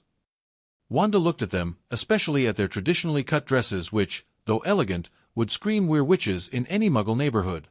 "It's not necessary if you're only going to use the Flu network. But if you want to go for a walk around the neighborhood." She paused. "Well, you'd stand out a lot. Let me help you." She extended her hand naturally. An aura of bright energy, like threads of liquid light, danced in the air and enveloped the three of them. In seconds, their dresses were replaced with modern, elegant clothes perfectly suited to their styles. Daphne now wore jeans and a light jacket. Astoria had a skirt with enchanted patterns that subtly changed color. And Celine wore a white silk blouse with silver details, perfectly matched with fitted pants and soft boots. But the most amazing thing wasn't the change of clothes. Celine, with her keen senses, blinked in disbelief. All her protective enchantments, spells she had placed herself on her daughters and her own clothes, were still there, intact. Not a single one had been deactivated. Wanda hadn't just changed the appearance of the garments. She had woven her magic around the existing defenses without breaking them, like a weaver who doesn't cut the threads but intertwines them with a new, even stronger design. "How?" Celine murmured, completely surprised. Wanda smiled calmly, reading her expression perfectly. "Don't worry. The enchantments are still there. I just gave them a different form." Celine looked at her with narrowed eyes, as if seeing an ancient and powerful creature disguised as a human. "Impressive," she finally said, unable to hide her admiration. Before she could say more, Astoria tugged on her modernized dress. "Let's go now. I want to see Red." "Yes, let's go," Daphne said, equally impatient. Wanda turned toward the fireplace and with a snap, the flame turned emerald green. "So, ready to see the dragon's house?" The girls squealed with excitement, and Celine let out a soft laugh. One by one, they took handfuls of Flu powder, and speaking the destination clearly, they disappeared into the magical flames. Finally, Wanda stepped forward, closing the shop with a gesture before entering the fireplace and saying firmly, "Maximoff and Potter home." A green flare surrounded her, and the group reappeared in the spacious and bright living room of their Muggle home, where a soft roar echoed from the back of the hallway, accompanied by the dull thud of something very large moving. "Is that sound?" Celine asked, stopping. "Red," Wanda answered with an enigmatic smile. Looks like he knows there's a visitor. And then, from the back of the house, something approached with heavy, steady footsteps. A red dragon, completely covered in mud, burst out from the hallway, sprinting toward Wanda like a lunatic, wagging its tongue from side to side with the excitement of a puppy. "Red, wait. If Mum sees you like that, she's going to get mad," Harry shouted as he chased after him, panting, his face a portrait of despair. But the moment he entered the living room and saw all the people gathered, he froze in place like a statue. Red, catching sight of Wanda's serious expression, skidded to a halt, spun around on his muddy paws, and bolted in the opposite direction, seeking the safest place he could think of behind Harry. The boy, trying his best to act casual, hid the brushes he was holding behind his back, as if that could erase all evidence. Wanda slowly shifted her gaze from the mud that now decorated the house like a modern piece of abstract art, then turned her eyes toward the muddy dragon and the embarrassed boy, both frozen under the gaze of their guests. "Sigh." She let out a weary breath and snapped her fingers. In seconds, a swift and precise magic swept through the house with supernatural efficiency. The mud vanished from the floors, the walls returned to their natural color, and the air once again smelled of clean wood and dried flowers. Even Harry's clothes changed instantly into something far more presentable. His previous outfit had looked like it had been fished out of a swamp. "So, what happened?" Wanda asked, crossing her arms. "Well, when I got back, I wanted to put my clothes out to dry in the sun, but I left the door open. And Red ran off to play in a puddle," Harry explained with a timid voice, lowering his head. "You're not in trouble yet. But we'll see later," Wanda replied with a soft smile, while Daphne and Astoria covered their mouths with both hands, trying not to burst out laughing. Celine, standing beside them, gave them a firm look to remind them of their manners. Ding-dong! The doorbell rang suddenly, making the guests jump slightly. They weren't used to that kind of device. "It's fine," said Wanda, gesturing calmly as she walked to the entrance. When she opened the door, she found Susan and Hermione standing outside. "Wanda, is it true what Hermione said? Are you going to teach her magic?" Susan asked as she walked in with the ease of someone who had crossed the threshold 1,000 times until her eyes landed on the imposing dark-haired woman standing beside two girls in the living room. "And who's she?" Susan whispered to Wanda, clearly intrigued. "Daphne's mother," Wanda answered calmly. Susan narrowed her eyes, recalling having seen the girl once when picking up Hermione from the bookstore. "Oh, nice to meet you. I'm Hermione's mother," Susan said politely, offering her hand to Celine. "A pleasure," Celine replied with a noble curtsy that left Susan momentarily stunned. There was a regal grace in her movements, a refinement in her posture and tone that made her seem almost royal. "She's gorgeous, and has the manners of nobility. Are you sure she's not a queen or a princess?" Susan whispered again to Wanda. "Maybe," Wanda replied with an amused smile. "Would you like some tea while the kids play?" Wanda offered, leading them toward the kitchen. "Mine with lots of sugar." "My husband's back on his cavity mode again," Susan said, laughing naturally. Hermione shot her a deadly look. After all, she wasn't even allowed a single piece of candy. But Susan ignored the silent reproach and waved for her to go play with the others. The children ran off after the red dragon, now clean and happy, while the women sat around the table. "So, are you one of the magical world's nobles?" Susan asked with her usual candid curiosity, not bothering to hide her interest. "Something like that," Celine answered with a calm smile and gentle voice. "Technically, my husband is the noble. I was the 5th daughter of a ruined and disgraced house. I was lucky enough to marry someone wealthy." "Wow, that sounds interesting," Susan commented, already completely hooked by the story. Wanda, well aware of her friend's nosy nature, couldn't help but shake her head while listening. "There's not much to it, really. I had run away from home and ended up hiding in his carriage. I owed him a couple of nuts before I vanished. Then, he was drugged by a woman from the Lestrange family and ended up in the same room I was hiding in at the Leaky Cauldron. Me, being an idiot, ended up poisoned too. The next morning, I felt guilty thinking it was my fault, so I left him a dozen sickles," Celine recounted. "Whoa!" Susan exclaimed, already imagining the whole scene like a chaotic romantic novel. Even Wanda, who rarely got involved in other people's stories, was intrigued. "Then he did everything he could to win me over, so I just accepted," said Celine with a nostalgic smile. "Hey! That sounds like you skipped over a whole chapter, protested Susan with a teasing grin. Haha, maybe a little. But that part's a secret story just for the two of us, Celine replied, her gaze drifting lovingly toward a distant memory. Ugh, you're just like Wanda and her secret love life, Susan complained, pretending to be annoyed. Oh, really? Do you have a similar story with your husband? Asked Celine with sudden curiosity. Susan froze. The air seemed to thicken for a moment. She realized she'd put her foot in her mouth. Wanda rarely talked about that subject. Although Susan knew a little, just barely, about it, her husband and 2 sons had died a few years ago. Susan pressed her lips together, uncomfortable with her mistake. Oh, I'm sorry. I shouldn't have asked, she apologized in a lowered voice. It's all right. I don't have a husband, Wanda replied calmly. Would you like some cookies? She stood with a gentle smile and walked toward the pantry. Susan, grateful for the change in topic, got up to help her. Sure, did you make them? Yes. Harry helped me, Wanda answered fondly as she served a plate of freshly baked cookies. After a couple of hours, during which the children ran, laughed, and played until they burned through every last spark of energy, the sun began to dip, tinting the sky in warm hues. Celine, ever elegant, said goodbye with the same grace she had arrived.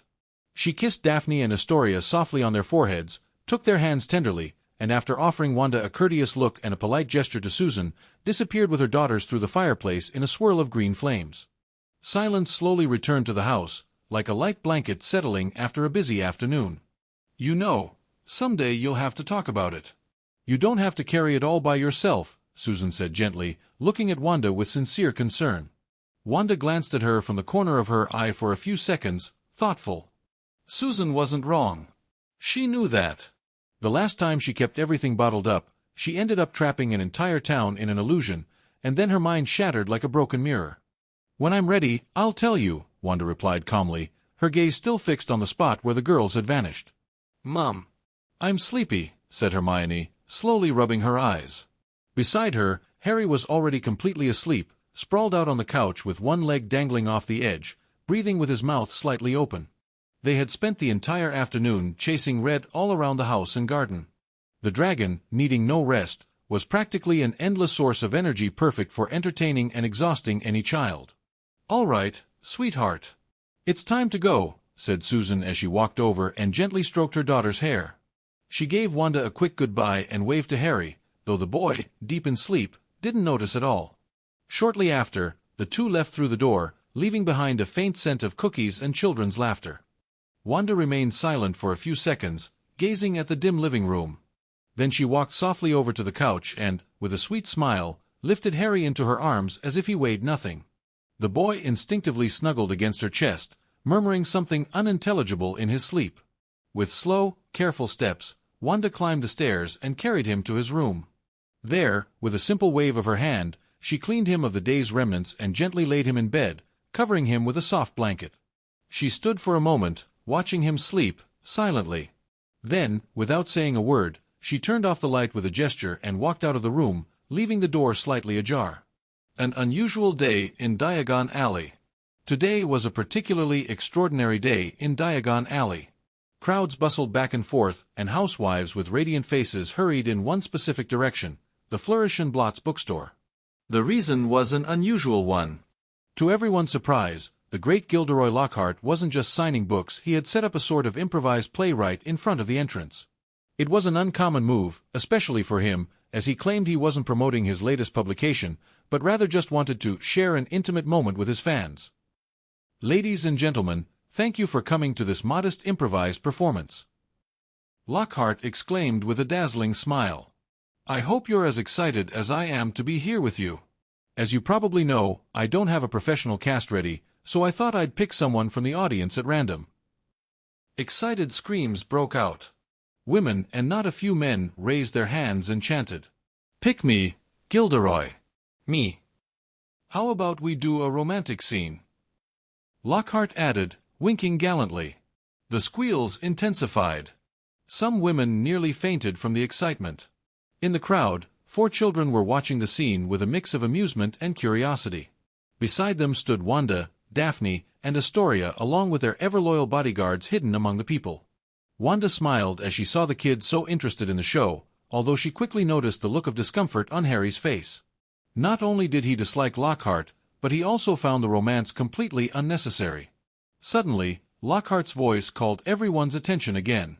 "What do you say, the beautiful red-haired lady in the back, would you join me?" The crowd fell silent for a moment. All eyes turned to Wanda. She lifted her gaze slowly and, with a small smile that didn't reach her eyes, replied firmly, "No." The silence that followed was almost theatrical. Some women looked at her as if she had committed a crime. "How dare you," one managed to say, lips pursed in anger, before her voice abruptly cut off. "Wah!" tried another, but she couldn't finish either. "What's going on?" asked a man, staring at the woman beside him, who was covering her face in horror. Her mouth had vanished. In a matter of seconds, the noise completely died down. Everyone turned to Lockhart, waiting for an explanation. The wizard stood still for a moment, unsure of what to say. But he quickly regained his composure and flashed his most charming smile. "Oh, well. It's not appropriate to speak rudely in front of children. Though my fans are passionate, we must keep things elegant," he declared, as if he had cast the magic that silenced the women. "Now then, let's find another lady." Inside, however, Lockhart knew perfectly well it hadn't been him. And as he glanced sideways at Wanda, he understood the truth. Obviously, it had been her. He wouldn't give up, of course, but he did decide to keep a safe distance for now. The play continued with another randomly chosen volunteer, a woman who took her role far too seriously and tried to kiss Lockhart during the climax of the romantic scene. The show ended with cheers and applause. As Lockhart walked away, the children shared their impressions. "That was boring," Harry said, arms crossed. "I liked it. It was like a fairy tale," said Daphne with a dreamy smile. "I like puppets," added Astoria, the youngest, who clearly hadn't understood a thing. "What did you think, Hermione?" asked Daphne. "It wasn't so bad," Hermione replied calmly. Wanda was silly not to accept being the co-star. She could have won Lockhart's heart. Daphne said playfully. "No," Harry snapped, with a hint of annoyance. "That guy is annoying." "Oh, are you jealous because you don't want anyone stealing your mummy?" Daphne teased, circling him like a shark. "Shut up," Harry said, quickly walking away. But Daphne followed with a mischievous grin, and Astoria joined in the chase, laughing without fully understanding what was happening. Midline horizontal ellipsis, midline horizontal ellipsis, midline horizontal ellipsis. From that day on, Lockhart began appearing regularly around Flourish and Blots. Whether to stage another improvised play, sing romantic ballads, or ironically buy his own books. On one of those occasions, Wanda was at the register when Lockhart approached with a stack of copies. As she scanned one of the books, she glanced at the cover. The author was smiling arrogantly, exactly like the man standing in front of her. "Did you know I earn 40% per book?" Lockhart commented proudly. "It's the best contract ever signed with this publisher. After all, I'm a bestseller. Royalties from adaptations? 25%. Merch like posters and autograph quills? 15%. Not bad, eh? I can modestly say I'm one of the richest wizards in all of England." "Do you really earn that much just for using your name?" Wanda asked, raising an eyebrow with apparent interest. Lockhart's eyes lit up. For a moment, he thought he was finally making progress with her. "Absolutely. Even if someone mentions my name in their book, they have to pay me royalties," he added enthusiastically. Wanda slowly nodded as she handed him his change. "I see. Then I guess I'll have to get a lawyer for Harry. After all, the entire wizarding world is using his name without permission." With that, she pocketed the money and walked away indifferently, leaving him talking to himself. Lockhart's smile faltered, cracking for the first time. "She's hard to win over," he muttered, turning away. "Where are we going, Mom?" asked Harry as he walked hand in hand with Wanda. Beside them, Hermione accompanied them more out of curiosity than anything else. "To the Ministry of Magic," Wanda replied, immediately sparking Harry's interest, and even more so, Hermione's. The three of them stepped into the fireplace just before a green flame engulfed them and transported them away. Upon arrival, they found themselves surrounded by a crowd of witches and wizards rushing back and forth. The place was packed. The fireplaces flared on and off non-stop, one after another.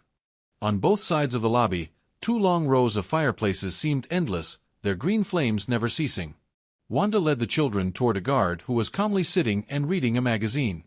"Leave your wands for inspection," the guard said without even looking up. Wanda placed her red wand on the table casually. The guard set his magazine aside and, without looking directly at them, reached out to take the wand. However, the closer his hand got to it, the more a deep sense of fear began to rise in his chest.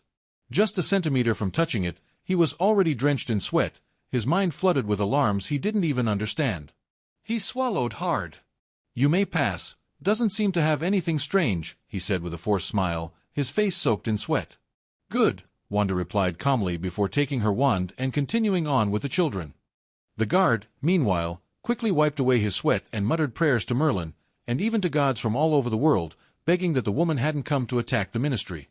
After that, Wanda took them directly to the Department of Magical Law Enforcement, to the Office of Spell and Magical Creations Registry. There, the clerk, upon recognizing Harry Potter, greeted Wanda with a smile and helped her fill out the forms. Basically, they registered Harry's name and image as intellectual property and, at the same time, filed a unified claim before the Wisengamot demanding royalties from anyone who had used his likeness. "Actually, that was easier than I thought," Wanda said as she signed. "It's not as well regulated as in the Muggle world, but wizards should also protect their inventions," the clerk commented kindly, a middle-aged man named Edward Ted Tonks. "For example, the Potter family got rich decades ago by selling the patent for a hair potion. If I'm not mistaken, young Mr. Potter should be receiving money every year, since it's still quite popular in the wizarding world." "So the people using Harry's name were doing it illegally?" asked Hermione, her eyes sparkling with interest. "Technically, yes. They didn't get express permission from Harry or his guardian to." Ted paused, frowning as he examined a document that had just arrived on his desk. "What's wrong?" Wanda asked, noticing his expression. "This is strange. It says here that Harry's magical guardian gave permission to use his name." Ted showed them the paper, looking slightly confused. Wanda recognized the signature instantly. Even Ted did, and that's why he didn't know how to go on. "Where are the royalties going?" Wanda asked seriously. "To Hogwarts," Ted replied, clearly uncomfortable. "I see. Change that." "They should go to Harry's vault," Wanda ordered calmly. Yes, that's easy to do. But, would you also like to file a formal complaint against Hogwarts?" Ted asked timidly. After all, it was the school where he had trained, and his daughter was currently studying there.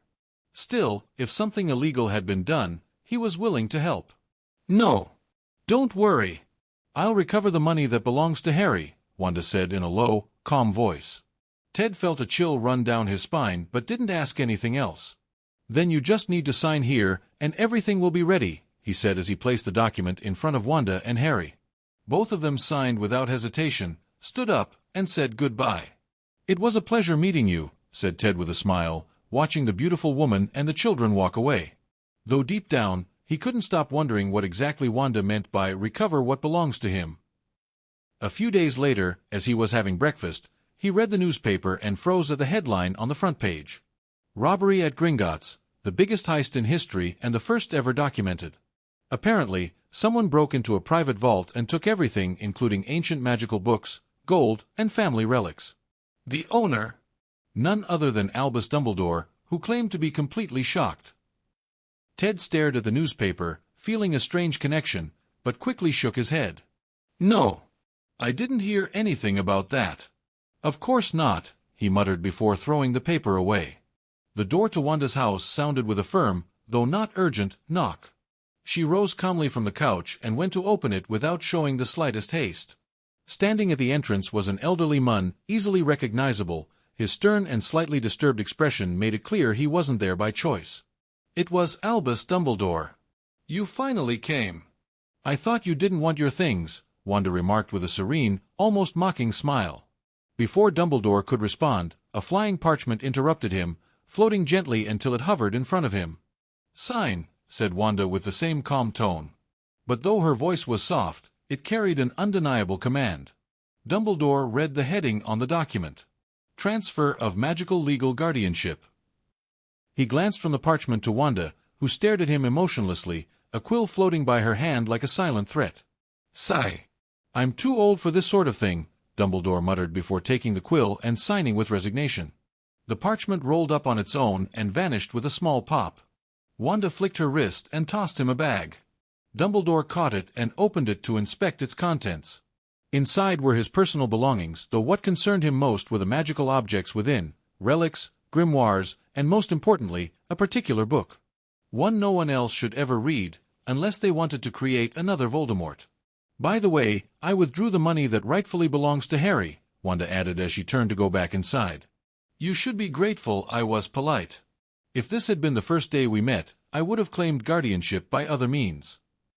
And without giving him the chance to reply, she shut the door in his face. Dumbledore hadn't even been able to defend himself from the start. Meanwhile, inside the house. Mom, who was it? Harry asked without taking his focus off the heavy bowling ball he was levitating. Beside him, Hermione was attempting the same with a simple football. Hermione, with her competitive streak activated, decided to try lifting the bowling ball but couldn't raise it more than a few centimeters before giving up and returning to the football. Sweat slid down her forehead from the effort. She was so focused she couldn't even speak. No one. Just a salesman, Wanda replied calmly as she walked over to them. Take a break, she added when she saw Hermione's exhausted face, barely managing to keep the ball in the air. Harry, on the other hand, maintained his control with ease. He didn't even seem particularly focused. That was the difference between chaos magic and the magic of this world. One responded directly to the user's will, the other required constant concentration to stay active. Hermione and Harry lowered their respective objects. Hermione dropped to the floor and stared at the ceiling, lightly panting. Harry remained silent, not wanting to reignite her competitive spirit. Mom, why aren't we learning other spells? Are we just going to use telekinesis? Harry asked curiously. It's an excellent way to train your magical control and stamina, Wanda replied as she sat down. Besides, telekinesis is useful for everything. With enough power, you could lift a building and, well, throw it at someone. Ahem, it's useful, she corrected herself with a smile. I thought it was pretty easy, said Harry, shrugging. I think it's really hard. Hermione replied, now somewhat recovered, shooting him a side glance with her eyes lit by competitiveness. Harry silently regretted opening his mouth. Wanda just smiled. It was fun watching them interact. Later, while the children rested after another competition to see who could hold their objects in the air the longest, Wanda was sitting on the couch with a book in her hands. She looked up, closed the book calmly, and gave a quick glance at the kids, who were now snacking without a care in the world. She got up and walked steadily to the back door that led to the garden. She opened it naturally and stepped outside. Her eyes narrowed, focusing on the shadows moving around the property, believing she couldn't see them. Sigh. She exhaled without emotion. She raised her hand, and 7 wizards were dragged by an invisible force, lifted into the air like puppets caught in unseen strings. They were completely compressed by an overwhelming magical pressure, as if giant invisible hands were crushing them. All of them were trained wizards. All of them were terrified. Wanda released the mouth of one. You filthy mudblood! Release us right now. We're from the Pluff family, he shouted before his blood burst outward and dried midair as if it had never existed. I'm usually more composed. It's been a while since I've killed anyone, Wanda said with an expressionless face. But that's only for those not stupid enough to attack my house, where my son lives. In the past, she'd settled for stripping dark wizards of their magic if they committed crimes near Harry. But these people weren't just any criminals. They had come with the intention of doing harm. Another one, feeling his mouth was also freed, cried out desperately. We'll tell you everything, please. I already know who sent you and where they are. I just wanted you to feel the suffering you were planning to watch someone die in front of you before being next, Wanda said. And another exploded. Sometimes, being evil was the simplest solution. The rest opened their eyes in horror, but Wanda didn't want Harry or Hermione to hear anything. So they all exploded at once. Blood splattered through the air, but was absorbed into the ground within seconds, leaving no trace. Wanda's clothes shifted, revealing her true attire as the Scarlet Witch. And she vanished with a soft pop. An increasingly haggard old man, Arthurus Flint, was seated in front of an antique desk, softly tapping the surface with one of his fingers blackened by the curse he had recently discovered was consuming him. An incurable curse. That's why his methods had become more desperate, more direct. He wanted to clean up the mess he had dragged his family into, hoping the family tree would remember him as a hero, and not as the fool who caused the downfall of the Flints at the hands of the Greengrass family. The Flint family's 18 legal businesses had been burned to the ground. 10 out of their 11 dark enterprises had been discovered by the Aurors, and the last Oni guild of assassins working under the family name was currently carrying out what would likely be its final mission before vanishing underground. I don't understand what's so special about that woman and her son for the Greengrass family to protect them so fiercely. Arthurus muttered, his voice unhinged with laughter as his body trembled slightly from the curse that was slowly devouring him from within. But I'll take at least one of them with me. You really are a fool, said a soft, icy female voice suddenly from the shadows behind him. The Greengrass family wasn't protecting your enemies. They were protecting all the pseudo-noble families in the wizarding world. The old man spun around instantly, holding a wand that was clearly not his own. But before he could even cast a spell, the wand exploded in his hand, sending shards flying across the room. His eyes widened in true terror. Standing calmly before him was a woman dressed in a scarlet outfit that looked like it had been spun from pure blood. Her hair floated gently as if the wind blew for her alone, and her mere presence made the air in the room heavier, harder to breathe. You! Arthurus whispered, trembling. A foolish worry, yours, Wanda said coldly, not even bothering to hide her disdain. I would only destroy the idiotic family that tries to harm my son, not all of them. But I understand why they reacted. They figured out fairly quickly that it was me hunting down dark wizards. What are you doing here? He asked, his voice breaking. Wanda looked at him for a moment, emotionless. I'm sending you to hell. And I don't mean that metaphorically. A crimson-red portal opened to one side, swirling as if it bled dark energy. From it emerged a grotesque, terrifying, infernal creature. Its body was covered in a corrosive liquid that melted the ground beneath its feet, its fangs as sharp as blades, its eyes entirely red, and claw marks all over its body, evidence of battles with its own brethren in that hellish place. Arthurus turned pale, frozen in horror. Take him, Wanda ordered calmly. The beast didn't hesitate. It extended a massive hand and grabbed him with chilling ease, dragging him into the portal. Inside, Dzensno, 100 soft demons could be seen walking through a city made of blackened stone and fire. No! Screamed Arthurus, his voice fading as he was swallowed by the portal with no hope of return. Wanda watched the scene in silence. This is the last time. She murmured to herself as her steps began to ignite in magical flames. With a soft pop, she vanished. The mansion was left behind, burning in fire red as blood, slowly consumed by the flames of punishment. A red-haired woman walked calmly through the green meadows of Ottery St. Catchpole, accompanied by 2 children. Around her, the landscape was peaceful, gentle hills, scattered trees, and a clear sky with no trace of smoke or crowded buildings like in the city. It was a charming rural area, almost magical in itself, and her presence quickly caught the attention of the few townsfolk. The locals watched them with curiosity, but also warmth, greeting them with friendly smiles as they passed by. After all, it was easy to tell they weren't from around there. Why did we come here, Aunt Wanda? Asked Hermione, now Wanda's magical apprentice. Ever since she had started her lessons, it had become increasingly common to see her alongside Harry and the redhead. In fact, it had become part of their everyday routine. Just to rest the mind a little, Wanda replied serenely. It's important to relax from time to time. Harry, for his part, looked around with wide, curious eyes. According to some magical documents that had recently arrived, most of this land belonged to him, or at least, it should. The goblins had nearly stolen it, which only increased his interest in exploring every corner. All right, Hermione said with a slight grumble. For her, studying magic was more important than taking a walk. But if Wanda said so, there must have been a reason.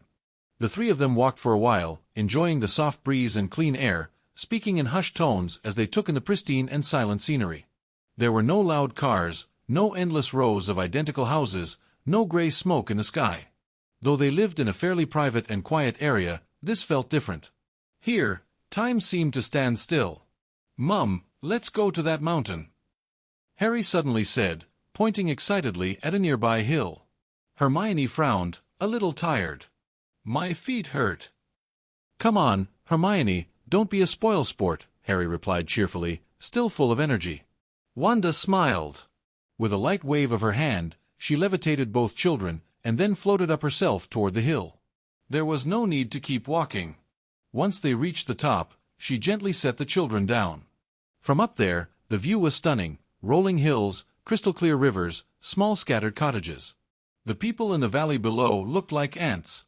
But Wanda's gaze drifted and locked eyes with a woman sitting a few meters away, a blonde with gray eyes who watched her with calm curiosity. Beside her, a small girl, also blonde, with messy hair and the same dreamy eyes, sat playing in the grass with a bubble wand. "Hello," said the woman kindly, raising her hand in a friendly wave. "Hello," Wanda replied, and the children mirrored the gesture. "We're having a fabulous day. Why don't you join us?" the woman offered with a peaceful smile, bringing her hands together with a theatrical grace. The little girl got up and walked over to Harry and Hermione without any hesitation. "Here," she said to Harry, handing him the bubble wand with no explanation. Harry looked at Wanda, unsure. "Sure, we can rest a little longer," Wanda said, giving him a gentle nod. The woman seemed delighted by the answer. She drew her wand, gave it a small flick, and from her bag emerged a blanket that spread itself over the grass. The girl ran over excitedly and threw herself onto the blanket before it even settled, laughing with joy. "My name is Pandora Lovegood. And this is my wonderful daughter, Luna," said the woman as she lovingly ran her fingers through the child's wild hair. "Hi," said Luna with a bright smile, her messy hair giving her a wild and enchanting look. "Wanda. That's my son, Harry, and this is my student, Hermione," Wanda introduced calmly, motioning to the children now sitting on either side of her on the blanket. "Such lovely names," Pandora said with genuine sweetness. Then Luna got up again, walked back to Harry, took the bubble wand from his hands, opened it with serious focus, and blew hard, filling the air with iridescent bubbles. "Now you," she said, handing it back to him. Harry obeyed and blew more bubbles, while Pandora watched with a nostalgic smile. "It was a gift from our neighbor Arthur. Luna loves it. Says he brought it from the Muggle world," Pandora commented softly. Then she turned toward Wanda, visibly intrigued. "By the way, may I ask what spell you use to fly? I've been trying for years, but it's harder than it looks. I've tried Levioso, Repulso, even Accio, but it all ended in disaster. My husband nearly lost his mind when I came back with half my bones broken," Pandora added, as if recounting a funny story. Wanda stared at her silently for a moment, not quite sure how to answer. "It's not a spell. It's something more like telekinesis," she finally explained, calmly. Pandora's eyes widened, and she scrambled across the blanket, almost crawling, until she was right in front of Wanda. "Telekinesis?" she asked with genuine fascination. Wanda leaned back slightly, a bit uncomfortable. "Yes, something like that," she said, and with a small gesture, she levitated a nearby pebble, which floated slowly and hung suspended in the air between them. "Wandless magic!" Pandora exclaimed, even more delighted, taking Wanda's hands in hers. Harry and Hermione watched with amusement. Seeing Wanda uncomfortable was a rare sight, was usually the perfect image of control, calm, and composure. Now they understood why Wanda liked making Susan nervous. It was actually quite fun to watch. "Oh, right!" Pandora suddenly cried, as if remembering something important. She turned and stuck her hands into her bag literally. Half her body disappeared inside the sack, which was clearly enchanted with an extension charm. She rummaged with excitement until she found what she was looking for, mumbling with glee. Then, Pandora pulled from her bag a large book bound in worn leather. When she opened it, the pages were filled with notes, strange symbols, and delightfully chaotic drawings. Some pages were even covered in colorful scribbles, clearly made by a child's hand. "Here it is," she said enthusiastically, pointing at a page filled with swirling purple ink and rotating diagrams. "If you teach me your flying spell, I'll teach you this one." At the top of the page, written in glowing letters, it read, "Jocosus Revelio, a charm that reveals a person's hidden sense of humor. If someone is too serious, the spell might cause them to blurt out a spontaneous joke without realizing it, as if their subconscious escaped through their mouth. In extreme cases, it could make them see the world as a comedy for several minutes." Wanda raised an eyebrow as she read the description. She didn't respond immediately, and Pandora, interpreting her silence as a rejection, gave a brief pout. "You don't like it? Wait, I have more." She flipped through the pages at high speed, leaving behind a trail of sketches, tea stains, magical symbols, and playful handwriting. She stopped at another one. Mercenary sencha, a charm that allows emotional synchronization with another person, sharing joy, sadness, or calm directly and mutually. This one isn't very exciting to share either, is it? She murmured, mostly to herself. And she kept searching, until she stopped at a particularly messy page, covered in scribbles and silver ink. Portalis externum, advanced and experimental enchantment. Allows opening a portal to unknown magical dimensions. Warning, destination uncertain. Return not guaranteed. This one is incomplete, we don't know where it leads or if it's even possible to come back. It's dangerous, Pandora said with a carefree smile as she pointed at it. But to her surprise, Wanda gently placed a hand on her arm to stop her. I like that one. Pandora blinked. Are you sure? I inherited it from my grandmother. I've sent small creatures through frogs and mice, they never came back. My husband nearly locked me in the shed when I tried it with a cat. I know, Wanda replied with an almost unsettling calm. There's something intriguing about it. Pandora shrugged, accepting the deal with a nonchalant smile. Well, all right then. With an elegant motion, Wanda made a red notebook appear in her hand. Its cover shimmered with a faint enchanted glow. She handed it to Pandora. This is a basic treatise on telekinesis. I just wrote it, Wanda said casually. Pandora's eyes widened in amazement not because of the content, which she hadn't even read yet, but because of the magical fluidity with which it had been created. But she couldn't resist the unfinished spell. She pointed her wand at the relevant pages of her book, copying the notes with a series of expert movements. Exchange complete, she announced happily, hugging her new notebook tightly. It's like collecting rare magic cards, but better. Meanwhile, Harry and Hermione, slightly bored of watching the grown-ups trade spells like collectible stickers, began running across the field, chasing magical bubbles and laughing with each pop. Pandora looked at them fondly before turning her attention back to Wanda. Her gray eyes sparkled with enthusiasm and pure curiosity. Are you a magical researcher? Do you study artifacts? Are you interested in dimensional portals, or just broomless flight? Have you tried talking to plants? Some whisper at night if you give them chamomile. Wanda let out a soft chuckle as she turned the pages of Pandora's spell with genuine interest. She might not admit it out loud, but that chaotic whirlwind of energy called Pandora Lovegood, she liked her. Pandora was delighted to talk with Wanda, as if there weren't enough hours in the day to share ideas, theories, and anecdotes. However, at one point, she glanced up at the sky and noticed the sun beginning to set in hues of orange and gold.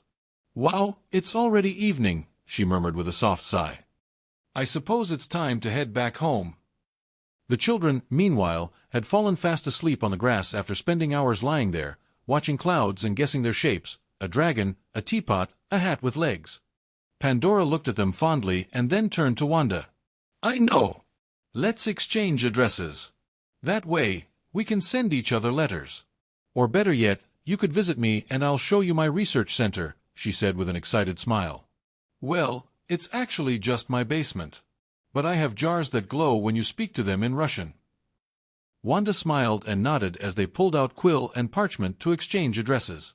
Then I'll see you soon, Pandora said cheerfully, gently lifting her sleeping daughter into her arms. With a final friendly wave, she vanished with a soft crack. Wanda looked down at the two sleepyheads and smiled, carefully picking them up. With another crack, she appeared in her living room, where she found Susan comfortably settled on the couch, munching on snacks while watching TV. Oh, sure. You lot were out having fun, and I was stuck all day with Patience, Susan complained with fake dramatics, not even looking away from the screen. Didn't you say you needed a quiet day? Wanda asked as she laid Harry and Hermione down on the couch. Quiet, yes. But I didn't know it would include envy, Susan muttered with a pout. Then she glanced sideways at Wanda, eyes twinkling. So, has your heartthrob Lockhart been showing up at the bookstore again with his cheesy lines? He gave up. Or at least, I hope he did, Wanda replied, raising an eyebrow. Or maybe he's off learning new flirting techniques, Susan joked with a chuckle. Though, if you ask me, all it would take is one grumpy man scowling at him to make him run off like a frightened mouse. Wanda gave her a look serious, but amused. All right, I get it. You're not interested. I'm just saying, Susan said quickly, holding up her hands in surrender with a resigned smile. After the disappearance of Arthurus Flint and the fall of several of his dark businesses, the Flint family finally conceded to the Greengrasses. As a gesture of reconciliation, they disowned Chelsea and handed over a couple of properties that had previously housed their shops. With that, the Cold War between the two families came to an end, and a few months later, the British magical world regained a tense but solid peace. Since then, it had become common to see Daphne visiting the bookstore almost daily. She played with Harry and Hermione after her classes, and the three of them would spend the afternoons among books, spells, and cheerful chatter. The reason was simple: making friends with Muggle kids was hard. Not that they didn't try, but something about them, maybe the magic, made other children feel uneasy. Some even called them weirdos for no real reason. But at the bookstore, thanks to Wanda's work, the atmosphere was different. Magical children were welcome, and friendships blossomed naturally. Pandora also started visiting frequently, fascinated by the fact that Wanda worked there. She often came with her daughter Luna, who quickly joined the group to play or experiment with enchanted objects. On one of those visits, Wanda met Pandora's husband, Xenophilius Lovegood, a man just as eccentric as his wife. They got along wonderfully. Strange. Absolutely. But charming. And happy, which, in the end, was what truly mattered. That day was a day off, and Wanda was taking advantage of it by cooking at home while Harry and Hermione were deep into their latest project, creating a magical toy using the book Alchemy, from troll to supreme sorcerer. Harry had proposed making a magical version of those battle robots where the goal was to knock off the opponent's head. But using runes. The problem was that the arcane inscriptions were nearly impossible to understand. Wanda, seeing them struggling with the translations, enchanted a pair of glasses for them that automatically displayed the meaning of each rune. Seeing Harry wear glasses again made her smile. He used to need them, but Wanda had easily corrected his vision. Now, seeing him with them again, magical as they were, was oddly adorable. The kids were so focused on their miniature model that they didn't even notice the rapid, frantic knocks at the door. Knock, knock, knock. Harry, can you see who it is? Wanda called from the kitchen, not sounding too concerned. Okay, Harry replied, getting up. He opened the door casually, and completely froze. Pandora was standing there, beaming as always, but her left arm was covered in blood. Not just a small cut, no. It looked like the entire arm had been torn off and then haphazardly wrapped in bandages. Hi, Harry. Is your mum home? She asked with such absurd calm that it was almost comical. Mum! Harry shouted, somewhere between surprise and alarm. Wanda appeared in a flash, and upon seeing Pandora, she also stopped in her tracks. Sorry, do you think you could fix this? If Zeno finds out, he's going to scold me, Pandora said, lifting her bloody arm as if showing off a bouquet. Wanda said nothing. She just raised her hands, and with a quick spell, Pandora's arm gently levitated and reattached itself to her shoulder. The skin regenerated with astonishing speed, and within seconds, all that remained was a thin scar. The blood vanished from her clothes in the blink of an eye. Phew, thanks. Really?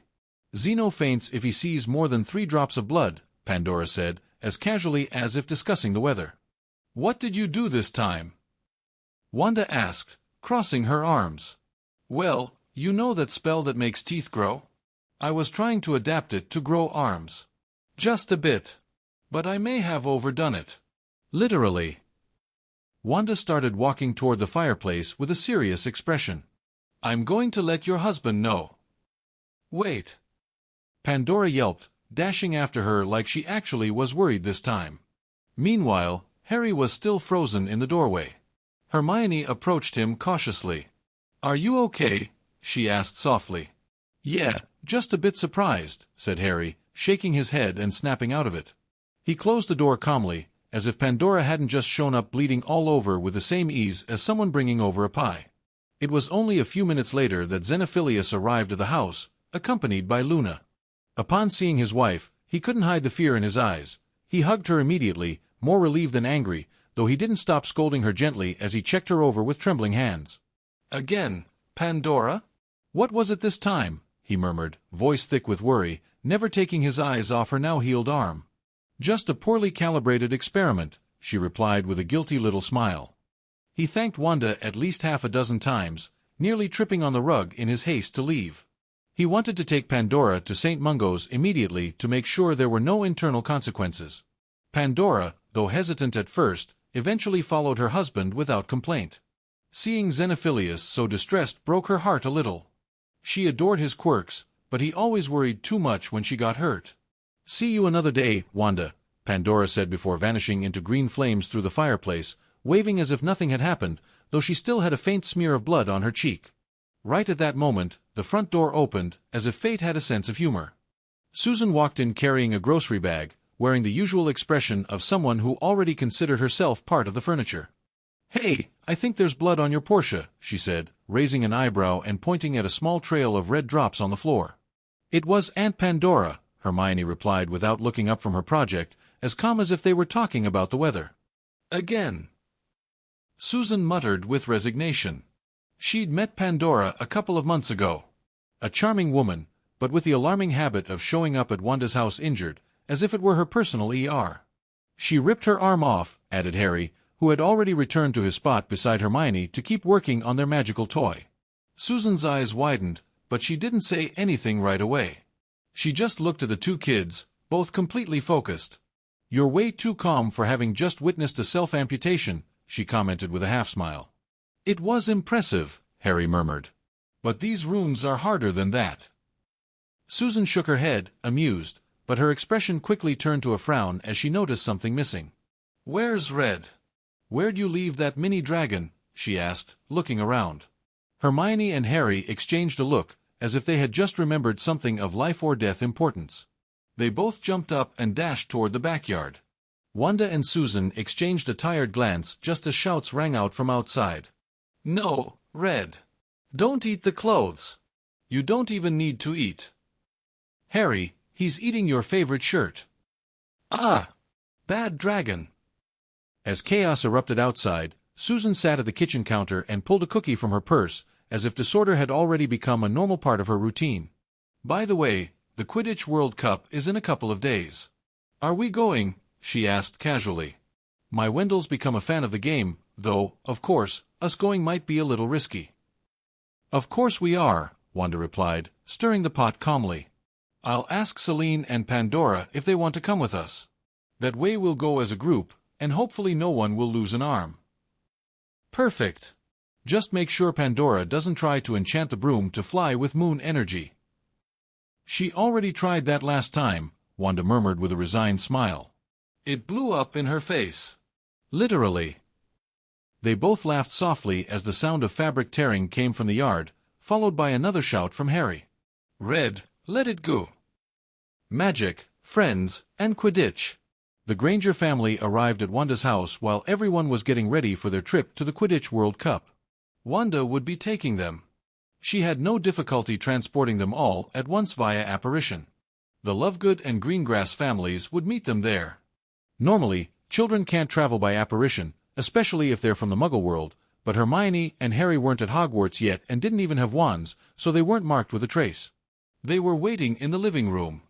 Harry and Wendell were more excited than Susan and Hermione. "Which team are you supporting, Harry?" Wendell asked with a smile. He was usually busy all the time, so it was rare for him to join the family on a trip.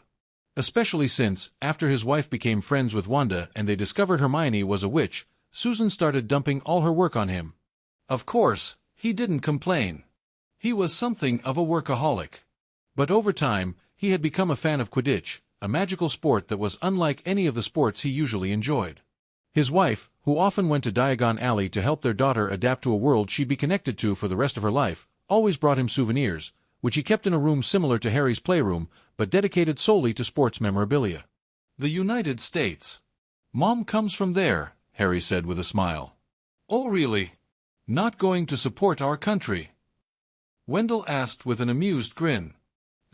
That too," Harry replied easily. "By the way, who's playing today?" Susan asked, leaning back on the sofa and interrupting the conversation. "Bulgaria and Brazil. It's the semi-finals. Then it'll be England versus the United States. The winners will face each other in the final. Too bad we won't be able to see that one, the tickets have been sold out for ages. Luckily, Wanda managed to get us seats for this match," Wendell explained. Is everyone ready? Wanda asked, checking the time. It was time to leave, just as planned.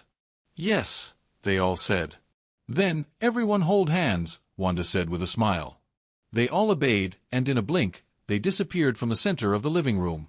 Of course, Wanda's house had anti-apparition wards, but they only applied to uninvited guests, or rather, there was no barrier that could stop Wanda if she wanted to move. After a slight bout of dizziness from Susan and Wendell, who weren't used to the feeling, both looked up to see the crowd around them. Everyone was dressed in extravagant, sometimes comical outfits. Strange magical creatures were also walking among the witches and wizards. The place where the match was held was a coastal area.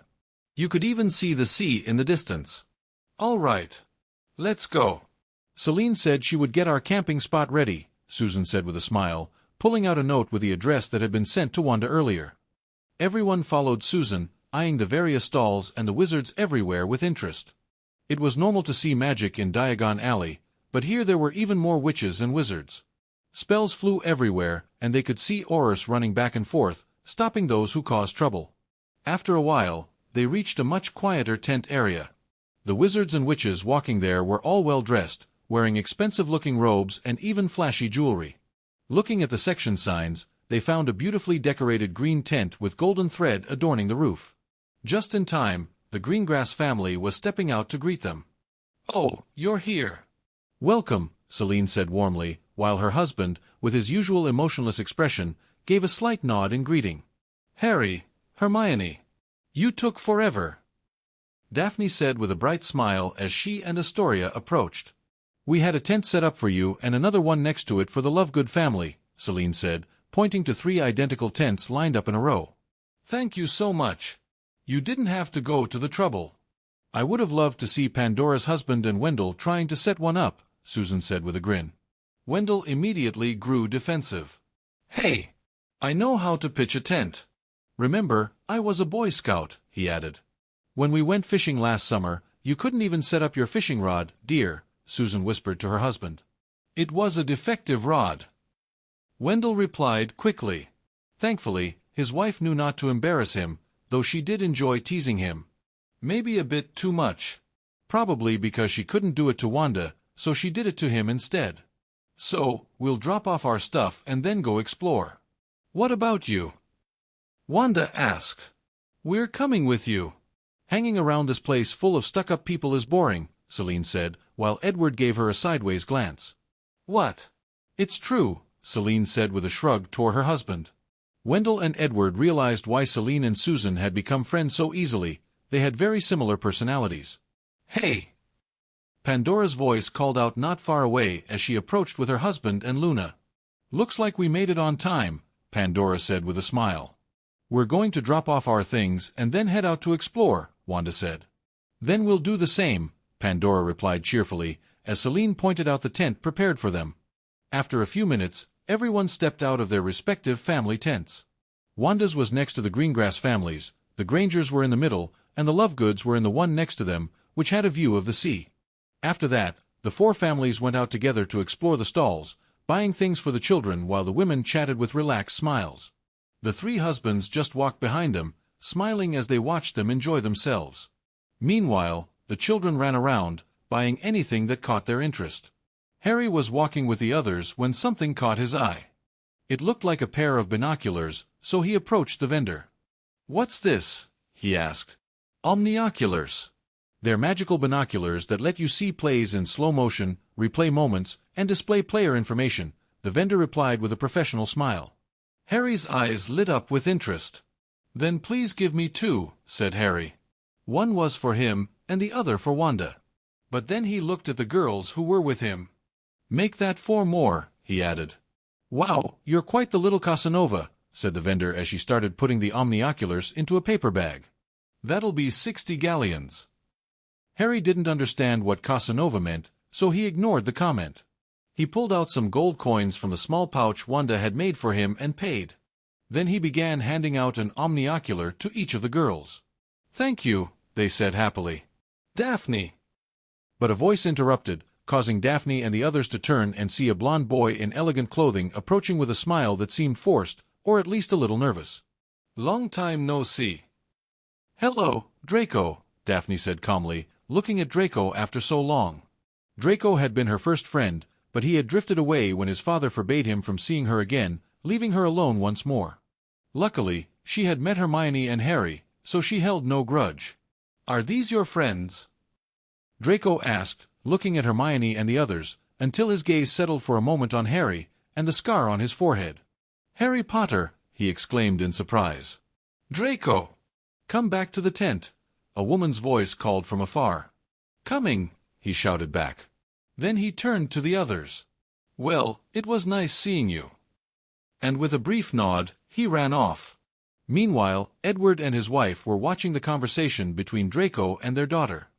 "Looks like his mother is straightening him out little by little." Normally he'd have started with some sarcastic and competitive comment, Celine remarked, while Edward nodded. Then the two of them looked away and continued walking with the others. After finishing their shopping, it was time to go watch the match, so everyone headed to their assigned section, no less than the main box, alongside the other pureblood families and the ministers. Many friendly, and some clearly disdainful, glances were directed at Wanda's group and the others. The looks of contempt were mostly aimed at the Granger family, watching them with disgust, as if wanting to speak but not daring to. After all, the Greengrass family had recently won a rather intense dispute against another household. Provoking them now would be a fast track to becoming the next target. Only someone like Lucius Malfoy would have the arrogance or courage to speak up in a situation like that. For years, he had been the undisputed leader of the darker families.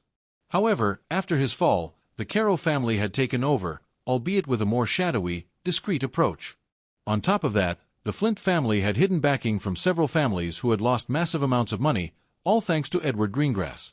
Or rather, all that money had ended up in his hands. So if anyone wanted to challenge him, they'd better be very well prepared. On the other hand, the friendly glances came from acquaintances of Celine and Edward, people without prejudice, which was quite rare in the magical world, especially among high-ranking attendees. Everyone simply exchanged a look and a nod before taking their seats. Today wasn't about business or power plays. They had come to enjoy themselves. The stadium was buzzing with chatter and rising anticipation when the commentator finally broke through the noise with his enthusiastic voice. "Welcome, everyone, to this fabulous and exciting semi-final match. Today, the stars of both countries will give it their all for a chance at the grand final. The cup is close, and nobody wants to lose a single point." There was applause, but the commentator didn't let the excitement die down. "But we won't start off boring, let's give a warm welcome to Brazil's mascot, the Caperas." A crowd of small, hairy creatures riding boars burst onto the field. They raced around with mischievous grins and wild energy. One even darted between an unsuspecting referee's legs, sending him face-first into the grass. Another pair of Caperas jumped on him, shredded what was left of his clothes, and ran off with his whistle in triumph. The stands erupted with laughter as the caretakers scrambled after the creatures, failing miserably to catch them. "Well, looks like they didn't finish their training," the announcer quipped, causing another wave of laughter to roll through the crowd. Eventually, with the help of several wizards, the Caperas were corralled into a corner, though they were still squirming and plotting their next escape. Amid the chaos, Harry, who sat in front of Wanda, eyes shining with interest, turned around to face her. "Mum, can we?" "No," Wanda replied with a calm smile. "But I didn't even finish asking." Harry protested, arms crossed and brows furrowed. The girls sat in a neat row beside him, right at the front of the VIP box, while the adults filled a row behind. "Now that the field is calm and clear of danger, why don't we welcome Bulgaria's mascots, the Vilas?" the announcer declared, with noticeably more excitement than when he had introduced the Caperas. And the reason became immediately obvious. Dozens of breathtakingly beautiful women dressed like cheerleaders walked onto the field, smiling radiantly and waving to the audience before breaking into an enchanting dance. Chaos erupted. Men in the stands began acting as though under a spell, because they were. Some struggled to stay seated, while others looked ready to leap over the rails just to reach the Vilas.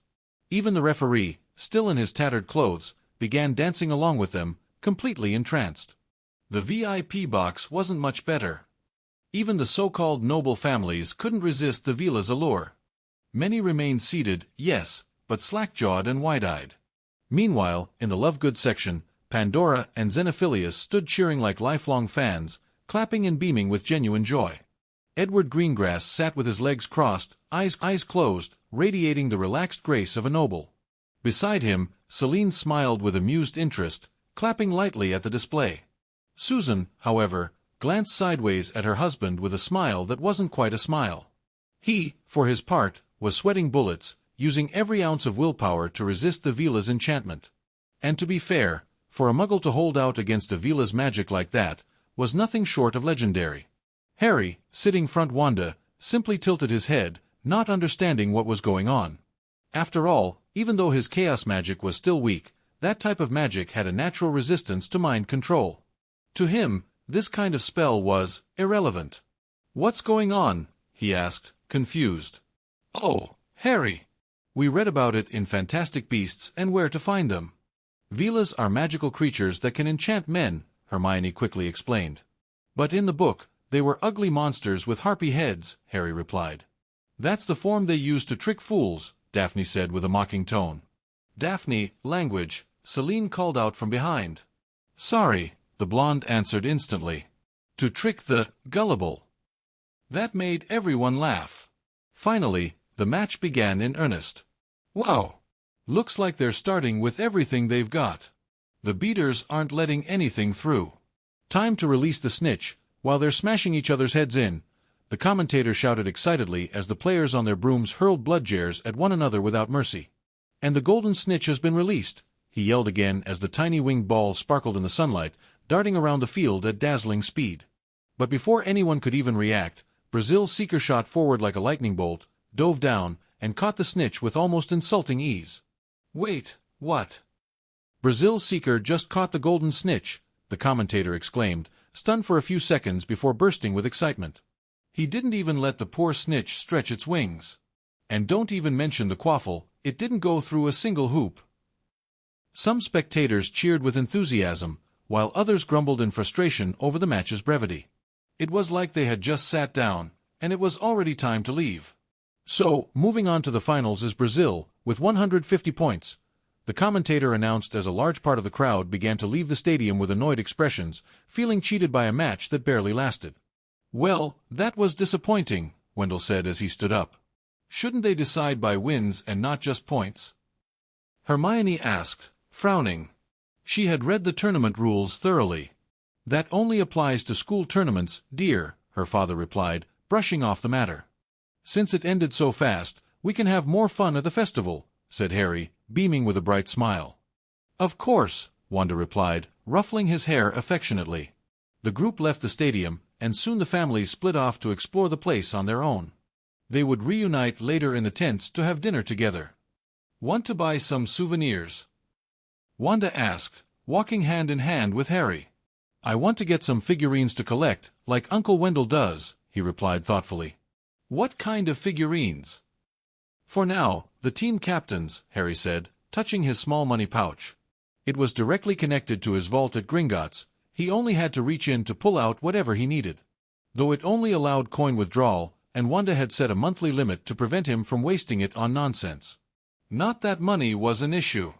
Ever since they discovered that the goblins had hidden properties still generating income year after year, Harry's fortune had multiplied. However, Wanda preferred he learn the value of things. Even if her son was a millionaire, her duty as a mother was to raise a decent man, not someone lost to excess. After some shopping, figurines, sweets, and curious trinkets, Wanda and Harry returned to the tent. Soon, everyone else arrived too, and they gathered in the large family tent to share dinner. They laughed, chatted, ate. In that warm, protected space, sincere bonds were formed, friendships that might never have existed otherwise. And while everyone conversed with honest smiles, Wanda watched them silently. She thought then of the old friends she had left behind. Some drifted apart out of pride, and when they finally came back together, it was only to lose the two she had admired most. One chose to give his life to save the universe. The other chose retirement, passing his legacy to a new generation. Others died. Some vanished without a trace, consumed by their own burdens. A few gave everything up, sacrificing it all for duty. And others were simply too busy to even know whether the rest were still alive. Wanda smiled. Because for the first time in a long while, she didn't think of them with pain, but with gratitude. Now she had new friends. Real people. A family. And this time, she wasn't going to let them go. Behind the tree. While Harry continued working on his alchemy project, this time separately from Hermione, both of them aimed to create their own robots and then make them fight. It was during this that a flying letter suddenly arrived, smacking him straight in the face. Harry was startled and blinked several times before frowning, clearly annoyed at the letter. Even so, he took it in his hands and walked toward Wanda, who had felt the magic of the envelope all the way from the living room. She watched him with interest, not intervening since the letter didn't seem hostile. Her smile widened at the sight of her son's grumpy face as he approached with a letter in hand. "Mom, this came for you," said Harry, handing it to her. The letter was black, with no visible sender, but sealed with wax that displayed a crest bearing the name Potter at the top. The crest had a classic English shield shape, with silver and black ornamental edges that gave it a noble and mysterious air. It was divided into 4 quarters by a silver cross. In the first, a coiled mandrake and a branch of asphodel crossed in an X shape. In the second, an ancient smoking flask and an alchemist's furnace. The third displayed a silver triangle with a circle and a vertical line inside, the symbol of the Deathly Hallows. And in the fourth, a silver wand and an old book crossed. Beneath the crest, on a black ribbon with silver letters, the family motto could be read: Custos Magica et Sanitas. Guardians of Magic and Health. Wanda examined the crest briefly before opening the letter. The moment she touched the wax, she felt a magical pulse that seemed to scan her blood, and then the letter opened without resistance. She paused for a moment. She remembered using Harry's blood, or more accurately, Lily's part of it, on the first day she brought him with her, creating a blood bond between them. And Lily, after marrying James, had officially become part of the Potter family. Maybe that's why the letter had accepted her as a valid recipient. Inside, the message was written in what looked like charcoal, in a clumsy handwriting, as if by a child or someone who didn't know how to write properly. The address was in Ottery Street, Catchpole, and the message read, with many spelling mistakes: For the Master. You gotta know this. I don't write good, but this is what it is. If you want to find the place, follow the path where the birds don't sing. And if you see the black stone with cuts on its face, don't touch it. Just look quick and keep walking. Don't look back if you feel something's following you. It's a lie. Or not. I don't know. When the air feels weird and the forest seems quieter than normal, look for the light that doesn't exist. If you see gray smoke, wait. If you don't see anything, better go back where you came from. Don't say I didn't warn you. Behind the tree. Just 1 drop of blood. Wanda read the letter with one eyebrow raised, not hiding her confusion. Harry leaned in to read with her, his expression even more puzzled. He could read, but everything was so badly written.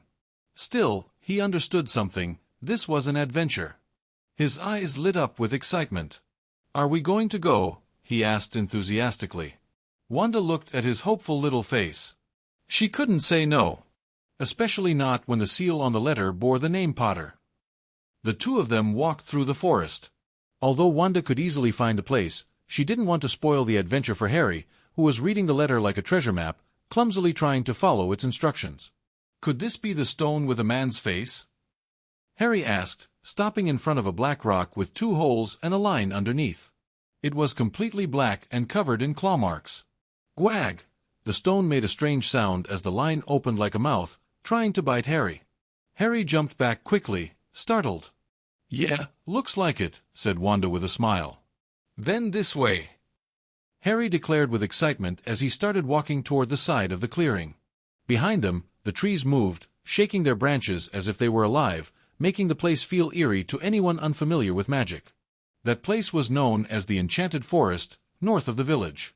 That's why not many dared to go near. After a while, they reached an area where the trees were so dense they blocked out the sunlight. A gloomy mist covered the ground, moving slowly as if it were breathing. But Harry, far from being afraid, looked more and more excited.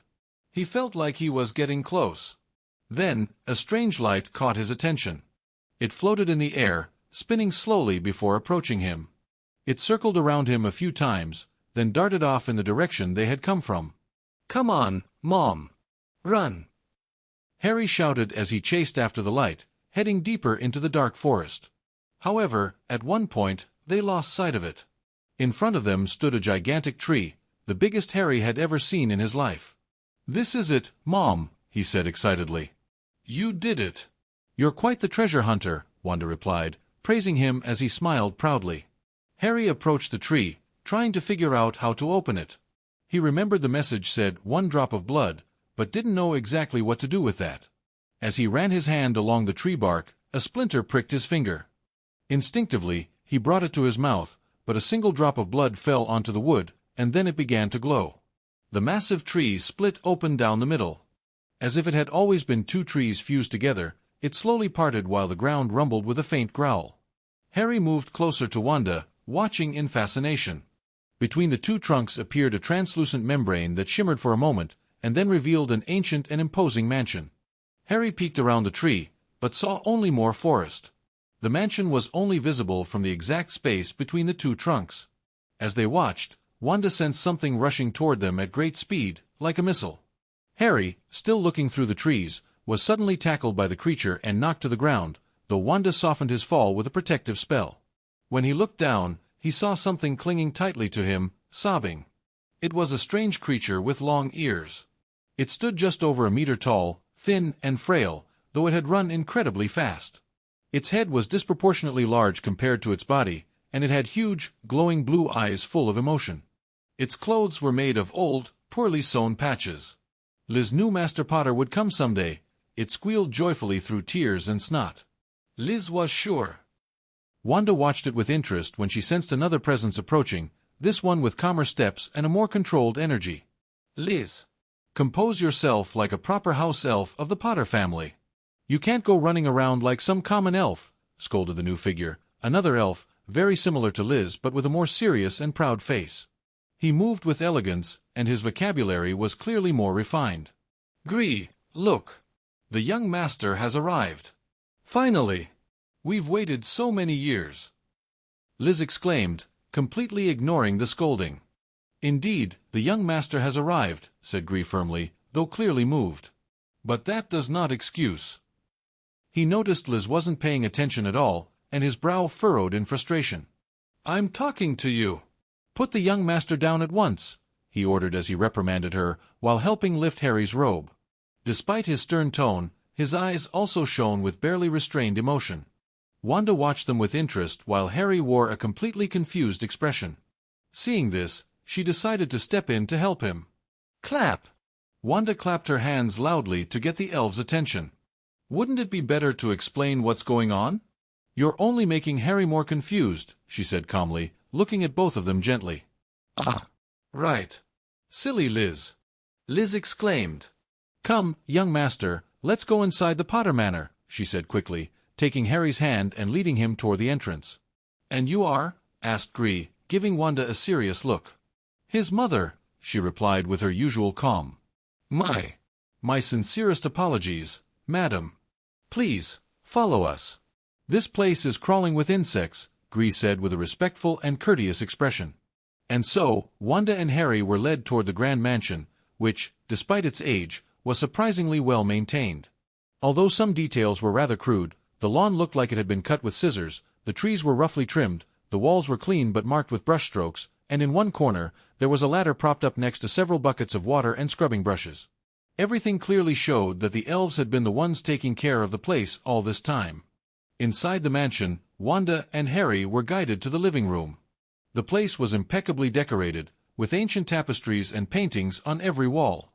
As they crossed the threshold, all the portraits began whispering excitedly to each other upon seeing the boy. Some figures even smiled with visible tenderness. One of the largest paintings, located above the fireplace, showed an elderly couple. Both looked at Harry with shining eyes full of emotion. "You're the spitting image of your father when he was your age," exclaimed a woman in the portrait, with a warm and motherly smile.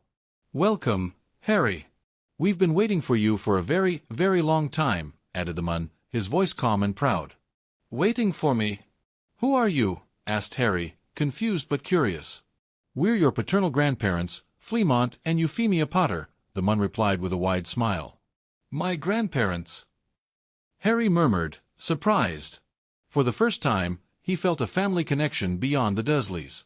A strange warmth began to fill his chest. "That's right. And this, Harry, is the old Potter family mansion, one of the oldest and most respected in the wizarding world, Fleamont explained proudly. Then his eyes subtly shifted toward Wanda, who stood silently in a corner of the room. By the way, I sense Lily's blood in you. May I ask who you are? Fleamont inquired politely. She's my mum, Harry answered quickly with a smile. Euphemia and Fleamont exchanged a look. Seeing the sincerity in Harry's eyes, both nodded softly. Then welcome to the Potter family as well, said Euphemia kindly. Before continuing with more explanations, Fleamont pointed to a book on the nearby sofa, bound in dark leather with a family crest embossed in gold. Harry, before we explain everything you need to know, there's something you must do. Do you see that book? We need you to touch it. That's all. Why? Harry asked, frowning. The family's house elves are bound by an ancient magical contract to this mansion and to the blood of the Potter heir. But after your parents' deaths, that bond was broken. Without it, their magic weakens by the day. They've kept this house running without magic for years, cleaning everything by hand, just to survive until you arrived. But their time is running out. Euphemia lowered her gaze, visibly affected. It breaks our hearts to see them cling to life with so much effort and pride.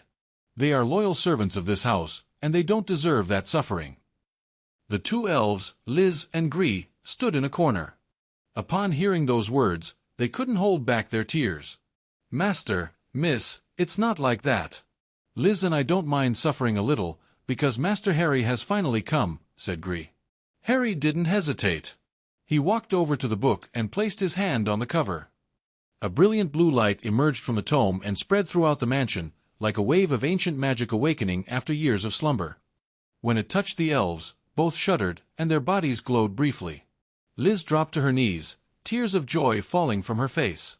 Thank you, young master. Thank you from the bottom of our hearts. Even Gree, who had maintained a stern and solemn posture until then, couldn't help but let out a trembling sigh, deeply moved. That was incredible, Harry murmured. Wanda watched him with pride, though she also cast a questioning look at the portraits, waiting for answers. Fleamont nodded. You see, the Potter family is protected by an ancient pact made with the Elven King centuries ago.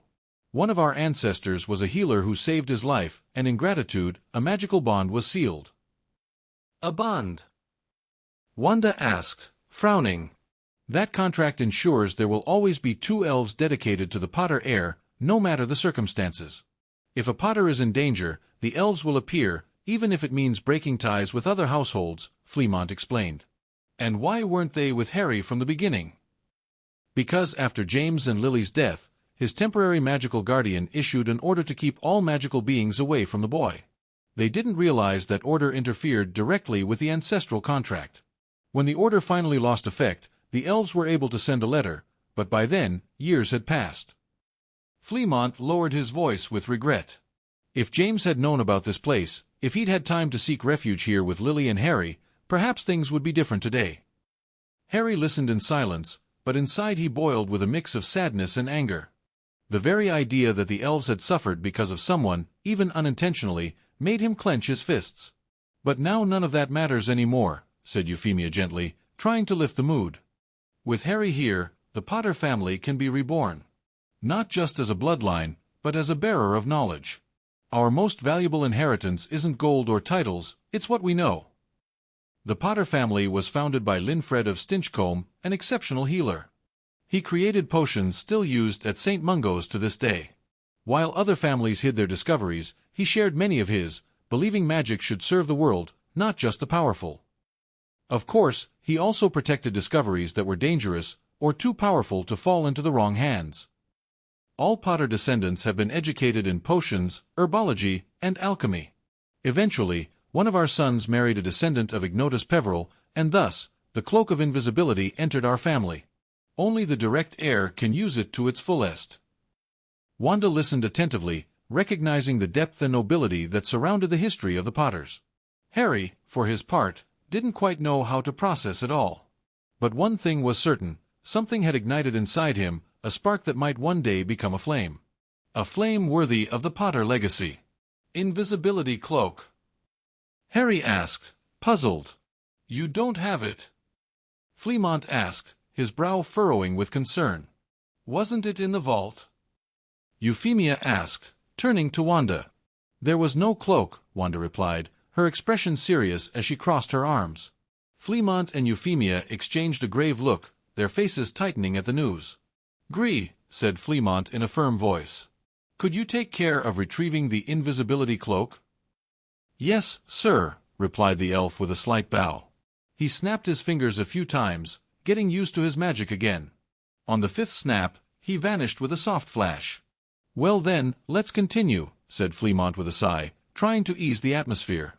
"The Potter family has always taken pride in its knowledge of potions and its vocation for helping others, though, to be honest, we've also made quite a bit of gold from it." Euphemia glanced sideways at him and gave his arm a gentle tap. He just smiled. "The manor holds ancient potion recipes, a magical greenhouse with extinct herbs and alchemical tools dating back centuries. Each heir has been trained in potions, herbology, and, if they wished, alchemy. Though your father—" He paused with an ironic smile. James was a bit rebellious when it came to his duties. "He was rather lazy, actually," murmured Euphemia with an indulgent smile. "Before inheriting this manor, he ran off to join the war against the Dark Lord," she added with slight annoyance. "But Harry, this is entirely up to you. No one will force you to follow that path. This is your home now," added Fleamont seriously. "I like learning," said Harry with sincere interest. "Really?" asked Fleamont, raising an eyebrow. The resemblance to his son was undeniable, and he hesitated for a moment. "Yes. Mom works at the bookstore, so I get to study while I'm with her. I like being near her," explained Harry with a smile. And that was when everyone understood the source of his enthusiasm. It wasn't just love for learning, it was love for his mother. "I see, then you're different from your father," commented Fleamont with a small chuckle, while Euphemia gave him a playful yet stern look. "Liz, please take Harry and—" He paused, looking at Wanda. "Sorry, you didn't say your name." "Wanda," she replied calmly. "Take Harry and Wanda on a tour of the manor. Show them everything without holding back," said Fleamont with a warm smile. "Yes, sir," replied Liz cheerfully. She gave a small bow and began to guide Wanda and Harry through the halls. First, she showed them the bedrooms. They were enormous, each one as large as a small house inside, enchanted with expansion charms. Then she led them to the kitchen, which looked more like an alchemy lab. "You cook here?" asked Harry, amazed at the many magical instruments he had never seen before. "Yes, though until recently we did everything without magic. Since we couldn't use it, we hunted our food with spears in the nearby forest and cooked over a campfire," Liz explained naturally. "That must have been really hard," murmured Harry, looking at the elf with compassion. "At first, yes. We even ate insects for a while. That's why Gree hates bugs, he's a little traumatized by them," said Liz with a smile, covering her mouth with both hands. "Come, now I'll show you the library," she said enthusiastically, leading them to a large wooden door. When she opened it, an immense library was revealed, with high ceilings and endless shelves. Some books floated through the air, arranging themselves, while others seemed to move as if they had a will of their own. From a skylight, a book flew in and, after colliding with a group of neatly arranged books, was shoved into its place amid magical sparks. Wanda recognized it instantly. It was a recent book, one by Gilderoy Lockhart. "The Potter family holds magical contracts with every bookstore in the world," Liz explained proudly. "Even if a new store opens, the contract binds it without their knowledge. Every time a new book is published, a copy is sent here and paid for automatically. That's how we ensure we have every existing work, magical or non-magical." "This library was inspired by an ancient Muggle one, Alexandria," Liz added. "If a book is destroyed, another identical copy will be magically summoned. But if it's the only one in existence, well, then it's placed on a special shelf, over there." She pointed to a distant section protected with enchantments. "That shelf holds the unique books. Some are dangerous, others sacred. But if they're there, it's because no other copies exist. That's why they must be handled with extreme care." Wanda, who had been watching curiously, froze upon seeing one of those books. Her body tensed instantly. There, among ancient tomes and magical relics, rested a book bound in a dark, living cover, with strange symbols that seemed to shift and move. Her eyes widened with fear. She knew it well. It was the Book of Chaos, the book from which the Scarlet Witch's magic emerged. The book of her damnation, and of her power. The Dark Hold. Wanda looked at the book she knew very well, a slight fear creeping through her body. If that book was here, did it mean this world was connected to her previous one? Luckily, Liz said something that eased her worries. She had noticed Wanda's frightened gaze fixed on the red book, and spoke. This book was taken from a witch a long time ago, while she was investigating some sort of portal. She didn't know where it led, but it had letters and words no witch or wizard in this world could understand. That's why it was auctioned off years ago, and an old master bought it, though he just left it there, Liz explained. Wanda looked at her, then turned back to the book, her mind on that portal magic. It sounded like the kind Pandora had given her in exchange for teaching her telekinesis. She had said that her grandmother had created it long ago, but they'd never managed to use it properly, so it ended up just gathering dust. Maybe one of those experiments connected to a parallel world before Wanda herself destroyed the Darkhold across several realities. After that, Liz wanted to show them the workshops, so the three of them turned around. As they walked away, the Darkhold behind them caught fire with red flames burning nothing else around it. Wanda didn't want to be tempted again. She had already destroyed it herself. This world cannot be put in danger, not while Harry lives in it. When they arrived at the workshops, they saw multiple blueprints pinned to the walls, as well as enchanted tools clearly meant for crafting and recording. Actually, the Potter family specializes more in potions. They just try to follow alchemy since it ties into potions, and to keep the Peveril legacy alive. It's not just about the invisibility cloak, Liz explained with conviction. Maybe I can build a better robot here to fight Hermione, Harry said with a cheerful smile. Wanda smiled softly at how simple her son's plan was and how little he currently understood the value of this place. After touring the entire mansion, Harry was a bit worn out. After all, he'd had an adventure just to find it, and then explored every single room, which were far too many for him to keep track of. He was getting a little sleepy. When they passed through the potion and alchemy workshop section, Wanda finally understood why the mansion was kept hidden. Just a handful of the recipes that could incite greed and war, the Philosopher's Stone, the Elixir of Immortality, the Drop of Resurrection, all carried dangerous names. You must be tired. Feel free to choose any room you'd like. This is your home now, Fleamont said warmly. No, it's okay. We'll come back tomorrow, maybe, Wanda replied gently. Ah, I see. Well, that's fine. We'll wait to talk more then, Euphemia said calmly. See that book beside the fireplace, said Fleamont. Write your name and Harry's in it, along with the names of anyone else you'd like to allow. With that, you'll be able to use the Flu network to enter any time, he added. Wanda looked at the book with interest and wrote their names inside. See you later. Please come back soon, Euphemia said, a bit saddened to see them go so soon. Sure, Harry murmured, barely keeping his eyes open in Wanda's arms. Harry was 6 years old and a little heavy, but only for a normal person. Wanda was anything but normal. So she stepped into the fireplace, which flared with green flames, and they vanished. Just then, Gree appeared with the invisibility cloak. Sir, I brought the cloak, said Gree, looking around for Harry, but he was already gone.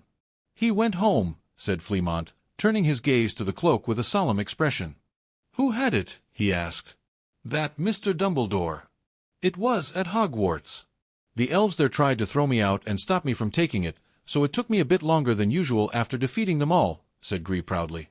Dumbledore? That man again, Fleamont muttered, frowning. What is it, dear? Asked Euphemia. When we found out James and Lily were dead, but Harry survived, I thought they used the cloak to hide. But if that were the case, the cloak would have never gone far from Harry. Which means they never used it. Or rather, they didn't have it when they needed it, Fleamont said seriously. We both know this cloak can hide 2 adults and a baby from any wizard. So, why did Dumbledore have it, and not them, to protect themselves? He asked. Euphemia frowned as well. Sir, said Gree, staring at the cloak intently. It seems to have a tracking spell on it, he added quickly. Destroy it, Fleamont ordered. Gree snapped his fingers, and every enchantment on the cloak vanished. Copy the tracking spell and put it on a flying insect, Fleamont added. Gree made a regretful face at the word insect. Yes, sir, he replied anyway, and vanished with a snap. This is getting more suspicious by the minute, Fleamont muttered. I told James not to get involved in that stupid war. It was nothing more than a chess match between Dumbledore and Voldemort.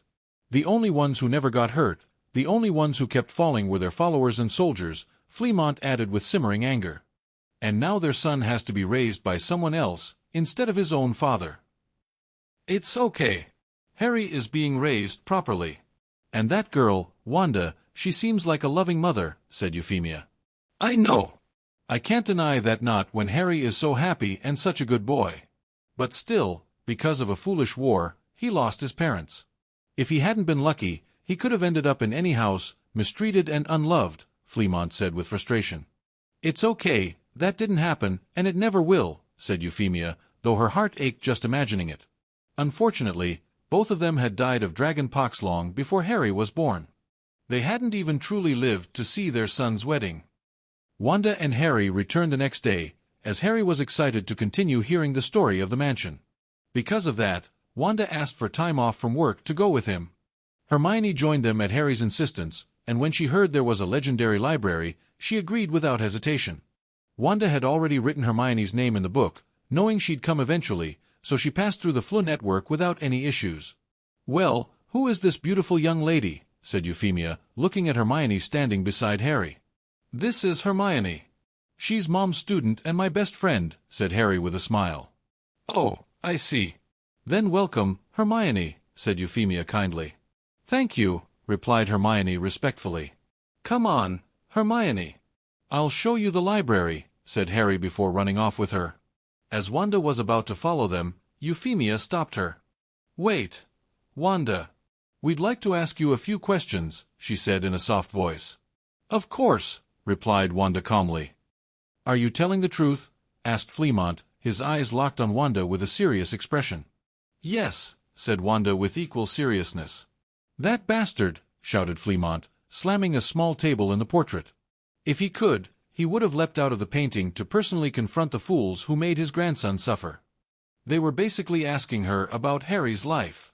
They believed Wanda had raised him from the beginning, but Wanda explained everything in detail, even that she wasn't from this world. That, at first, Harry meant nothing to her, that she didn't even care. The Potters were stunned. But upon learning how Wanda had found and saved Harry from his cruel relatives, all their attention and fury shifted to that, ignoring everything else. "Thank you so much," said Euphemia seriously as tears streamed down her cheeks. "It's okay. Lily saved me." "And Harry did too," said Wanda with a warm smile. "It doesn't matter whether you have Lily Evans's blood in your veins or not. From this moment on, you are part of the Potter family, as Harry's mother. Don't let anyone tell you otherwise," declared Fleamont with pride and conviction. "Of course," replied Wanda with a sincere smile. After that, Harry came back with Hermione, carrying several books, and started asking his grandparents about his parents. The portraits, full of patience, began sharing silly stories about James from his childhood. "That brat was a disaster since he was little." "He was a troublemaker," said Fleamont, earning a smack on the shoulder from his wife. "What?" "Even if I'm his father, I have to admit it, he was a troublemaker," he repeated, his pride thinly disguised as reproach. Euphemia shook her head, but she couldn't deny it. Maybe being an only child, they spoiled him too much. He was arrogant and vain. Even they had trouble correcting him back then. Good thing he was a kind boy. Otherwise, I would have disinherited him. That's one of the reasons he took so long to learn about this mansion. But honestly, I regret not telling him from the start. Thankfully, he met your mother. She grounded him well and made him into a good person," Fleamont said with a nostalgic smile. "She was lovely." "Though a bit competitive and very serious about her studies and work," said Euphemia, smiling at the memories. "James was lucky to meet someone like her," commented Fleamont.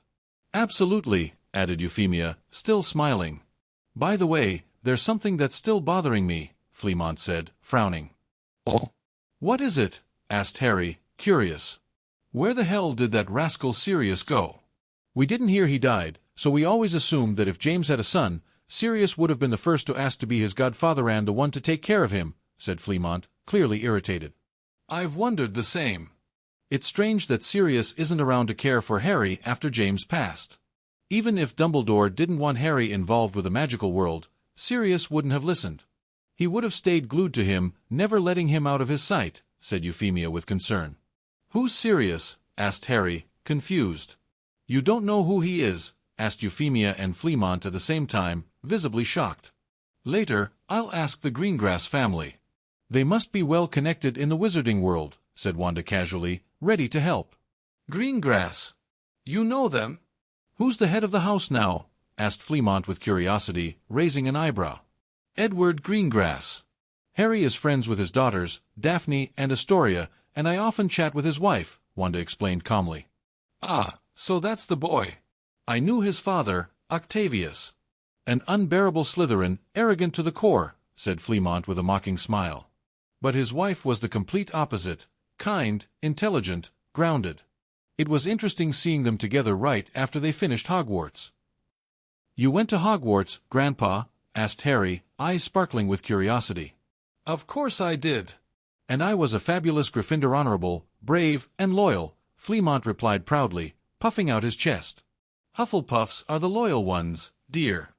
Gryffindors are more vain, proud, and quite mischievous, Euphemia teased with a fond smile as she looked at him. Hey! Don't insult my house, said Fleamont, prompting laughter from Euphemia, Harry, and Hermione all at once. Harry, I think you'd do well in Ravenclaw. It's a good place for those who value learning and think before acting like lunatics, Euphemia added with a playful glance at her husband. If I had thought before acting, I wouldn't have won you over, said Fleamont with a nostalgic smile. Do you still remember our first date? You said something like, I have 5 ideas for the perfect date, based on the psychology of romance. It was the weirdest date of my life. Euphemia laughed warmly. I admit, after analyzing it, your method had its charm. She paused before adding with a teasing tone, though at the time, I thought you were more of a social experiment than a potential partner. That day passed peacefully, filled with laughter and calm conversations, as Harry listened, fascinated, to his grandparents' stories. For the first time, he didn't just have a mother. He had grandparents. He had friends. He was no longer alone. At last, he was truly a happy child. Back home, Wanda sent a letter to the Greengrass family to inquire about this Sirius Black, though deep down, she didn't give it much importance. If that man hadn't been there when Harry needed him, she didn't feel any urgency to go looking for him. Meanwhile, Harry had brought some alchemy tools to continue working on his project, building a small fighting robot. He could use the workshop in the Potter Mansion, but it made him uncomfortable, surrounded by things he didn't understand. Besides, he preferred his Homeeth house he shared with Wanda. He had no intention of moving into the Potter Mansion. That said, Liz and Gree would take turns visiting Wanda's house to help take care of Harry and make sure he lacked nothing. Of course, all within the limits Wanda set. After hearing how James Potter had been as a child, she didn't want Harry to become a copy of him, and she was doing an excellent job on her own. Look, Mom. We did it, exclaimed Harry, showing her the little wooden robot whose fists moved like it was ready to fight. His was blue, and Hermione's was pink. So cute. They actually work, asked Wanda, leaning in with interest. Let's try them now, said Hermione, setting up the stand where the tiny fighters would face off. The robot's fists moved forward, aiming at their opponent's head, while a small bar allowed them to move closer or farther. It was a simple but exciting game. The trick was in timing the punch just right and pulling back before the opponent could strike. Hermione tried to attack first, but Harry swiftly pulled his robot back, dodging the hit. Then he moved forward again and, with a precise blow, knocked off the pink head of Hermione's robot. I won, said Harry with a huge smile of satisfaction. Again, said Hermione at once, her competitive nature flaring. Ha ha! I'll beat you as many times as it takes, replied Harry, with the confidence of a true champion. Wanda watched them play, smiling, when the flames in the fireplace began to stir with a peculiar noise. Since they didn't use it for heating, it was obvious someone was trying to contact her through the Flu network. She stood and walked over. Harry and Hermione remained engrossed in their robot duel. In the fireplace, Celine's head appeared, floating amid the green flames. Hi, Wanda. I just got your letter. It sounded important, so I used the Flu to respond quickly, said Celine, her expression serious. It's fine. Do you know someone named Sirius? Wanda asked directly. Well, it'd be weird for someone in the magical world not to know Haim specially from an old family. The one you mentioned is Sirius Black, a member of the noble and ancient house of Black. Their motto was always pure. A bunch of idiots, if you ask me. Wanda raised an eyebrow as Celine continued. The only one who seemed to have some common sensient was Dison, for it was Sirius Black himself. Many wizarding families know part of his story. He was rejected by his parents, and the Potters took him in as one of their own. He grew up with James Potter. Both were Gryffindors, and a pair of pretentious idiots. I met them in person. Just arrogant boys, the worst kind of Gryffindor. Of course, there are good people in that house, but they weren't shining examples. She paused before finishing, a bit more quietly. I still don't understand how Lily Evans, such a brilliant, hard-working, and serious young woman, ended up falling for James. Just tell me what happened to him. Harry's grandparents want to know. Apparently he was his godfather, Wanda said, frowning. Mr. Fleamont and Mrs. Euphemia Potter left a portrait? Wow. Most people thought they left nothing behind after they died. That's strange, considering how old families like the Blacks or the Greengrasses usually are, Celine reflected before returning to the main point. Well, I don't know how to say this, or if it's all true, but according to newspapers from about 5 years ago, Sirius Black was accused of betraying James and Lily Potter, handing them over to he who must not be named. After that, he attacked a street full of muggles, causing an explosion. He was arrested and sent to Azkaban. Wanda's face hardened. And not only that, one of his companions from the group of 4 they had was killed by him in that same attack. The only thing left was a finger, according to reports. Wanda frowned upon hearing the news. She stayed silent, slowly processing Celine's words. You said a group of 4? And the last one? She asked cautiously. You mean Remus Lupin? Yes, he was the 4th. I always thought he was a weird guy. Honestly, it was strange that he was in that group. He was pretty quiet, very studious. Always competing with Lily Evans for first in the class, Celine replied, remembering her school years. The 4 called themselves the Marauders. After finishing Hogwarts, they joined Dumbledore's side during the war against, well, you know who. She paused, then added with a hint of mockery. That reminds me, Lily Evans had a best friend. That oddball Severus Snape. He was the archenemy of the Marauders. Everyone knew he was in love with her, but he was also obsessed with dark magic and ended up on the opposite side. Poor fool. I see.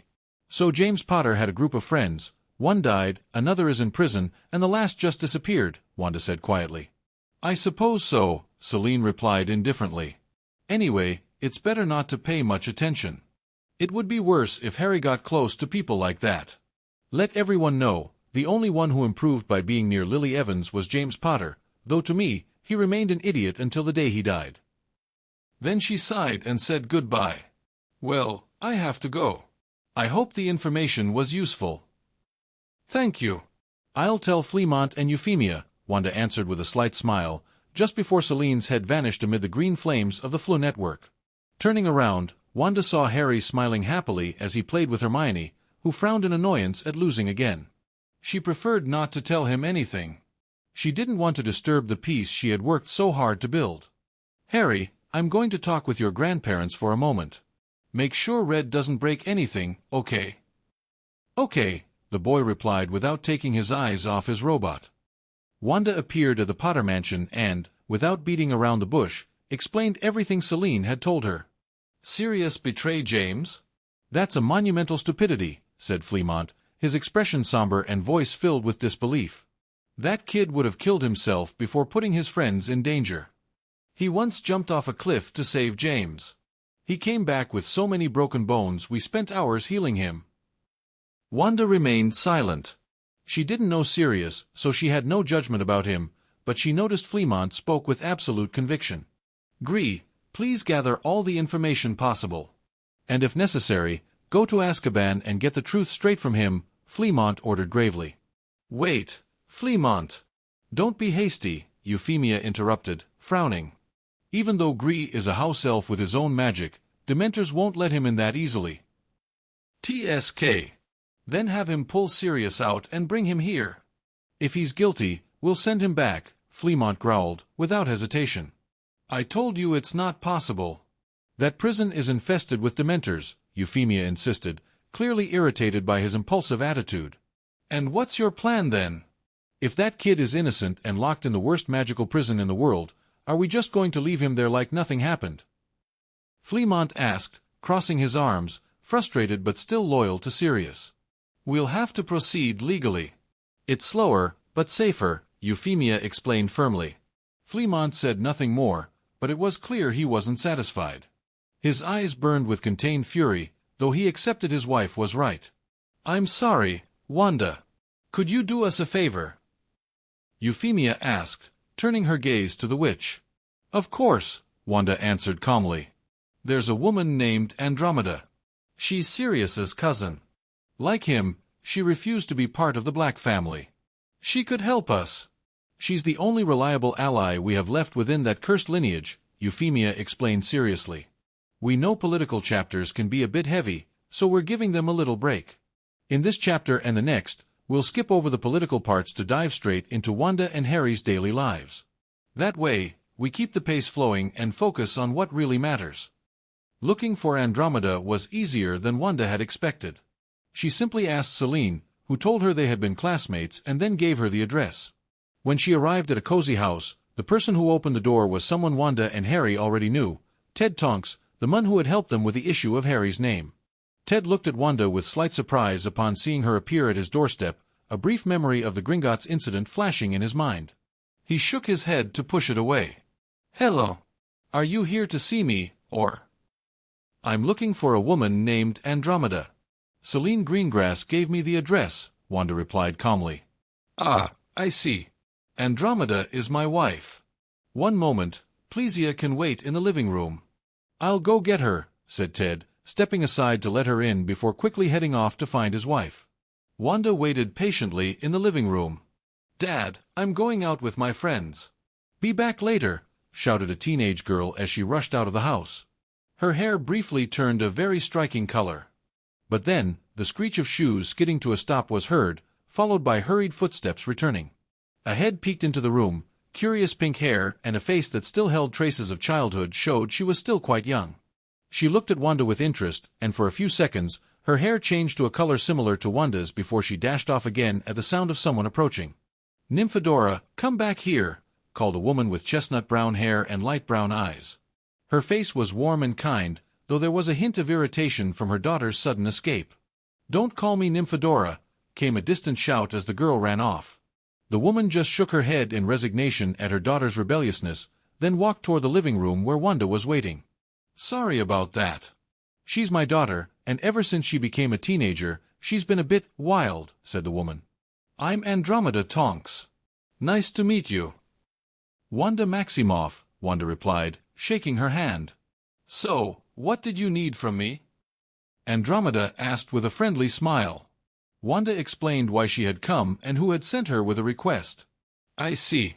But to be honest, I'm not sure how much help I can be. Sirius has been in prison for over 5 years now. He never had a trial, he was automatically declared guilty since he didn't defend himself and no further evidence was found. It would be difficult to get a new trial for him without someone powerful helping.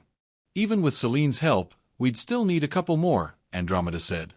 She worked as a magical lawyer, although she was close to retiring. Her husband preferred she stop working, he earned quite well himself, and she usually avoided making enemies by not taking on too many risky cases.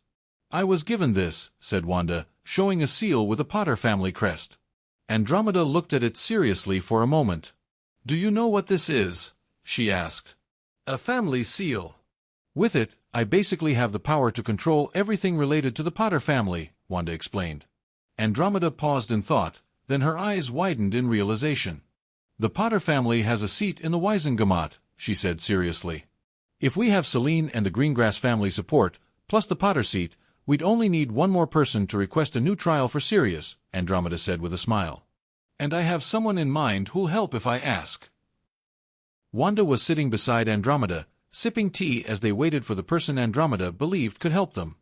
After a few minutes, the fireplace flared with a green glow, and from it emerged a tall, slender woman with blonde hair, pale skin, and piercing blue eyes. She was beautiful, and her presence radiated elegance and the proud bearing of a high-born family. The woman glanced briefly at Wanda, then turned her gaze to Andromeda. "What do you need, Andromeda?" I don't have much time, she said with a serious expression. Narcissa, it's been a long time, replied Andromeda, ignoring her younger sister's stern face, which remained held high with pride. But for a brief moment, a faint smile touched her lips. Since Lucius Malfoy's disappearance, Narcissa had taken charge of the family. She was busy caring for Draco, trying to keep him from falling into despair, yet she also felt an unexpected sense of freedom without her husband constantly brainwashing her with his pureblood ideals. Since his disappearance, Narcissa, woman who once firmly supported blood purity, had begun to see it all as meaningless nonsense. Her family needed workers, and not all of them were purebloods. Some of their businesses even employed squibs and muggles, who worked there to provide for their magical children. It was something she had realized after taking control of the family enterprises. Still, her disdain for muggles and muggleborns hadn't entirely vanished. It was too deeply rooted, ingrained since childhood as a member of the Black family. At the very least, she no longer despised half-bloods. That, in itself, was progress. Just say it already. Draco is about to finish his classes, and I need to be there, Narcissa said firmly. We want to give Sirius a fair trial, Andromeda said, getting straight to the point. At the mention of that name, Narcissa frowned. Who is we? She asked. The Potter family. The Greengrass family. And you, if you choose to help us, said Andromeda with a smile. Potter. Narcissa repeated, then turned her gaze to Wanda. She's Harry Potter's mother's heir to the family. And the bearer of the family seal, Andromeda explained. Narcissa stared at Wanda as if trying to read her mind, but the calm in Wanda's eyes was unsettling. Even if she had been foolish enough to try legilimency, she knew better than to attempt it on someone like her. Her instincts, or whatever it was, screamed that the moment she tried to peek into Wanda's mind, she would be lost. Fine. I'll help just enough to ensure the trial goes forward. In exchange, I want Sirius to hand over the Black family to you. He's likely to throw it all away or donate everything to Dumbledore's cause without thinking, Narcissa said seriously. But I don't want, Andromeda started, but Narcissa cut her off. You could rebuild the family. The legacy and businesses could support your daughter and her descendants. Even if you deny being what the Black family always demanded, it's still our home. And there's no better way to undo everything our grandparents and parents taught us than having a blood traitor take control of the entire family, Narcissa said, her words sharp, though it was clear she only wanted to protect her sister. As I said, I'm not interested. But if you care so much about Sirius inheriting and bringing the family back, then you handle it, Andromeda replied, unwavering. Fine, said Narcissa, conceding slightly. Accepting her sister back into the Black family gave them a solid foundation. And if Sirius didn't ruin everything, they'd have a stable anchor for the future. Of course, she would speak with him afterward to make sure he didn't do anything foolish. Even if she had to give her sister half control of the businesses, she refused to let Sirius destroy everything she had built with her own hands. Because yes, ever since Sirius was imprisoned, the Black family companies had fallen into Malfoy hands thanks to Narcissa. Bellatrix was in prison, Andromeda had been disowned, and Sirius had vanished from society. That left the path open for her to seize control of both family branches. Even without Lucius, she had ensured that nothing collapsed, keeping both the Malfoy and Black businesses afloat, doubling her workload in the process. After that conversation, the three families sent letters to the Ministry and the Waisengamot, formally requesting a full trial for Sirius Black, something he had never received nor had ever been allowed to pursue. That petition quickly caught the attention of several pureblood families, especially because it came from three entirely distinct houses. The Potter family, believed extinct except for the boy who lived still far too young to wield any power. The Greengrass family, leaders of the neutral faction in magical politics. And the Malfoy family, formerly the figurehead of the dark faction. Though with the disappearance and presumed death of Lucius Malfoy, their position within that group now stood in limbo, awaiting re-evaluation. With three powerful families involved, the Waisengamot convened quickly to address and pay attention to the matter at hand. Naturally, since Wanda was handling the affairs of the Potter family, she had to take the seat belonging to that house, one that had remained empty until now. The Waisengamot seats assigned to each family are not physical chairs but represent a place within the assembly where the witch or wizard must declare the name of their house. That's why Wanda sat next to Celine, with her seat marked Potter, while Celine occupied the seat for the Greengrass family, partly to assist her husband in matters he considered unimportant. Aside from business, he didn't pay much attention to other nonsense. But Wanda sitting with a Potter family seal was significant because it indicated she was now part of the neutral faction. Previously, the Potter family had been seen as supporters of the so-called white side, whose leader was none other than Albus Dumbledore. Seeing Wanda in that seat immediately put Dumbledore on alert. Essentially, the white side had lost a seat. When a seat remains unoccupied, its vote is cast according to the majority of the group it belongs to. Therefore, it was one more vote they could normally count on. Meanwhile, the Dark families smiled at the development.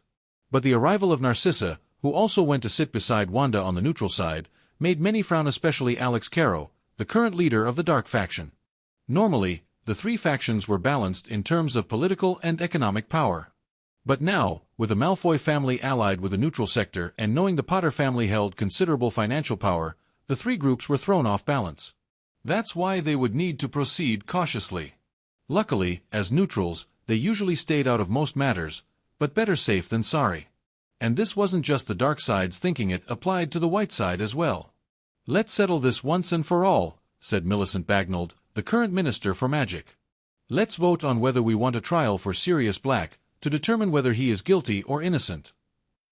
"Minister, I believe we should first discuss why a trial is necessary in the first place," said Dumbledore seriously. "Because it is everyone's right to have a trial. Even I believe that, at the time, everything was rushed. Although the circumstances called for it, now we can properly review all the details," Millicent replied, cutting him off without concern. After all, she would soon retire and move to another country to rest. But first, it was best to clean up what Voldemort's reign had left behind. "All in favor?" she asked without further delay. Everyone in the neutral section raised their hands, supporting the Greengrass family, including Wanda and Narcissa. The most interesting part was that several pureblood families from the dark side also raised their hands. Of course, Sirius Black was still a noble Blacka pureblood lineage tied to many of them. Even if they disliked him as a person or for being an enemy, he was still pureblood. Meanwhile, not a single person from the white side raised their hand.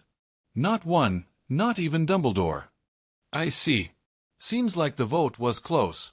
But with one more vote in favor, the trial of Sirius Orion Black III will take place in 1 week, in the Ministry's courtroom. I will preside as judge, and the jury will be the Wiesengemot. You may all leave," Millicent declared before standing and exiting the room. Dumbledore frowned slightly before leaving with his group of followers. "Good. Now all we need is evidence." "Shame so much time has passed," said Celine with a smile, glancing at Wanda. "I'll handle that. Just get me a detective or officer, an Auror to gather what's needed," said Wanda as she quickly left. After all, she wanted to return to Harry. She had spent the entire week handling formalities, barely spending time with her little boy, who was being cared for by Liz and Gree.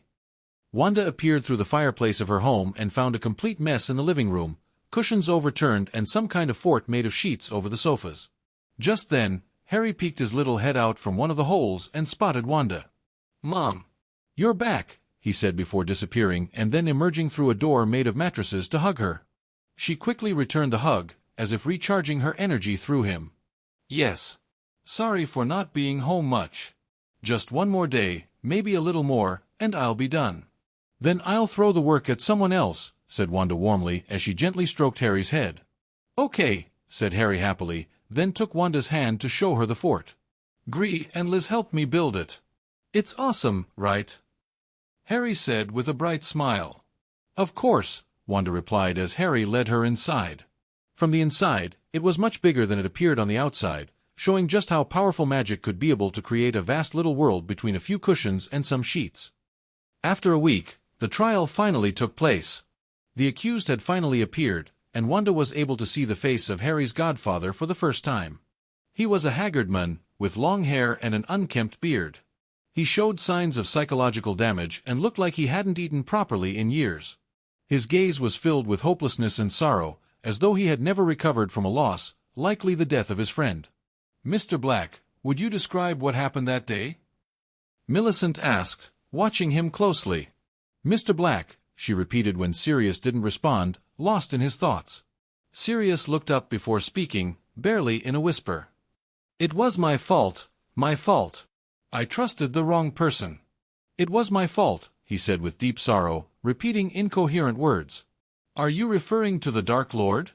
Did you betray the Potters and then kill Peter Pettigrew? Asked Millicent seriously. Peter! That filthy rat had to die. Ha ha ha! I killed him. Damn rat! I hope he's in hell. Sirius replied, his voice tinged with madness. This trial seems to have been a waste of time, someone from the White faction muttered with disdain. Before anyone else could speak, Wanda spoke up, seated between Narcissa and Celine. Harry Potter. You're his godfather. Did you kill his parents? She asked coldly, a scarlet aura surrounding her body. In that instant, she was both judge and executioner in the courtroom. All eyes turned toward her, and a chill ran down the spines of everyone present. No one dared to interrupt her. Harry. You know Harry. How is he? Asked Sirius, regaining a bit of lucidity. Harry is my son now. He suffered greatly after his parents' death and was sent to a disgusting place where he was mistreated. So answer, did you or did you not kill his parents? Said Wanda firmly. At that moment, she completely controlled the room. No. Of course not. I would never kill James and Lily. I would never betray them. I'd rather die, be dragged or tortured for eternity before hurting them. They were my friends, they were everything to me. They gave me what I never had as a child. Sirius said, now crying uncontrollably. Dumbledore frowned and began to stand up, but Wanda quickly looked at him and said, Sit down. His legs immediately gave out, and his body crashed to the floor with a loud thud. His mouth shut tight, incapable of uttering a word. Everyone was left speechless. Now they truly feared this woman who had made the so-called most powerful wizard sit down like a misbehaving child. What happened that day? Wanda asked, turning her gaze to Sirius. It was Peter. When we were about to cast the Fidelius charm, everyone thought I'd be the obvious target. There was a traitor in the Order of the Phoenix, but we didn't know who. We even suspected Lupin, so we chose Peter. He was an idiot, a coward, no one would suspect he knew where they were. But it was always him. Always. I chose him as secret keeper, and when he got the chance, he ran straight to betray Lily and James, Sirius explained, his voice trembling, shifting from pain to fury. The Order of the Phoenix is what? Asked Wanda, unfamiliar with the term. While everyone else knew about its existence, it was no secret that Dumbledore had founded it to fight the Death Eaters. But, of course, Wanda had no idea. It's the group that fought against Voldemort and his followers. We protected the wizarding world and fought the evil ones, said Sirius with a hint of pride. Some in the room frowned but remained silent. James, Lily, Peter, Lupin, and I were all members. When Dumbledore told them to go into hiding, we quickly set up a safe house. But then Dumbledore said there was a spy in the Order, though we didn't know who it was. Dumbledore, a wizard skilled in mind-reading, couldn't detect the spy, asked Wanda suddenly, plunging the already silent room into complete tension. Even Sirius looked confused. What's the name of the magic used to block mind-reading? Wanda asked Celine, one of the few people she allowed to speak. Aniclimax, Celine replied. Were all the members of the Order experts in Aniclimax, including you, to the point Dumbledore couldn't read their minds and find the traitor? Wanda asked again, leaving Sirius completely frozen. No. I mean, we had some practice, but no. No one could compare to Dumbledore, Sirius stammered before stopping, his mind beginning to clear. Why didn't he know who the spy was? Peter wasn't good at anything, not even Aniclimax. He was an idiot.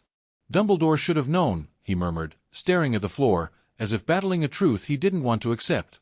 That's all, said Wanda. Instantly, everyone felt they could move again and turned their gazes to Dumbledore, confused. Ahem, if I may explain. You must understand that while I do possess legilimency at a high level, I'm not the kind of person who reads minds as soon as I meet someone. I wouldn't mistrust my people, who risked their lives for the wizarding world, said Dumbledore in a calm voice. The first day we met, you did it to me, Wanda replied. That was a mistake, sometimes. Dumbledore tried to justify, but Sirius interrupted him. You knew. You knew Peter was the spy. And you left him among us. You left him in the Order. Sirius shouted. Dumbledore paused before responding. I knew. But I didn't expect you to change the secret keeper at the last minute to Peter. You can't blame me for your decisions, he said seriously. To him, clearing his name was more important than recovering broken trust. You bastard! We trusted you!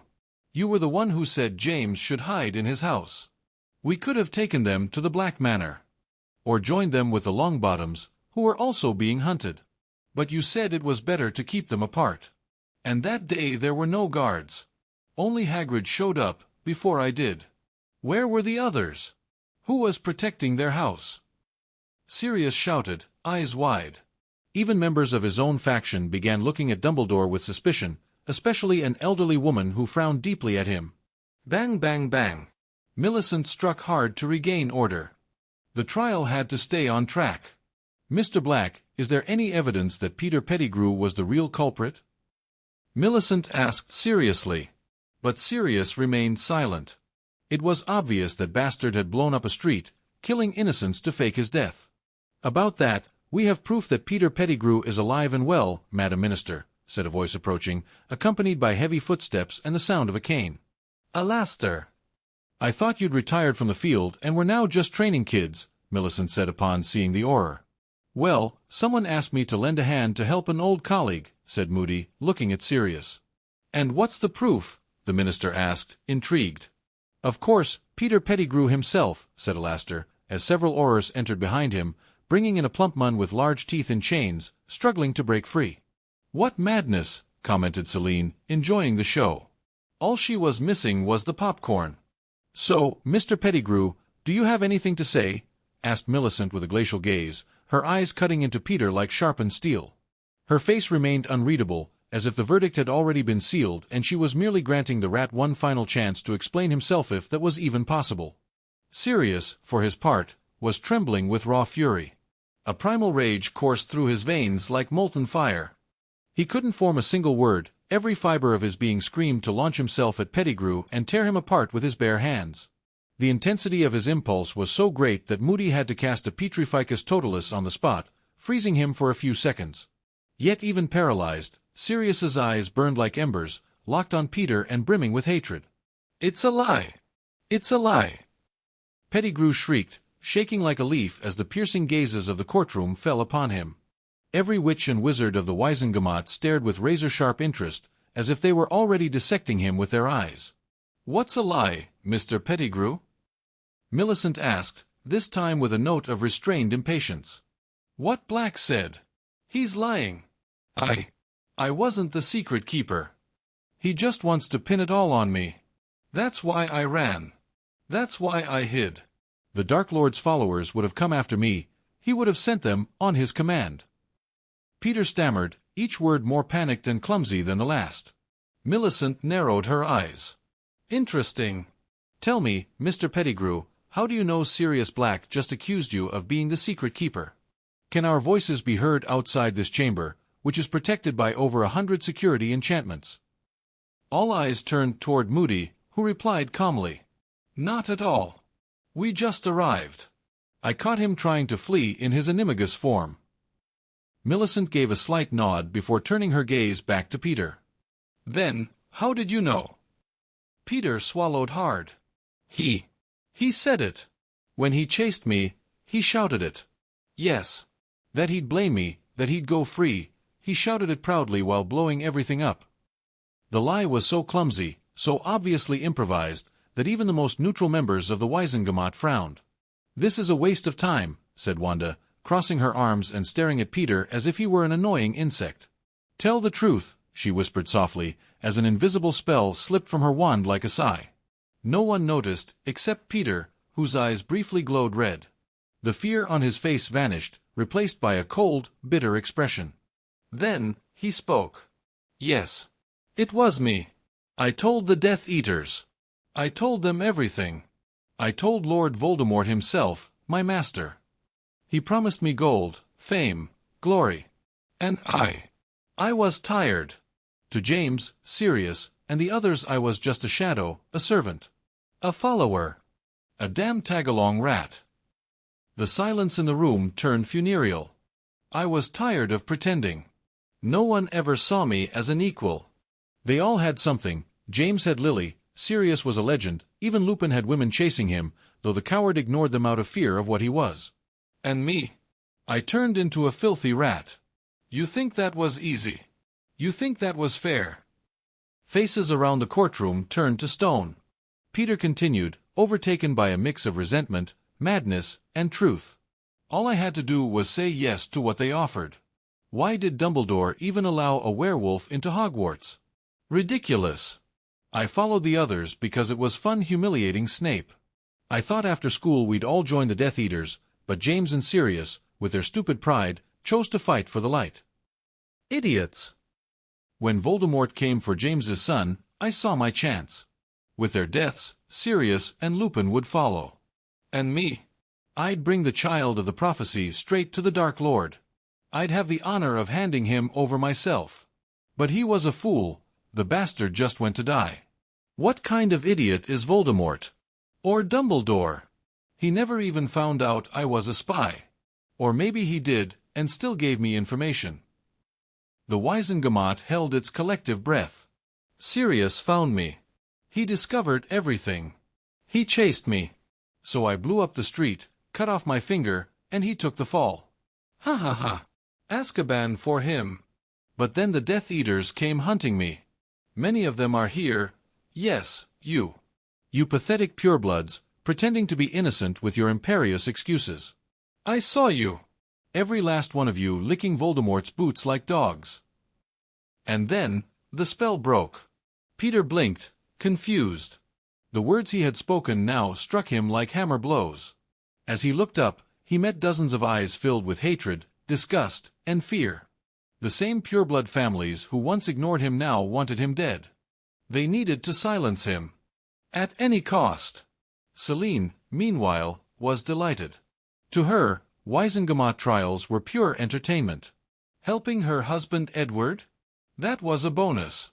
But these revelations, oh, they were a feast.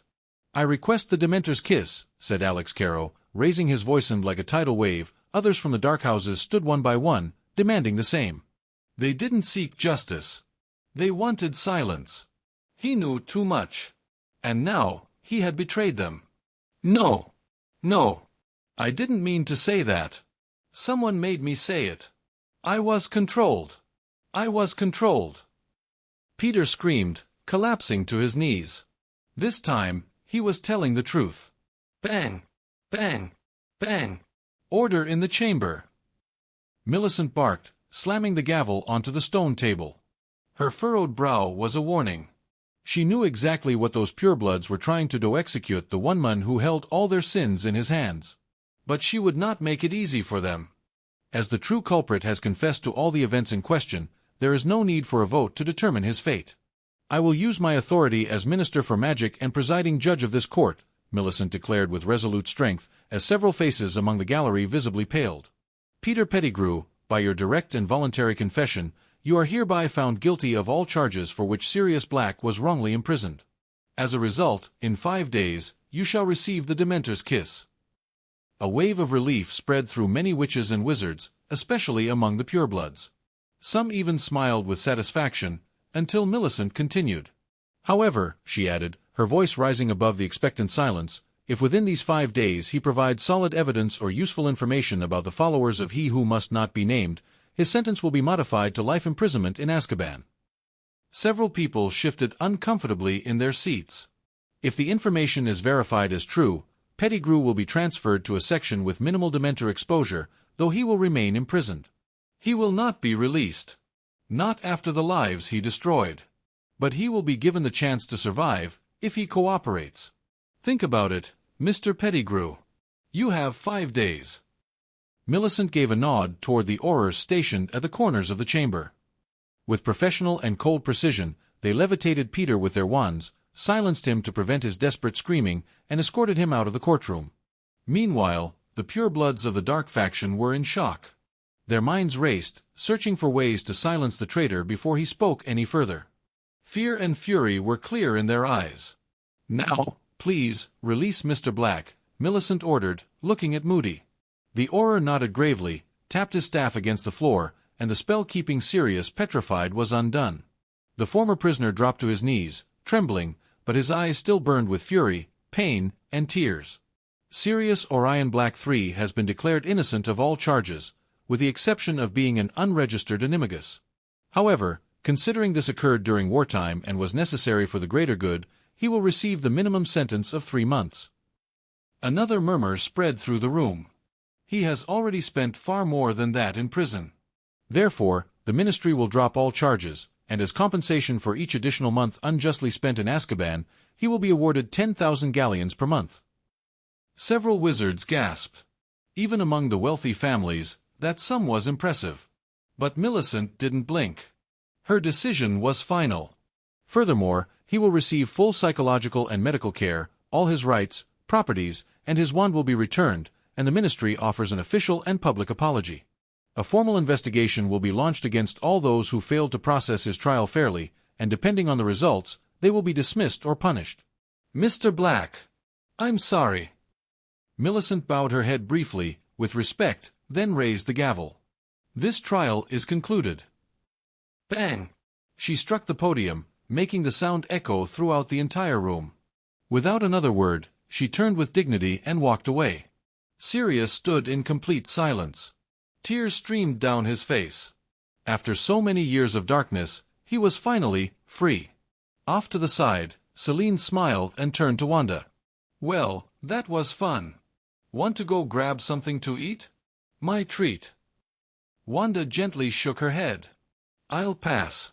I have one more favor to do, and then I'll go back to Harry. I haven't been around much this week. Celine nodded, understanding. I see. Then how about we meet up this weekend with the others and take the kids to a Muggle amusement park? Sound good? A small smile lit up Wanda's face. Sure. Sirius left the courtroom with steps that were light from regained freedom, but heavy with the emptiness that surrounded him. He no longer knew what to do. He had won his freedom, but lost everything else. His friends were dead. Remus, the last one he had left, had abandoned him when he believed Sirius was the traitor responsible for James and Lily's deaths. And Peter, that filthy rat, had escaped, though Sirius would have preferred to kill him with his own hands rather than send him to Azkaban. As he wandered aimlessly through the ministry's halls, the echo of his own footsteps became unbearable. Then, he heard other steps. Softer. More determined. He stopped and turned quickly, instinct still sharp despite the years in prison. Standing before him was a woman with vivid red hair, ethereal beauty, both familiar and unsettling. It was the same woman who, during the trial, had claimed to be Harry's mother. Before Sirius could utter a word, she shoved him. He fell to the ground, heart pounding more from confusion than from the impact. When he looked up to ask for some explanation, his surroundings had changed. The cold marble of the ministry was gone. He was now in a cozy living room, warm and impeccably decorated. The furniture was elegant, the curtains velvet, and the air smelled of lavender and old wood. And there, in a portrait in front of him, he saw 2 figures he recognized instantly. Euphemia and Fleamont Potter. James's parents. The only people who had taken him in like a son when he was cast out of his own home for daring to think differently. The ones who had loved him unconditionally. Godfather, godmother. Sirius whispered in a trembling voice. That's what he'd called them since he was a teenager, refusing to acknowledge the legal godparents his blood family had forced upon him. Tears flowed freely as he fell to his knees before them, guilt and grief choking him. I'm sorry. I couldn't save James. I'm so sorry. He said with a broken voice, shoulders shaking with sobs. He was always there for me, and when he needed me, I wasn't there. I wasn't there. Fleamont looked at him with a grave expression, but not a cold one. A shadow of sorrow darkened his face. Euphemia, on the other hand, was already crying in silence, looking at the rebellious boy Sirius had once been, now turned into a man broken by time and tragedy. Get up, you brat, Fleamont said firmly. Sirius looked up in fear, like a child awaiting punishment. His face was soaked with tears. It's okay, you did what you could, Euphemia said gently. You lost James too. And to you, he was more than a friend, he was your brother. Fleamont nodded. We don't blame you, Sirius. We also thought that Rat was their friend. The 4 of you came every damn holiday. No one would have imagined. But if I hadn't changed the secret keeper. Sirius began, his voice breaking. Fleamont raised a hand to silence him, his gesture soft but final. Blaming yourself for what might have happened is pointless. No one can know how things would have gone. Only fate. What matters is that you're free now. Sirius cried harder, pressing his forehead against the floor as if he wanted to disappear into it. After all, they had raised him like a second son. Like James's brother. And they had never regretted it. In the distance, unnoticed by Sirius, Wanda's figure faded into the air. She reappeared back in her own living room, her face tense. She removed the uncomfortable, pompous Wisengamot robe and tossed it into a corner with frustration. "Harry! Where are you?" she called out loudly. Hurried footsteps came from the playroom, and a 6-year-old boy launched himself into her arms with a bright, joyful smile. "Mum!" Harry shouted, hugging her tightly. Wanda held him close, gently running her fingers through his hair. "Yes, I'm done with my work," she said softly. "How about we go for a walk?" "Yes. I want to go to Diagon Alley. The new chocolate frogs with cards arrived today." Harry said excitedly. "Then let's go," Wanda said, smiling. Harry quickly changed clothes, and the two of them went out for a walk. Harry bought several boxes of chocolate frogs, eager to find the cards he needed to complete his collection. "Ugh! Dumbledore again!" Harry muttered, grimacing in annoyance before tossing the card into a nearby bin. Wanda smiled at his reaction. Ever since Harry had discovered that Dumbledore had ignored the suffering of the house elves in his family, he hadn't wanted a single image of him. Not even on a trading card. Yet Wanda felt something odd as she watched the card, a faint magical connection, subtle but real. And only the Dumbledore cards had that residual energy. Perhaps it wasn't such a bad thing for Harry to be throwing them away. "Which one are you missing?" she asked with interest as she watched him carefully sort through the cards and stash the frogs for later. "A lot, but the one I want most is Merlin. Daphne got it by cheating, but I want to find it on my own." He opened another box with hope, skillfully pocketed the frog, and checked the card. Godric Gryffindor," he said in awe, looking at the animated image of the ancient wizard with admiration. "Wow, this one's also hard to get." He held the card up like a trophy, beaming with pride. Wanda watched him in silence, smiling warmly. That child, who had once been just a pawn on someone else's board, now had a life, a mother, and a future that no one else would define for him. Over the weekend, the four families joined together to take the children to an amusement park. Since the magical world didn't have one of its own, they decided to visit one in the Muggle world. Before leaving, Wanda stood in front of everyone with her arms crossed, examining each person with a critical gaze. The green grasses were impeccable, dressed with understated elegance, though perhaps a bit too much for an amusement park. The Grangers, on the other hand, looked completely appropriate in casual, comfortable clothing. But then her eyes landed on the Lovegoods, and she went speechless for a few seconds. Two adults dressed as clowns, red noses included, and between them stood little Luna, her face painted white and wearing enormous colorful shoes. "Why, clowns?" Wanda asked, one eyebrow raised in disbelief. "Because they're fun," Luna answered with a radiant smile, as if it were the most obvious thing in the world. There was a moment of silence, before everyone burst into warm, genuine laughter. Even Wanda smiled. "Well, at least you won't go unnoticed," she murmured with a resigned smile. "Relax, Wanda. Edward made sure to rent out the entire park just for us," Celine said casually. "Wow. What an unnecessary expense," Susan commented with a half-smile. "But I appreciate it. This way we won't have to wait in any lines." A few hours later, a shiny black limousine arrived to pick them all up. The children crowded at the windows, fascinated by the luxury and the fast-passing scenery outside. During the ride, Wendell, wearing a curious expression, broke the silence. "Can I ask something? I've been reading about the laws of the magical world, and I was wondering, isn't there one that completely forbids mixing with a Muggle world?" Celine nodded softly. "Good observation. The truth is, separating both worlds completely is impossible. We live in the same land, breathe the same air. What the law really prohibits is visible magic, being discovered by Muggles, or altering their world in obvious ways. Then, how do you have companies and rent things like this?" Wendell asked, pointing at the limousine in astonishment. "Because the magical world doesn't prepare its students to live outside of it," Celine explained with a hint of irritation. "Hogwarts, for instance, teaches spells, potions, and magical creatures, but nothing about how to make a living among muggles if you're a half-blood or muggle-born. So many end up returning to the non-magical world, where they have no degrees, no legal documents, no way to survive.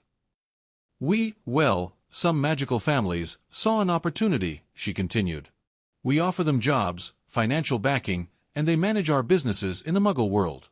Officially, they have no connection to magic, except, of course, for the profits. And the goblins at Gringotts don't complain if the vaults fill up with muggle money, even if they pretend to despise it. After all, they surely have mines in the muggle world extracting gold and paying in pounds sterling. So, Susan began, processing the information. Are there muggle companies funding magical things too? Exactly, Celine said, nodding. Some muggle families with magical children invest huge sums to support them. It's their way of entering this new world. They don't have as much influence as the big magical families, but they do exist. That's why it's so difficult to completely separate the two worlds. And there are also smugglers, Edward added in a grave tone, barely lifting his gaze. Muggle groups that obtain magical objects and sell them on the black market. Some even experiment with them. But that happens in all worlds, Celine said with a serene smile. There will always be light and darkness. While the adults continued their conversation, the children grew increasingly restless. Suddenly, one of them pressed their face against the window and shouted excitedly. There it is! The roller coaster! They all rushed to the same side, laughing and pointing at the colorful rides already visible in the distance. The parents smiled at the sight of their glowing faces, knowing this day would be unforgettable. Days that stay forever. The limousine had barely come to a stop when the adults stepped out, first organized but clearly excited. The children, meanwhile, remained still, staring at their parents with serious expressions, as if waiting for a military command. All right, go ahead, Susan said with a playful smile. The moment they heard those words, the 5 kids shot off like arrows, laughing and shouting with joy as they scattered in different directions, each running toward the attraction that had caught their eye. The adults could only sigh and shake their heads with resigned smiles as they began following their little whirlwinds. Wanda, of course, went after Harry, who would stop for a second in front of one ride only to dash off to the next, unable to decide which one to get on first. He was so excited he looked like a hyperactive hummingbird. If you keep running around like that, you'll be exhausted before you even get to play, Wanda said, her voice full of affection. Harry stopped abruptly, going completely serious, as if he had received a critical warning. Then he began analyzing the rides carefully until he settled on a hall of mirrors.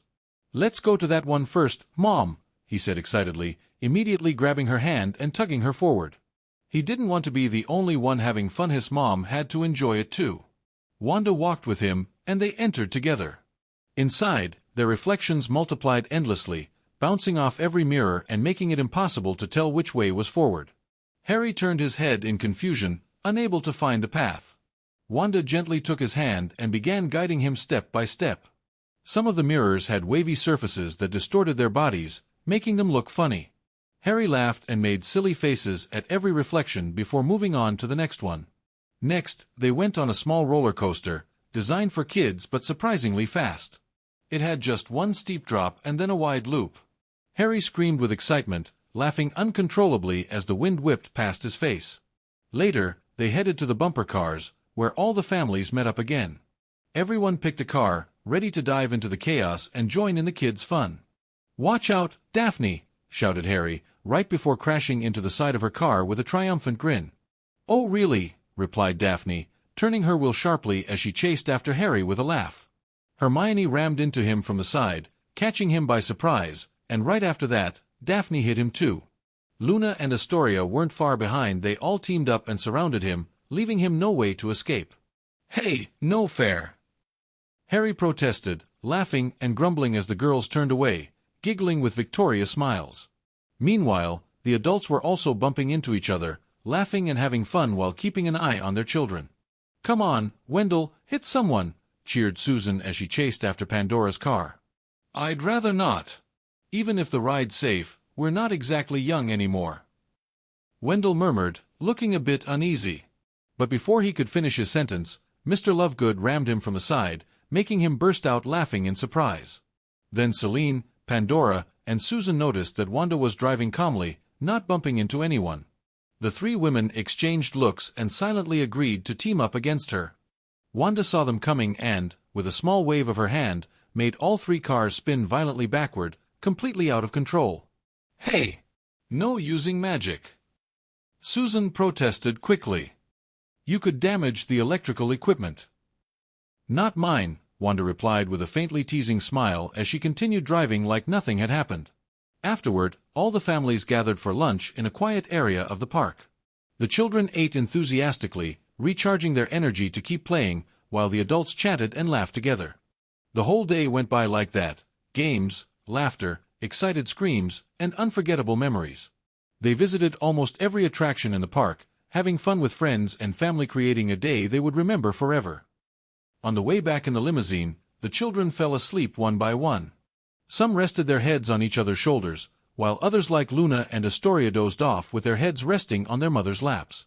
"They had so much fun," Celine said softly, a warm smile on her face as she lovingly stroked her youngest daughter's hair. "Maybe they could even summon a Patronus with this memory," Pandora said, her voice full of calm, happy wonder. "I'm sure they could," added Mr. Lovegood, visibly moved. "We need to do this more often. Because once they grow up, it'll be harder," Susan said with a bittersweet smile. "I wish time could stop, so we wouldn't have to watch them grow up so fast, get married, and leave home," Celine sighed, gazing down at her sleeping daughters. "Humph. If they want to get married, they'll have to go through me first." "They're not leaving the house that easily," Edward said gruffly, though his eyes betrayed just how much he loved his girls. "I'd like to say the same," Wendell added, smiling awkwardly. "But I think Hermione will know how to choose the right guy." His tone made it sound like he was trying to convince himself more than anyone else. "Worrying about that now is pointless," said Pandora with a relaxed smile. "Only time will tell." Finally, the limousine dropped off the Granger family first, followed by Wanda and Harry. Wendell carried Hermione in his arms, and Wanda did the same with Harry. They exchanged warm goodbyes before heading into their respective homes. Wanda took Harry to his room, gently laid him on his bed, tucked him in, and sat by his side for a moment, watching him sleep. A peaceful smile formed on her face as she thought about the future awaiting her little boy. Just like they'd said earlier, she was curious to see who he would choose to be with one day, and she felt genuinely happy knowing she'd be there to see him grow. Just then, Harry frowned slightly, perhaps trapped in a bad dream. Wanda softly touched his forehead, letting a gentle red light flow from her fingertip. Within seconds, his frown faded, replaced by a serene, happy smile. Quietly, Wanda stood up and left the room without a sound, letting her son rest peacefully, wrapped in the unconditional love of a mother. For a couple of weeks, everything remained peaceful, even with Lockhart's sudden appearances as he attempted to court Wanda. One had to give him credit for one thing: his persistence. Some of his tactics were odd, others interesting, but none of them worked. "My dear and lovely friend Wanda," said Pandora cheerfully as she entered the shop, with Luna running in behind her, smiling. She wore carrot-shaped earrings and cork necklaces. Pandora, on the other hand, was dressed in pajamas and even had a sleep mask on her head, something that quickly caught the attention of Hermione and Harry, who were sitting not far away, reading. "Welcome, Pandora." "You too, Luna," said Wanda, looking at the girl, who smiled while waving hello and then ran over to where Harry and Hermione were. "Why are you dressed like that?" asked Wanda, eyeing Pandora's curious outfit. "Well, I'm going to the Muggle world to buy some electronic devices. I want to study why magic makes them malfunction," Pandora said with a smile. "I remembered our day at the amusement park, and you said your magic was special, so now I'm really curious about that," she added. "Oh, really?" said Wanda, smiling and shaking her head. "But you'd be way too eye-catching if you go like that. Better let me give you a hand," she added, snapping her fingers, instantly changing Pandora's clothes into a long blue dress that made her look very pretty. "How beautiful," said Luna, walking over to admire her mother from all angles. "Then let's make one for you too," said Wanda, also changing Luna's clothes into a dress similar to her mother's, which made her very happy. She was very attached to Pandora and was always with her. It was rare to see them apart. "Mum, remember the gift for Aunt Pandora," said Harry as he walked over. "Oh, right," exclaimed Wanda, pulling a box out of her handbag. It was wrapped in gift paper. "Happy birthday," she said with a smile as she handed it over. "Ah, was it my birthday?" Pandora said as if she had just realized, taking the box and opening it with excitement.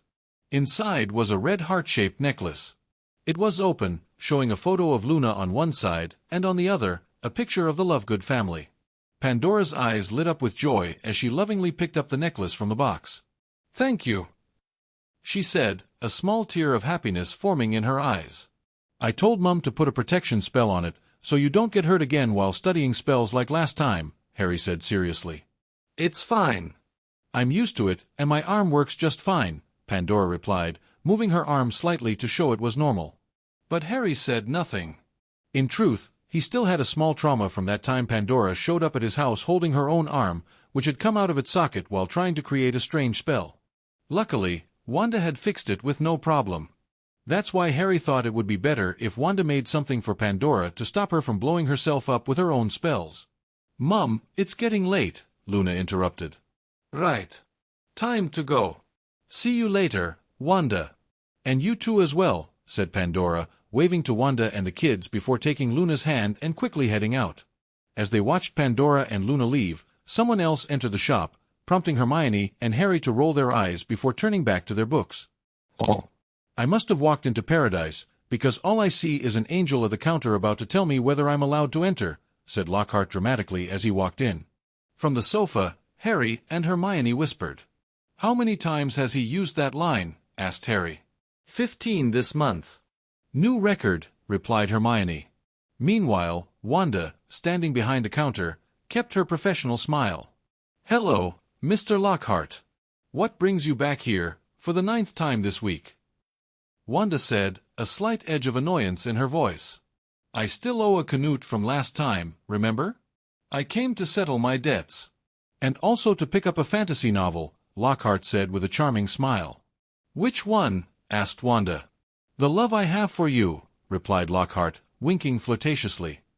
"And a smile from the beautiful cashier would make my day." Wanda turned around, grabbed a book from a shelf behind her conveniently titled The Love I Have for You and placed it on the counter. "That'll be 100 galleons and 1 Canute," she said calmly, offering a forced smile. "Ahem, how much?" Lockhart asked, surprised by the price. Though he was wealthy, he was also rather stingy.